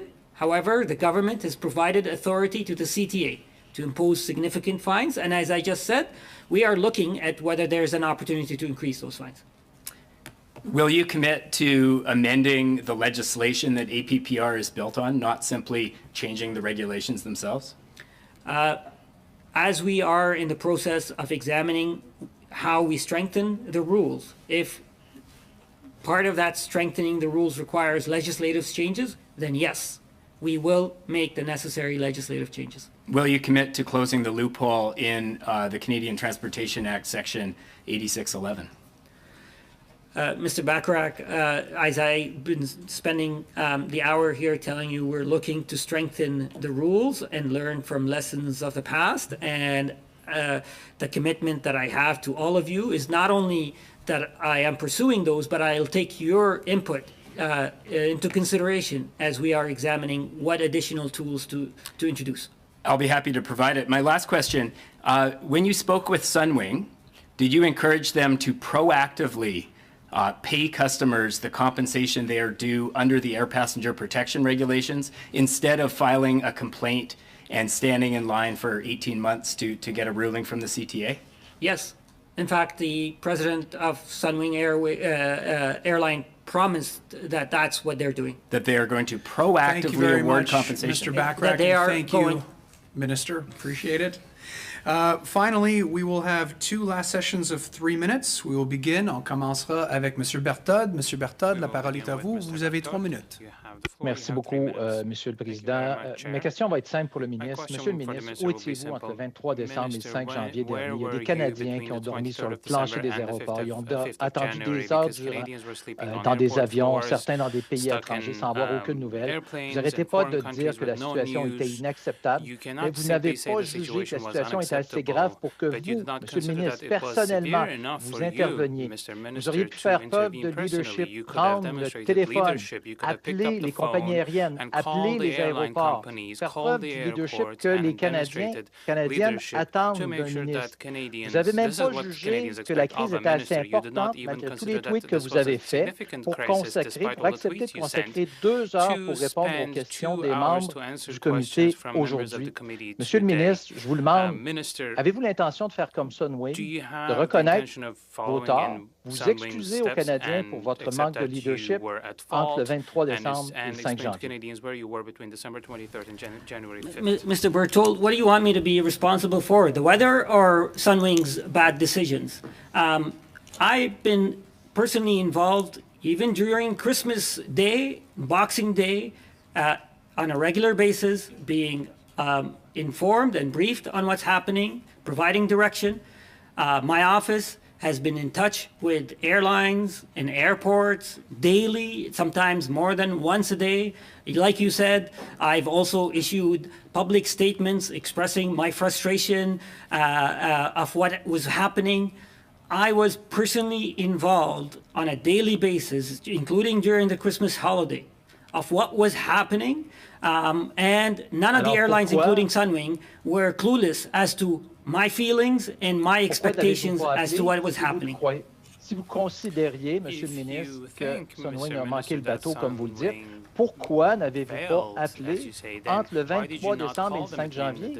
Pourquoi n'êtes-vous pas intervenu personnellement? C'est facile de faire des tweets, on peut faire ça de partout. On peut avoir des briefings par Zoom de partout. Pourquoi est-ce que vous n'avez pas fait preuve de leadership et vous n'êtes pas allé directement dans les aéroports voir ce qui se passait, que vous n'êtes pas allé directement appeler les compagnies aériennes, que vous n'avez pas communiqué avec les aéroports? C'est ce qu'on attend, c'est ce qu'on doit attendre et c'est ce que les Canadiens s'attended des gestes de leur ministre.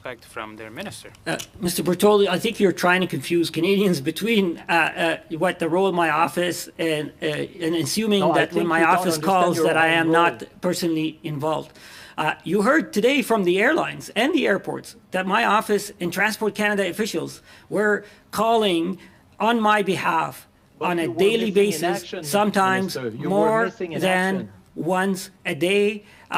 The airlines and the airports were very much aware of my input, my expectations. So we were, and I was personally involved daily, including on Christmas Day, including on Boxing Day, on what's happening. This is my responsibility, and we were putting pressure on the airlines. Thank you very much, Minister, and merci beaucoup, Monsieur Berthold. Thank you very much, Mr. And finally, for today, we have Ms. Demoff. Ms. Demoff, the floor is yours. You have 3 minutes.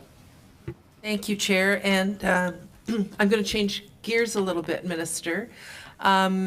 VIA wasn't here today. I know they're coming to a future meeting, but you did mention the issues that they had in your opening remarks. I wanted to share with you an email I got from a constituent whose 83-year-old mother and her 82-year-old friend traveled from Chatham to Aldershot on December 23rd. Their train was 4 hours late getting in, but she said, given the weather conditions, we accepted this and we were thankful we arrived safely. However, when they returned home on December 27th, they were supposed to arrive at 9 p.m. Their train was 5.5 hours late, so these two 80-year-olds got into an unmanned VIA station at 2:20 a.m., and it was very difficult in a small town like Chatham or smaller town like Chatham to get a cab at 2:20 in the morning. I'm wondering, I recognize Via Rail as a separate entity and you're not in charge of it, Minister, but I would welcome your thoughts on Via Rail and their actions over the holidays and ongoing issues like this that this older woman and her friend encountered. Thank you, Ms. Dema, for the question. There's two parts of my answer. First, what had happened during Christmas. First of all, let me say weather disruptions are, Canadians are familiar with them and they are patient when it comes to disruption. However, they rightly expect that they are kept informed and that alternative plans are prepared. What happened during Christmas, particularly the service between, I think, Ottawa and Toronto, where passengers were kept on the train without information for 19 hours was totally unacceptable. And VIA accepted responsibility, and now they are conducting an independent review into what happened. Second, look, our government recognizes that Via Rail is essential for Canadians and that the current status quo needs improvement. As you know, Via does not own any of its track, and it sometimes is at the mercy of the owner of the tracks and ends up facing delays. That's why our government is investing in what previous governments have talked about in the past but never made reality, in a high-frequency rail where we are building a dedicated track for Via to have a reliable, fast, clean service in the busiest corridor of the country. So I'm excited about that future, but in the meantime, Via needs to accept its responsibility and learn from the lessons that happened during the Christmas holidays. Thank you, Minister. Thank you very much, Ms. Demoff. And once again, on behalf of the committee, Minister, we want to thank you for appearing before us and providing us with your testimony and answering all of our questions. With that, I will suspend for 2 minutes and provide the time necessary to switch over to our next line of witnesses. We will suspend in 2 minutes.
Back to order.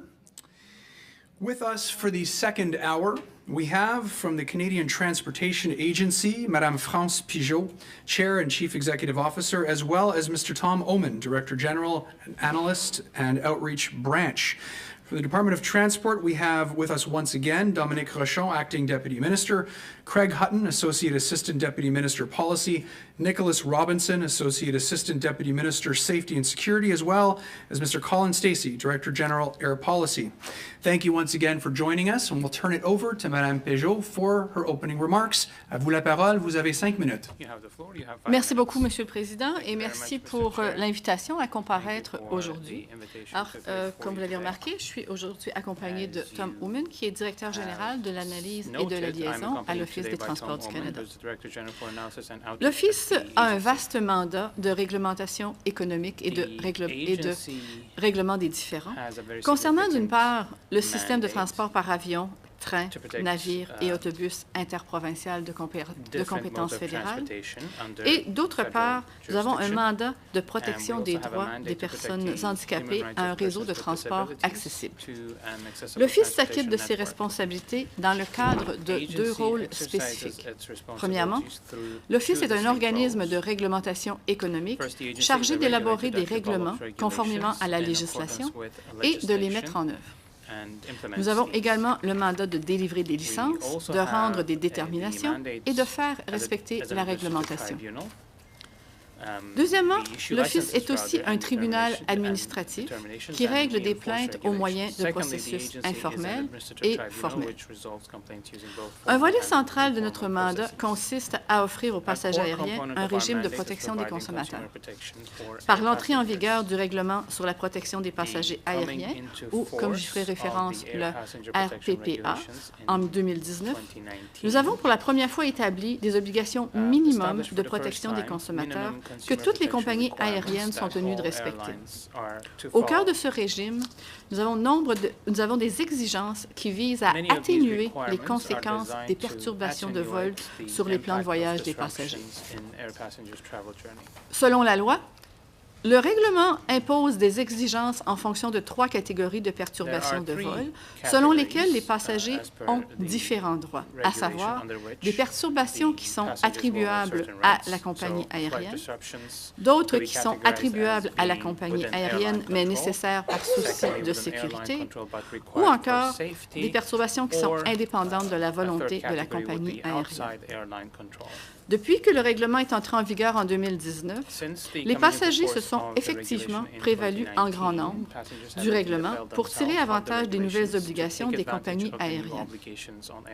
Là, je pointerai que le règlement est entré en vigueur juste avant la pandémie, qui, comme vous le savez, a eu des conséquences importantes sur l'industrie des transports, laquelle a eu de la difficulté à reprendre ses activités normales. Il en est résulté un nombre record de plaintes présentées à l'Office. Et pour mettre les choses en perspective, au cours de l'exercice avant l'entrée en vigueur du règlement, soit en 2018-2019, l'Office a reçu environ 7 600 plaintes. Pendant l'exercice où le règlement est entré en vigueur, soit en 2019-2020, nous avons reçu un peu plus de 19 000 plaintes. Et seulement pour la première moitié de l'exercice en cours, soit depuis le 1er avril 2022, nous avons reçu presque 21 000 plaintes. Nous avons amélioré nos processus et avons réalisé des gains d'efficacité. Malheureusement, il n'en demeure pas moins que nous sommes devant un arriéré d'environ 33 000 plaintes. I just want to add to that our experience has been that about 97% of our complaints are resolved informally through a facilitation process, which takes an average of 20 business days to close once an agency facilitator begins the process. With respect to the recent holiday flight disruptions, we do expect that a significant number of complaints will be filed with the agency. Typically, these complaints are usually filed a month or so after the flight disruptions in question, as passengers must first make their claim directly with the airline, which has 30 days to respond. These flight disruptions began with winter storms that first impacted flights out of Western Canada, particularly Vancouver, and later on impacted Ontario and Quebec-based flights. We were very quickly on the ground. Our enforcement officers were there, and communicating with airlines, monitoring the situation, gathering the necessary information, and they are currently investigating potential violations of regulatory requirements, and the work is ongoing. Over the same holiday period, for example, as what other things we have done, agency staff has communicated with Sunwing regarding its cancellation of all flights to and from Saskatchewan until February 3rd. And at that time, we were told that compensation to all passengers requesting, if they were informed less than 2 weeks in advance of their canceled flight, that they would get compensation as is required under the APPR, which is the Air Passengers Protection Regulation. We will continue to monitor the response of airlines to the holiday flight disruptions, and we will also respond to incoming complaints arising out of these flight disruptions. In order to help passengers who have filed complaints with the agency, we have recently added a new application to our website, which we call the Case Status Update, which allows every complainant to know where they stand in the queue and what the next steps are in resolving their dispute with the airline. Furthermore, we have posted consumer-friendly guides that can be easily read and navigated on a smartphone, as well as providing information on what passengers are entitled to and how to file a complaint to make it easy to follow the process, and particularly when they're at the airport when the event happens. We're also working on addressing the complaint backlog by further increasing our complaint processing capacity through identifying and implementing procedural improvements, modernizing our process, and we hope to eventually be able to automate some part of our process. Thank you, Mr. Chair, and would be happy to respond to any question. Merci beaucoup, Madame Peugeot. To begin our line of questioning today, we have Dr. Lewis. Dr. Lewis, the floor is yours. You have 6 minutes. Dr. Lewis, unfortunately, you are on mute. Just want to make sure. Can we just test? Thank you. I think we can hear you now. Can you hear me? We can. Wonderful, wonderful. Thank you. I just want to thank everyone, all of the witnesses, for their testimony here today. And my question is for Mr. Rochon. Canadians have experienced one of the worst travel seasons in its history, and Canadian airports have sunk to the bottom of the world's airports in terms of reputation. And surely you saw the luggage piles all over the Pearson Airport. And we heard from the minister, and it's not that it's natural that we're going to have weather disruptions. But he also acknowledged that Canadians can also expect that we will have information and updates. The chaos at Pearson lasted until the 26th, 48 hours, until the 26th. But the deputy minister, you didn't contact the airport's executives until the 29th, and that was 3 days after the crisis was cleared up. Wouldn't you agree that Canadians deserve their government to show up during a crisis and deserve to have information during that crisis? Thank you for the question, Mr. Chair. And absolutely, I would agree that throughout the course of the crisis, we should be keeping Canadians apprised. And the royal we there would be everyone involved throughout the air sector environment. Now, what I will point out, and as the minister had highlighted, Transport Canada officials coming out of the air sector summit that the minister held in November 24th, if memory serves me right. Following that, our policy officials got together, formed something that we refer to as the AROC, the Airport Recovery Operations Committee. That committee is formed of the four largest airports, a couple of the largest air carriers, as well as CBSA, NAV Canada, and CATSA. And our officials got together with them on a regular basis leading into the holiday period. I believe the last meeting of that committee was on the 20th.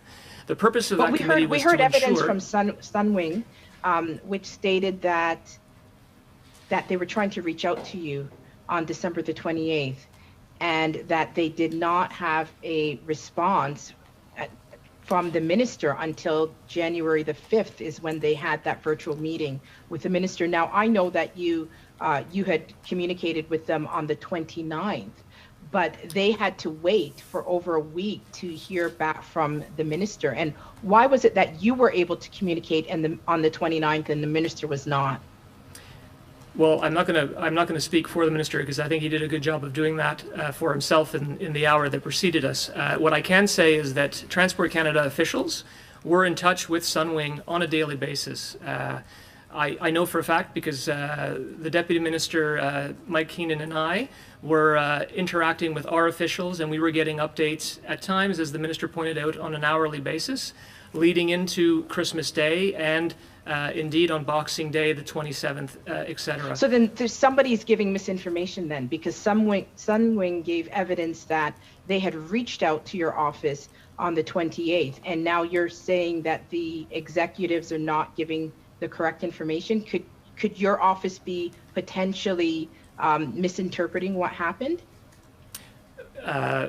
No, in the sense that we were interacting with Sunwing officials. When I say we, the Department of Transport and our officials were in touch with Sunwing to get periodic updates in terms of what was happening with regard to their flights and what was happening in terms of their obligations to passengers. And that was happening. I have emails exchanges from my officials, and indeed. So when you say we, president. You don't mean you or the minister? When you say Correct. We, you're not talking about you or the minister? I'm talking about the department. The department, okay. So they are accurate in saying that they didn't hear from you or the minister at that time and during the period that they stipulated today? Correct. I would have to get back to you specifically. I personally did not speak with a senior official at Sunwing, but our Deputy Minister, Mike Keenan, did have an interaction, and I believe that's probably the reference to the 28th that you are referring to. And don't you think that it would have been important when you see all of that luggage all over the place at the airport, that instead of sending out a tweet, that it would have been important to make that connection, to give Canadians some assurance that the government that they elected to take care of them is actually on the crisis and doesn't show up when the crisis is over? What I would say is that we were interacting with airport authorities, we were interacting with air carriers, we were interacting with via rail. So there was interaction happening to understand exactly the extent of the issues, and we were seeking assurances from all of the various different players what they were doing to rectify the situation. Of course, at the same time, we were in the middle of 3 massive storms that were happening. So it's not as though this was a calm period. We're going through, and of course, we're also dealing with all of these issues at a time where many of our officials were going through Christmas holidays as well. So right. But they do have devices on them. They do have cell phones. Unfortunately, Dr. Lewis, there's no more time left in your slot.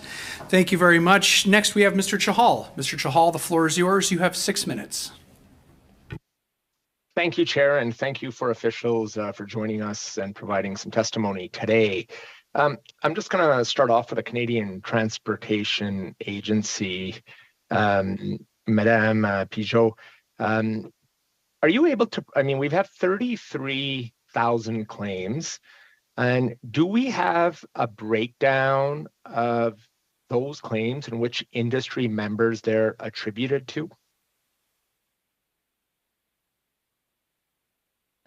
We actually have just put on our website the number of complaints per 100 flights that we have received per airline. So I would be happy to send you this information after the meeting. I should point out, though, that these are the complaints we receive, which doesn't necessarily mean that those complaints have merit and would lead to necessary compensation, but it gives an idea about the number of complaints we receive per Okay, company. so you do have a breakdown of the airlines, of each individual airline. Do you have information of how many of those complaints are resolved by the airlines prior they come to you? What percentage? We do not have access to that data. So is that a challenge on the airlines not providing it, or that you cannot, they cannot provide it to you, or that you are not able to get it from them? There's no regulatory requirements for them to provide us that information. Okay, so how many cases were resolved prior to this last year? If we go, I know the APPR was brought forward in 2019. You had a number of cases come forward. How many were brought forward to the CTA that you reviewed that resulted in compensation or further penalties? So the passengers got compensation because they were right to go through this process. They won, but that you assessed further fines or penalties on the airlines or other industry members. Okay, so I could give you a breakdown of the number of complaints we have received over the years. 97% of those complaints are resolved informally through our facilitation services. And in that case, we do not know necessarily the outset of and how those complaints are resolved, because sometimes they would be resolved, between the industry and the consumers. And sometimes, of course, we play a facilitated role, but we do not keep track on that. What we do have is the 3% would be for adjudication. So these go through the tribunal, the administrative tribunal, and are decided by the members of the tribunal. And so these, we could get this information for you. Okay, so you don't have that information on hand, but you could provide it to the committee? We could probably, we could provide it to the committee. Okay. Why is the CTA not issuing further penalties or fine to industry members if they are non-compliant, or have they? Yeah. And if so, can you provide examples of that? For sure. Well, we have actually given fines. I would start by saying that we have many tools to achieve compliance with the regulations. And at the core of the system that we have is actually a system that provides remedies for passengers when they encounter problems during their travel journey, which is why we actually favor the resolution of complaints, because in those cases, consumers get some form of compensation. When we provide some, administrative monetary penalty, this does not go to the consumers or to the passengers. That being said, we have, 6 and soon 7 enforcement officers who are very active in monitoring what's going on in the industry, and we have given administrative monetary penalties for more than $185,000.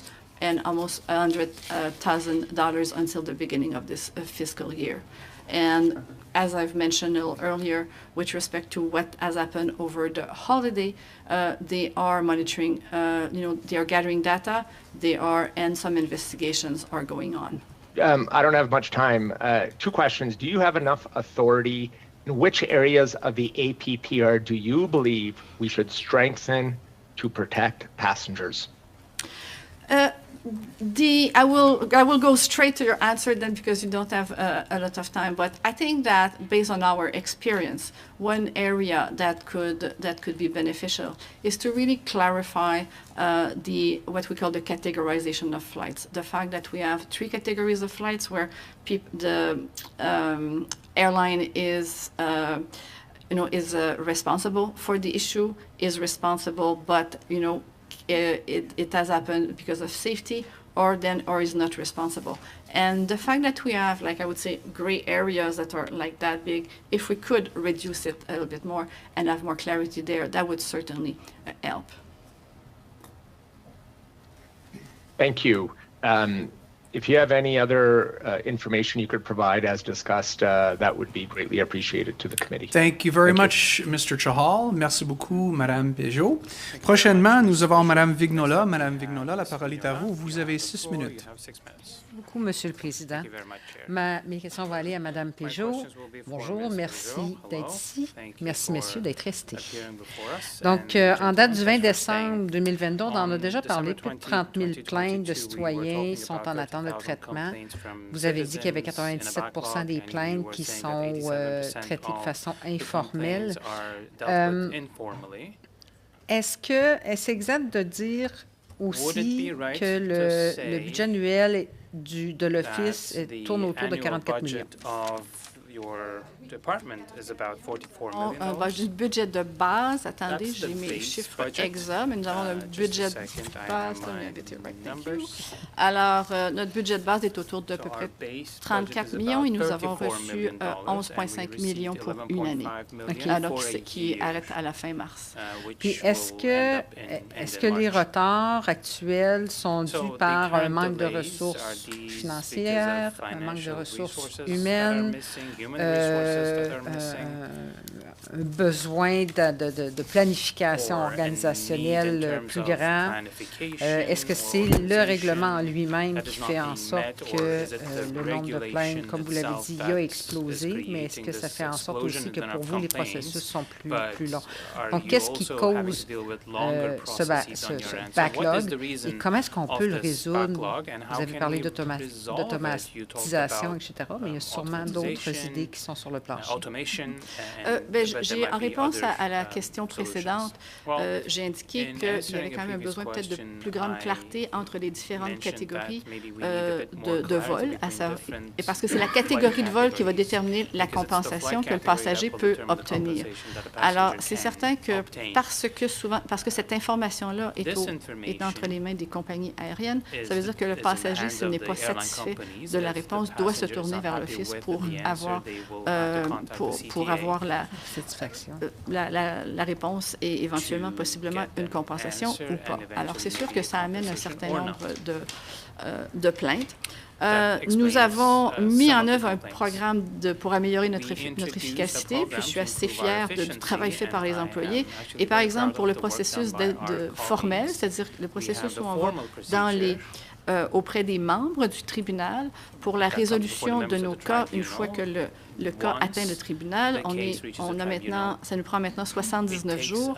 L'an dernier, c'était 103 jours et l'année d'avant, c'était 117 jours. Donc, nous améliorons constamment ce que nous faisons. Nous allons également cette année être capables de faire 2500 plaintes de plus que l'an passé avec essentiellement les mêmes ressources. Alors, c'est sûr que vous avez entendu le ministre précédemment. Nous travaillons avec lui pour regarder les ressources dont nous avons besoin et je lui suis très reconnaissante. Le fils, de par son travail, peut avoir un droit de regard ou de réflexion sur les règlements. Est-ce que je me trompe? En fait, nous sommes responsables d'élaborer les règlements en fonction de la loi qui, elle, est évidemment adoptée par le Parlement. Parfait. Au cours de la dernière année, est-ce que vous avez rencontré des représentants des transporteurs aériens, des lobbies, par exemple? Des lobbies. Écoutez, comme nous avons deux rôles. Nous avons le rôle de tribunal et là, nous avons les pouvoirs d'une cour supérieure. On est là pour réglementer régler de différentes parties. Et cet aspect de notre mandat-là est régi d'une manière très stricte, où il n'y a absolument pas de contact direct entre les gens. Par contre, comme agent de réglementation, comme tout autre agent de réglementation, nous devons à l'occasion entrer en contact avec les compagnies pour régler certains enjeux, mais ça, c'est vraiment, encore là, c'est vraiment encadré dans ce contexte-là. Nous avons publié récemment sur notre site Web une déclaration quant à notre indépendance, où nous expliquons comment nous nous assurons de maintenir cette indépendance-là, tout en étant capable de jouer notre rôle de manière efficace d'agent de réglementation. Est-ce que vous avez aussi rencontré les représentants des organismes de protection des consommateurs, justement, dans le cadre de la réglementation pour pouvoir... Absolument. Oui, j'ai rencontré au moins à deux reprises les gens de l'Association de protection des automobilistes qui, en fait, sont très importants dans le domaine du voyage, là, compte tenu du rôle qu'ils jouent. On a également rencontré les gens de PIAC, le Public Interest Advocacy Group, absolument. Je rencontre au moins 2 fois par année aussi les groupes de personnes représentant les personnes avec un handicap, étant donné le rôle que nous jouons dans l'accessibilité des transports. Dernière question rapide. Notre législation, comparativement à celle de l'Europe, comporte 3 catégories, dont une que c'est de notre faute, mais il y avait un problème de sécurité. Est-ce qu'on devrait faire tomber cet échappatoire, entre guillemets échappatoire-là, cet aspect-là qui semble être problématique dans le niveau de plainte, au niveau des compensations, qui sont surtout liées, on nous dit c'est la sécurité, on veut bien le croire, on n'a pas de détails, puis finalement tout semblait bien aller. Est-ce que ça devient un échappatoire? Et à ce niveau-là, la sécurité est importante. C'est clair pour tout le monde. C'est très clair pour tout le monde. Est-ce qu'on devrait simplifier en retirant cet article-là ou en le modifiant? C'est sûr que si on pouvait avoir plus de clarté par rapport à ce à quoi ont droit les passagers. Je disais tout à l'heure un peu, pour l'instant, je dirais, on doit naviguer à travers une variation sur les thèmes du gris, je dirais, qui est peut-être large comme ça. Si on pouvait rétrécir ça, c'est certain que je pense que ça aiderait les passagers. Ça aiderait l'industrie également pour mieux comprendre leurs obligations et ça nous aiderait, nous, comme particulièrement dans le contexte de mise en application des règlements, mais aussi pour le tribunal lorsque nous Merci beaucoup, Mme Peugeot. Merci beaucoup, Mme Vignola. Prochainement, next, we have Mr. Bachrach. Mr. Bachrach, the floor is yours. You have 6 minutes. Thank you, Mr. Chair. I'd like to begin with some questions for Ms. Peugeot. Thank you for being here. You mentioned the need to clarify the flight categories, which are listed in Section 8611 of the Canadian Transportation Act. Now, Canada, as you mentioned, has 3 categories, and it seems like a lot of the behavior that we're seeing from the airlines stems from the fact that there's this loophole in 8611 that allows airlines to construe almost every issue resulting in delays or cancellations as a safety issue. And we're talking about flying aircraft through the air with hundreds of people on them, so lots of things are related to safety. But the European Union takes a very different tack. In the European Union, there are only two categories. There's a category for ordinary disruptions. So these are disruptions that could have been avoided by reasonable action on the part of the airline. Things like making sure you have enough crew, making sure you have enough aircraft, making sure those aircraft are properly maintained. And then the other category is extraordinary circumstances, things like terrorism, things like manufacturing defects that are identified by the manufacturer of the plane. Why did Canada, maybe that's not the question for the CTA because it goes back to the origin of the regulations, but do you feel that it would be productive for us to move towards a more simplified two-category system like the EU uses? And the EU is held up as having the gold standard when it comes to air passenger regulations. So I'll pose that question to you and then perhaps to the folks from Transport Canada. So this is not in the regulations, those three categories are actually in the That's right. legislation. In the Canadian right? Transportation Act, yes. Yeah, Sorry exactly. if I misspoke. And I think the minister, mentioned before, in the session before that he was looking at clarity. And I think that, as I've just mentioned, I think that having more clarity around those categories would certainly help. I'd like to maybe point out too that we've issued the tribunal issued two decisions this summer, with respect to actually areas around safety, because in some cases the companies were arguing that they could not, because of the crew shortage, it caused some safety issues. And actually, what the tribunal, the agency said in that context was that actually.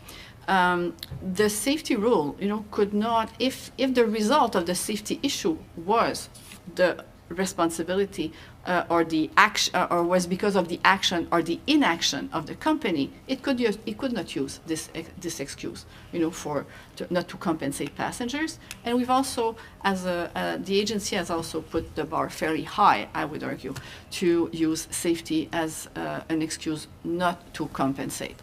So in those two cases, as you may know, one has been challenged before the court by one of the company. The other company actually challenged as well an appeal or decision, but in the second case, the court did not accept the appeal. So my understanding, just to follow up, is that in the case that was allowed leave to appeal, the judge said, yes, there's a lack of clarity. It seems like there's a lack of clarity. I can understand that reading of the legislation. Does that not point to the need to close that loophole and move towards a simplified categorization? I would not want to speak to the judge because at the end, I think the judge will have to decide based on what will be in front of him or in front of her. What he said is like, it was prepared, he or she was, I don't remember, was prepared to go for the appeal. Yeah. So I'm not ready to qualify this as a loophole. I think what I think is bringing more clarity, as the minister indicated as well, I think would certainly be beneficial. I'm gonna shift on to a different topic, sure. And I'd like to ask the folks from Transport Canada about administrative monetary penalties, and perhaps start by asking a broader question, which is, what is the purpose of these administrative monetary penalties? What's the policy objective? Do you want to answer that? Maybe I should answer that. Sure. Yeah. Well, the Chair, penalties if exist. You don't mind, because, they exist in the legislation. That's why I thought it might be. The objective of those penalties is to achieve compliance, right? And we have many tools to achieve compliance. A key one is actually doing processing complaints, which actually gives compensation to the consumers or the passengers, and that's why at the core of our regime is a remedial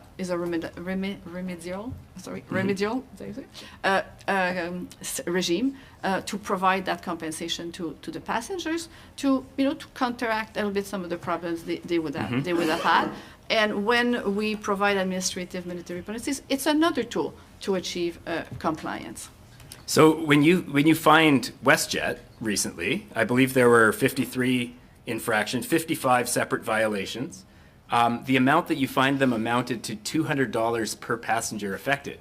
Now, the cost of them providing the compensation under the APPR was between $400 and $1,000. So you can see why, as a company that is looking to maximize profits and minimize costs, there's an incentive here to skirt the rules, because first of all, you don't get caught very often. A very small fraction of passengers ever file a complaint with the CTA. And then when you finally do get busted and the CTA slaps your wrist, it only costs you $200 per passenger. That seems like a screaming deal. Can you see the point? Well, let me explain to you why what we have done. So, first of all, those administrative monetary penalties were not provided because there was no compensations. Those monetary penalties were given because the company did not respond within 30 days to the complaints. So this, so that's the first point I'd like to make.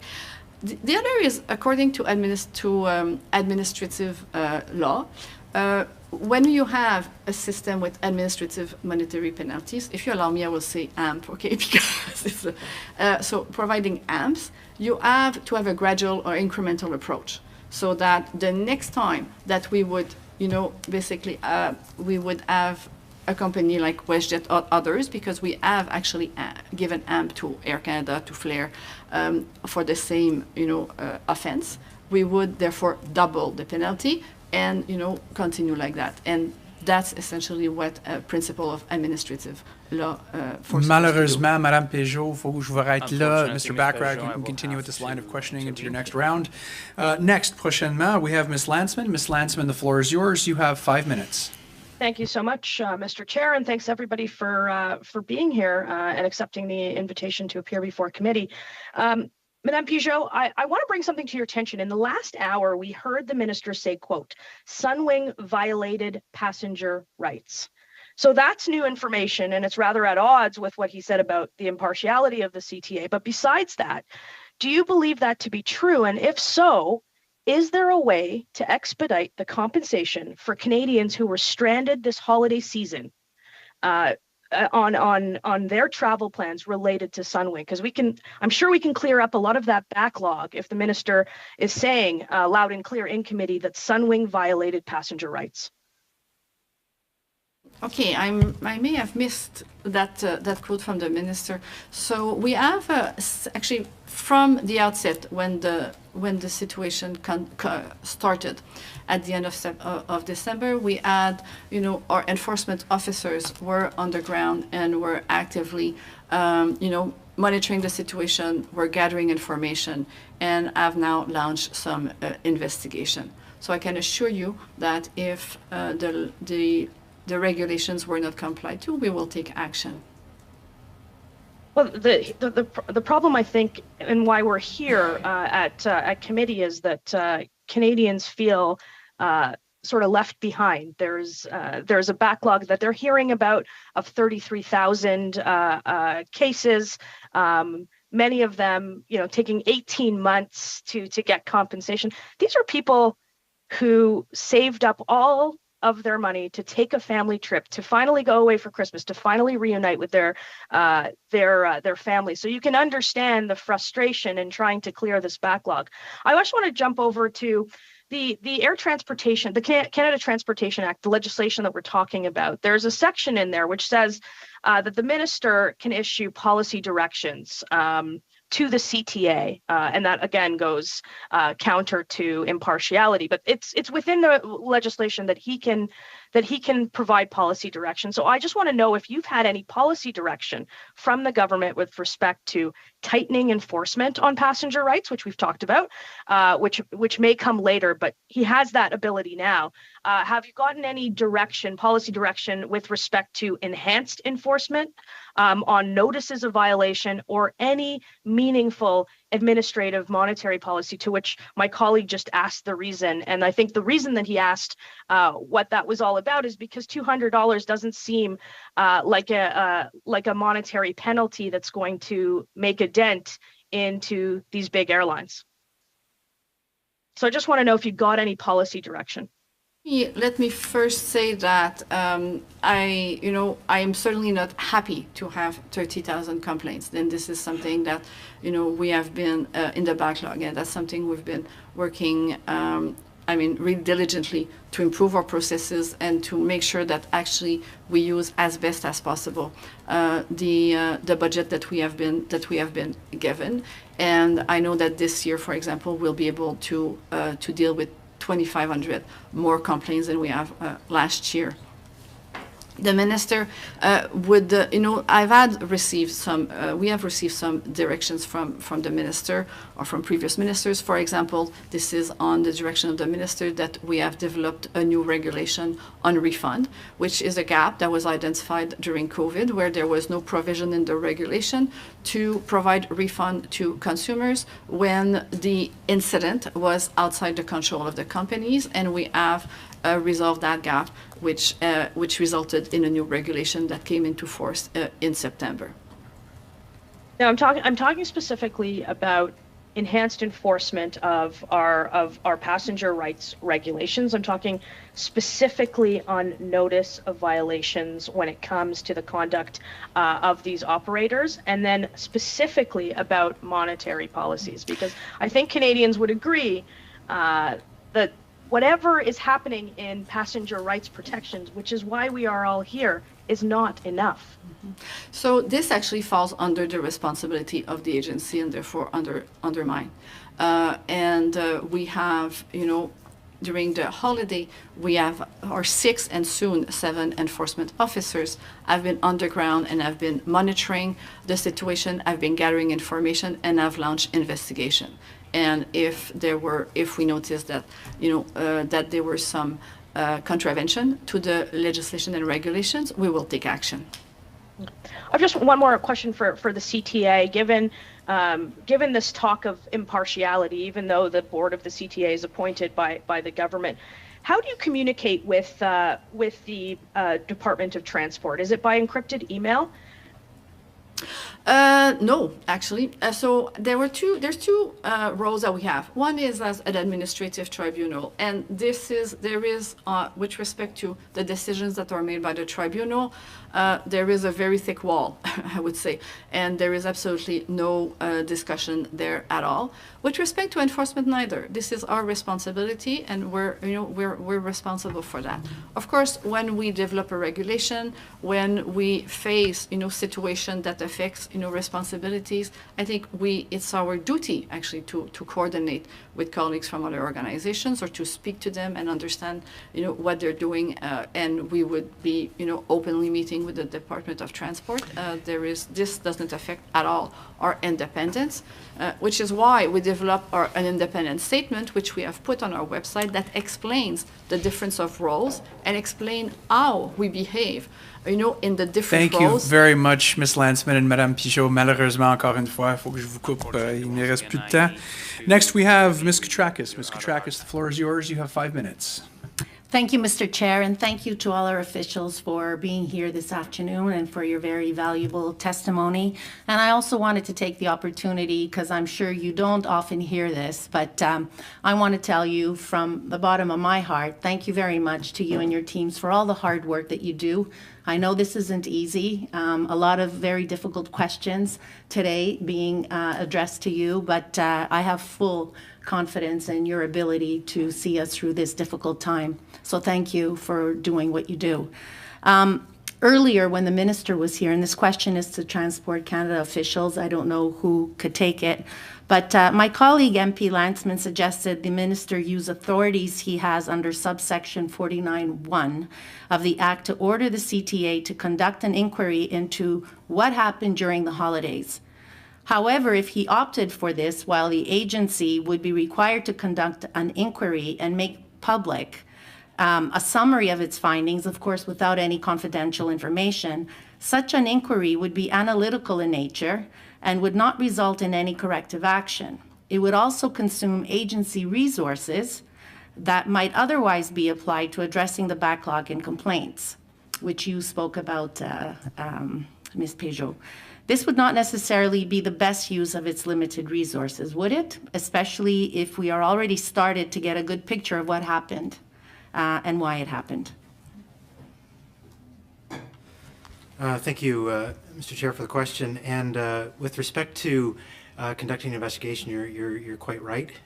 Just in terms of looking at the details of what happened over the course of the holidays, that is something that the agency is empowered to do in terms of complaints that are brought before it.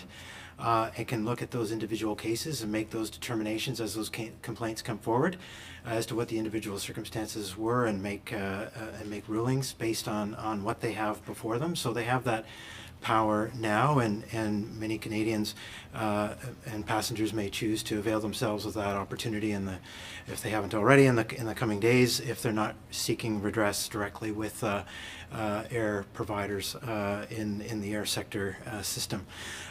With respect to the use of resources, I'll leave that to the agency to kind of talk a little bit about how sort of they organize themselves to manage those complaints that come to them.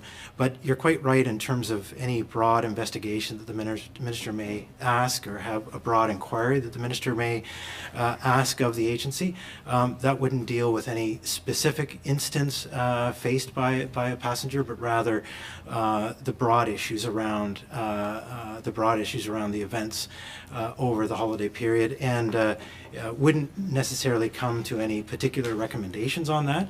But that having been said, I think the minister was quite clear that whether it's the results from the study from this committee or other venues that he has hosted, and conversations that he's had, and of course interaction that officials have had with transportation providers, we are looking very closely at improvements that can be made as a result of the disruptions we saw, not only over the holiday period, but of course the congestion that we saw over the course of last spring and summer. So all of these things we are looking at very closely for improvements that can be made, not only to the APPRs and the passenger rights regime, but of course more broadly in terms of how the sector responds and conducts its operations. And staying with Transport Canada, I wanted to pivot a question to VIA. Can you comment on the restoration of VIA service and what actions were taken? I'm going to jump in, just if I may, to correct something that the minister may have said in the last session. I just wanted to get it on the record. He mentioned that VIA didn't own any of the tracks that they use. In fact, they do own less than 5%, but I just wanted to add that little correction. He rightfully said, though, that there are challenges there. Now we have started to invest, we started to provide resources, and I don't know whether, Nick, you want to maybe take that question from a rail safety perspective? Sure, thank you, Mr. Chair. So, as the deputy just mentioned, the restorations of service was made more difficult because CN was responsible to repair the track that was impacted by a derailment by CN. We focus on the train that had been struck by a tree, but the reason why service was delayed and canceled on the 25th and 26th was that there was a derailment as well along that same corridor. It was in a very difficult part of the corridor that was in a culvert, so it was very difficult for workers to get to, and it took quite a while. Both tracks were impacted. It took quite a while. It took 2 days, over close to 3 days, to restore service.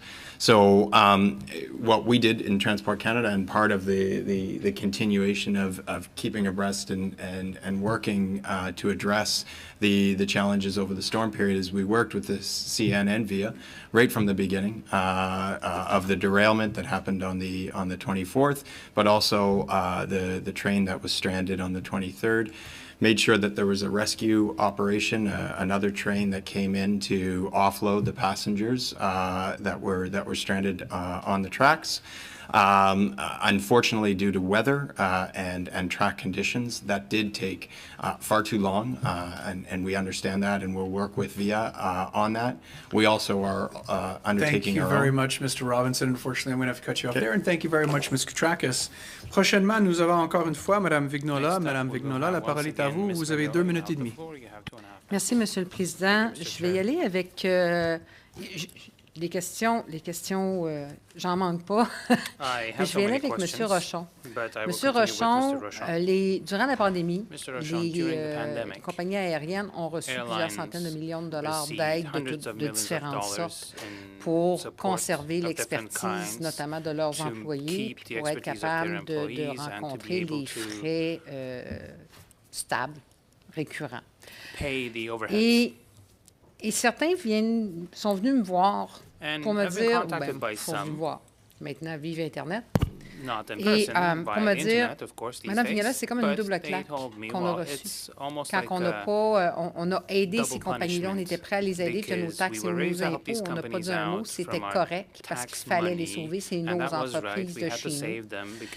Mais ces entreprises-là ne nous compensent pas diligemment pour nos pour les déboires qu'on a vécus avec leurs services. Qu'est-ce que moi, je ne sais pas quoi répondre. Franchement, qu'est-ce que vous répondriez à ces citoyens? Merci pour la question. Malheureusement, la situation dont on a fait face ces dernières années sont quand même assez extraordinaires. Vous avez entendu parler justement du fait que la pandémie est arrivée. Suite à la pandémie, il y a eu, à ce que je sache, un changement de soit 300% en ce qui concerne le nombre de passagers tout d'un coup cet été, ce qui a justement contribué aux difficultés cet été. Et ensuite, maintenant, avec une situation assez unique, avec différents systèmes de tempêtes qui nous a frappés pendant Noël, alors pendant le temps des fêtes. Alors, je pense que la seule chose qu'on peut dire, c'est que, en tant que gouvernement canadien, on est tout à fait au courant, on fait de notre mieux, on rassemble tous les joueurs dans l'écosystème pour essayer de rectifier et de réparer les problèmes dans ce dont on a fait face.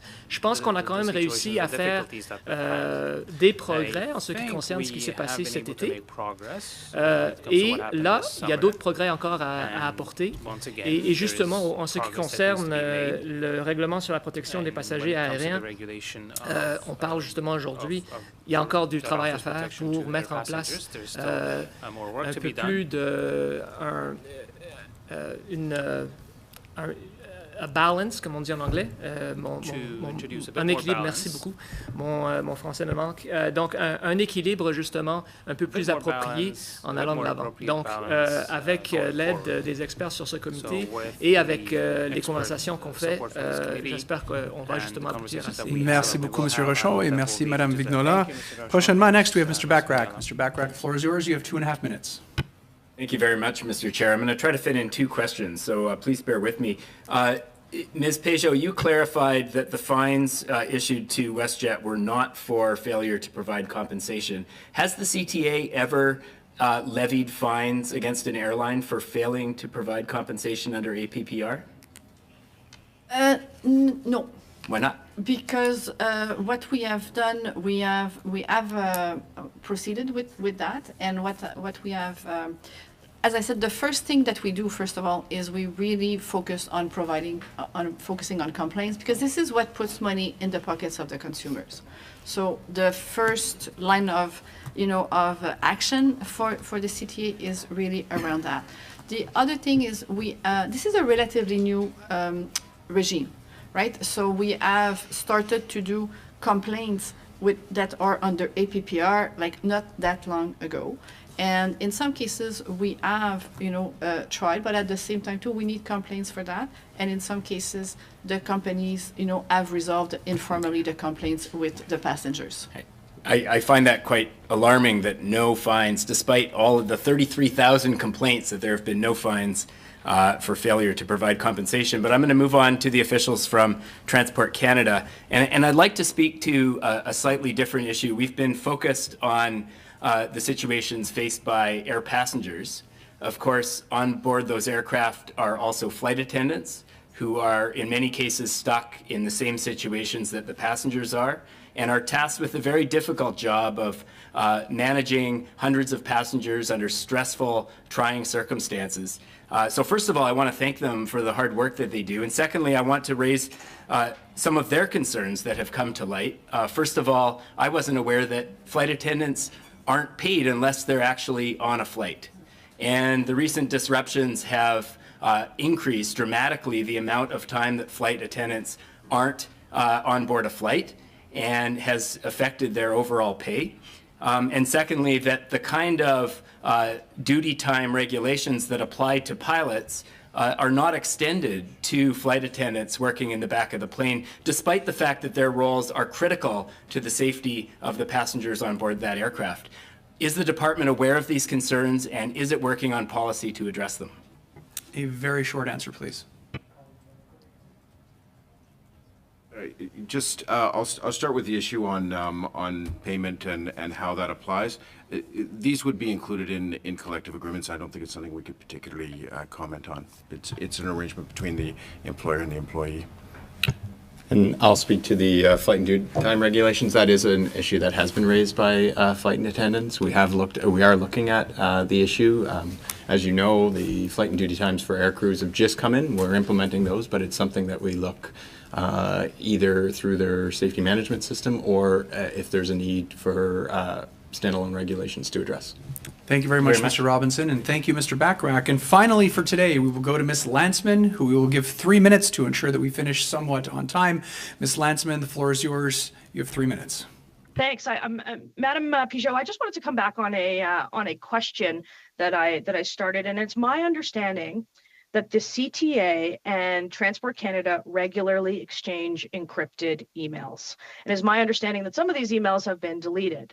And I'm going to give you the opportunity to maybe you misspoke in saying that that's not the case, but an affidavit that the CTA filed in federal court suggests the opposite. So I want to know, for every Canadian watching, for every Canadian that has a complaint with filed with the CTA, for all of those that were left sleeping on airport floors and shuffled from hotel lobby to hotel lobby in a foreign country, I want to know how you ensure transparency and independence if the public cannot scrutinize any of the emails through access to information or any of the tools that we as an opposition have at hand. I want to know how it's possible that you would serve the Canadian public who are looking for answers, and I'm not sure have found any in the hour of this committee. How do you ensure that they get the information that they need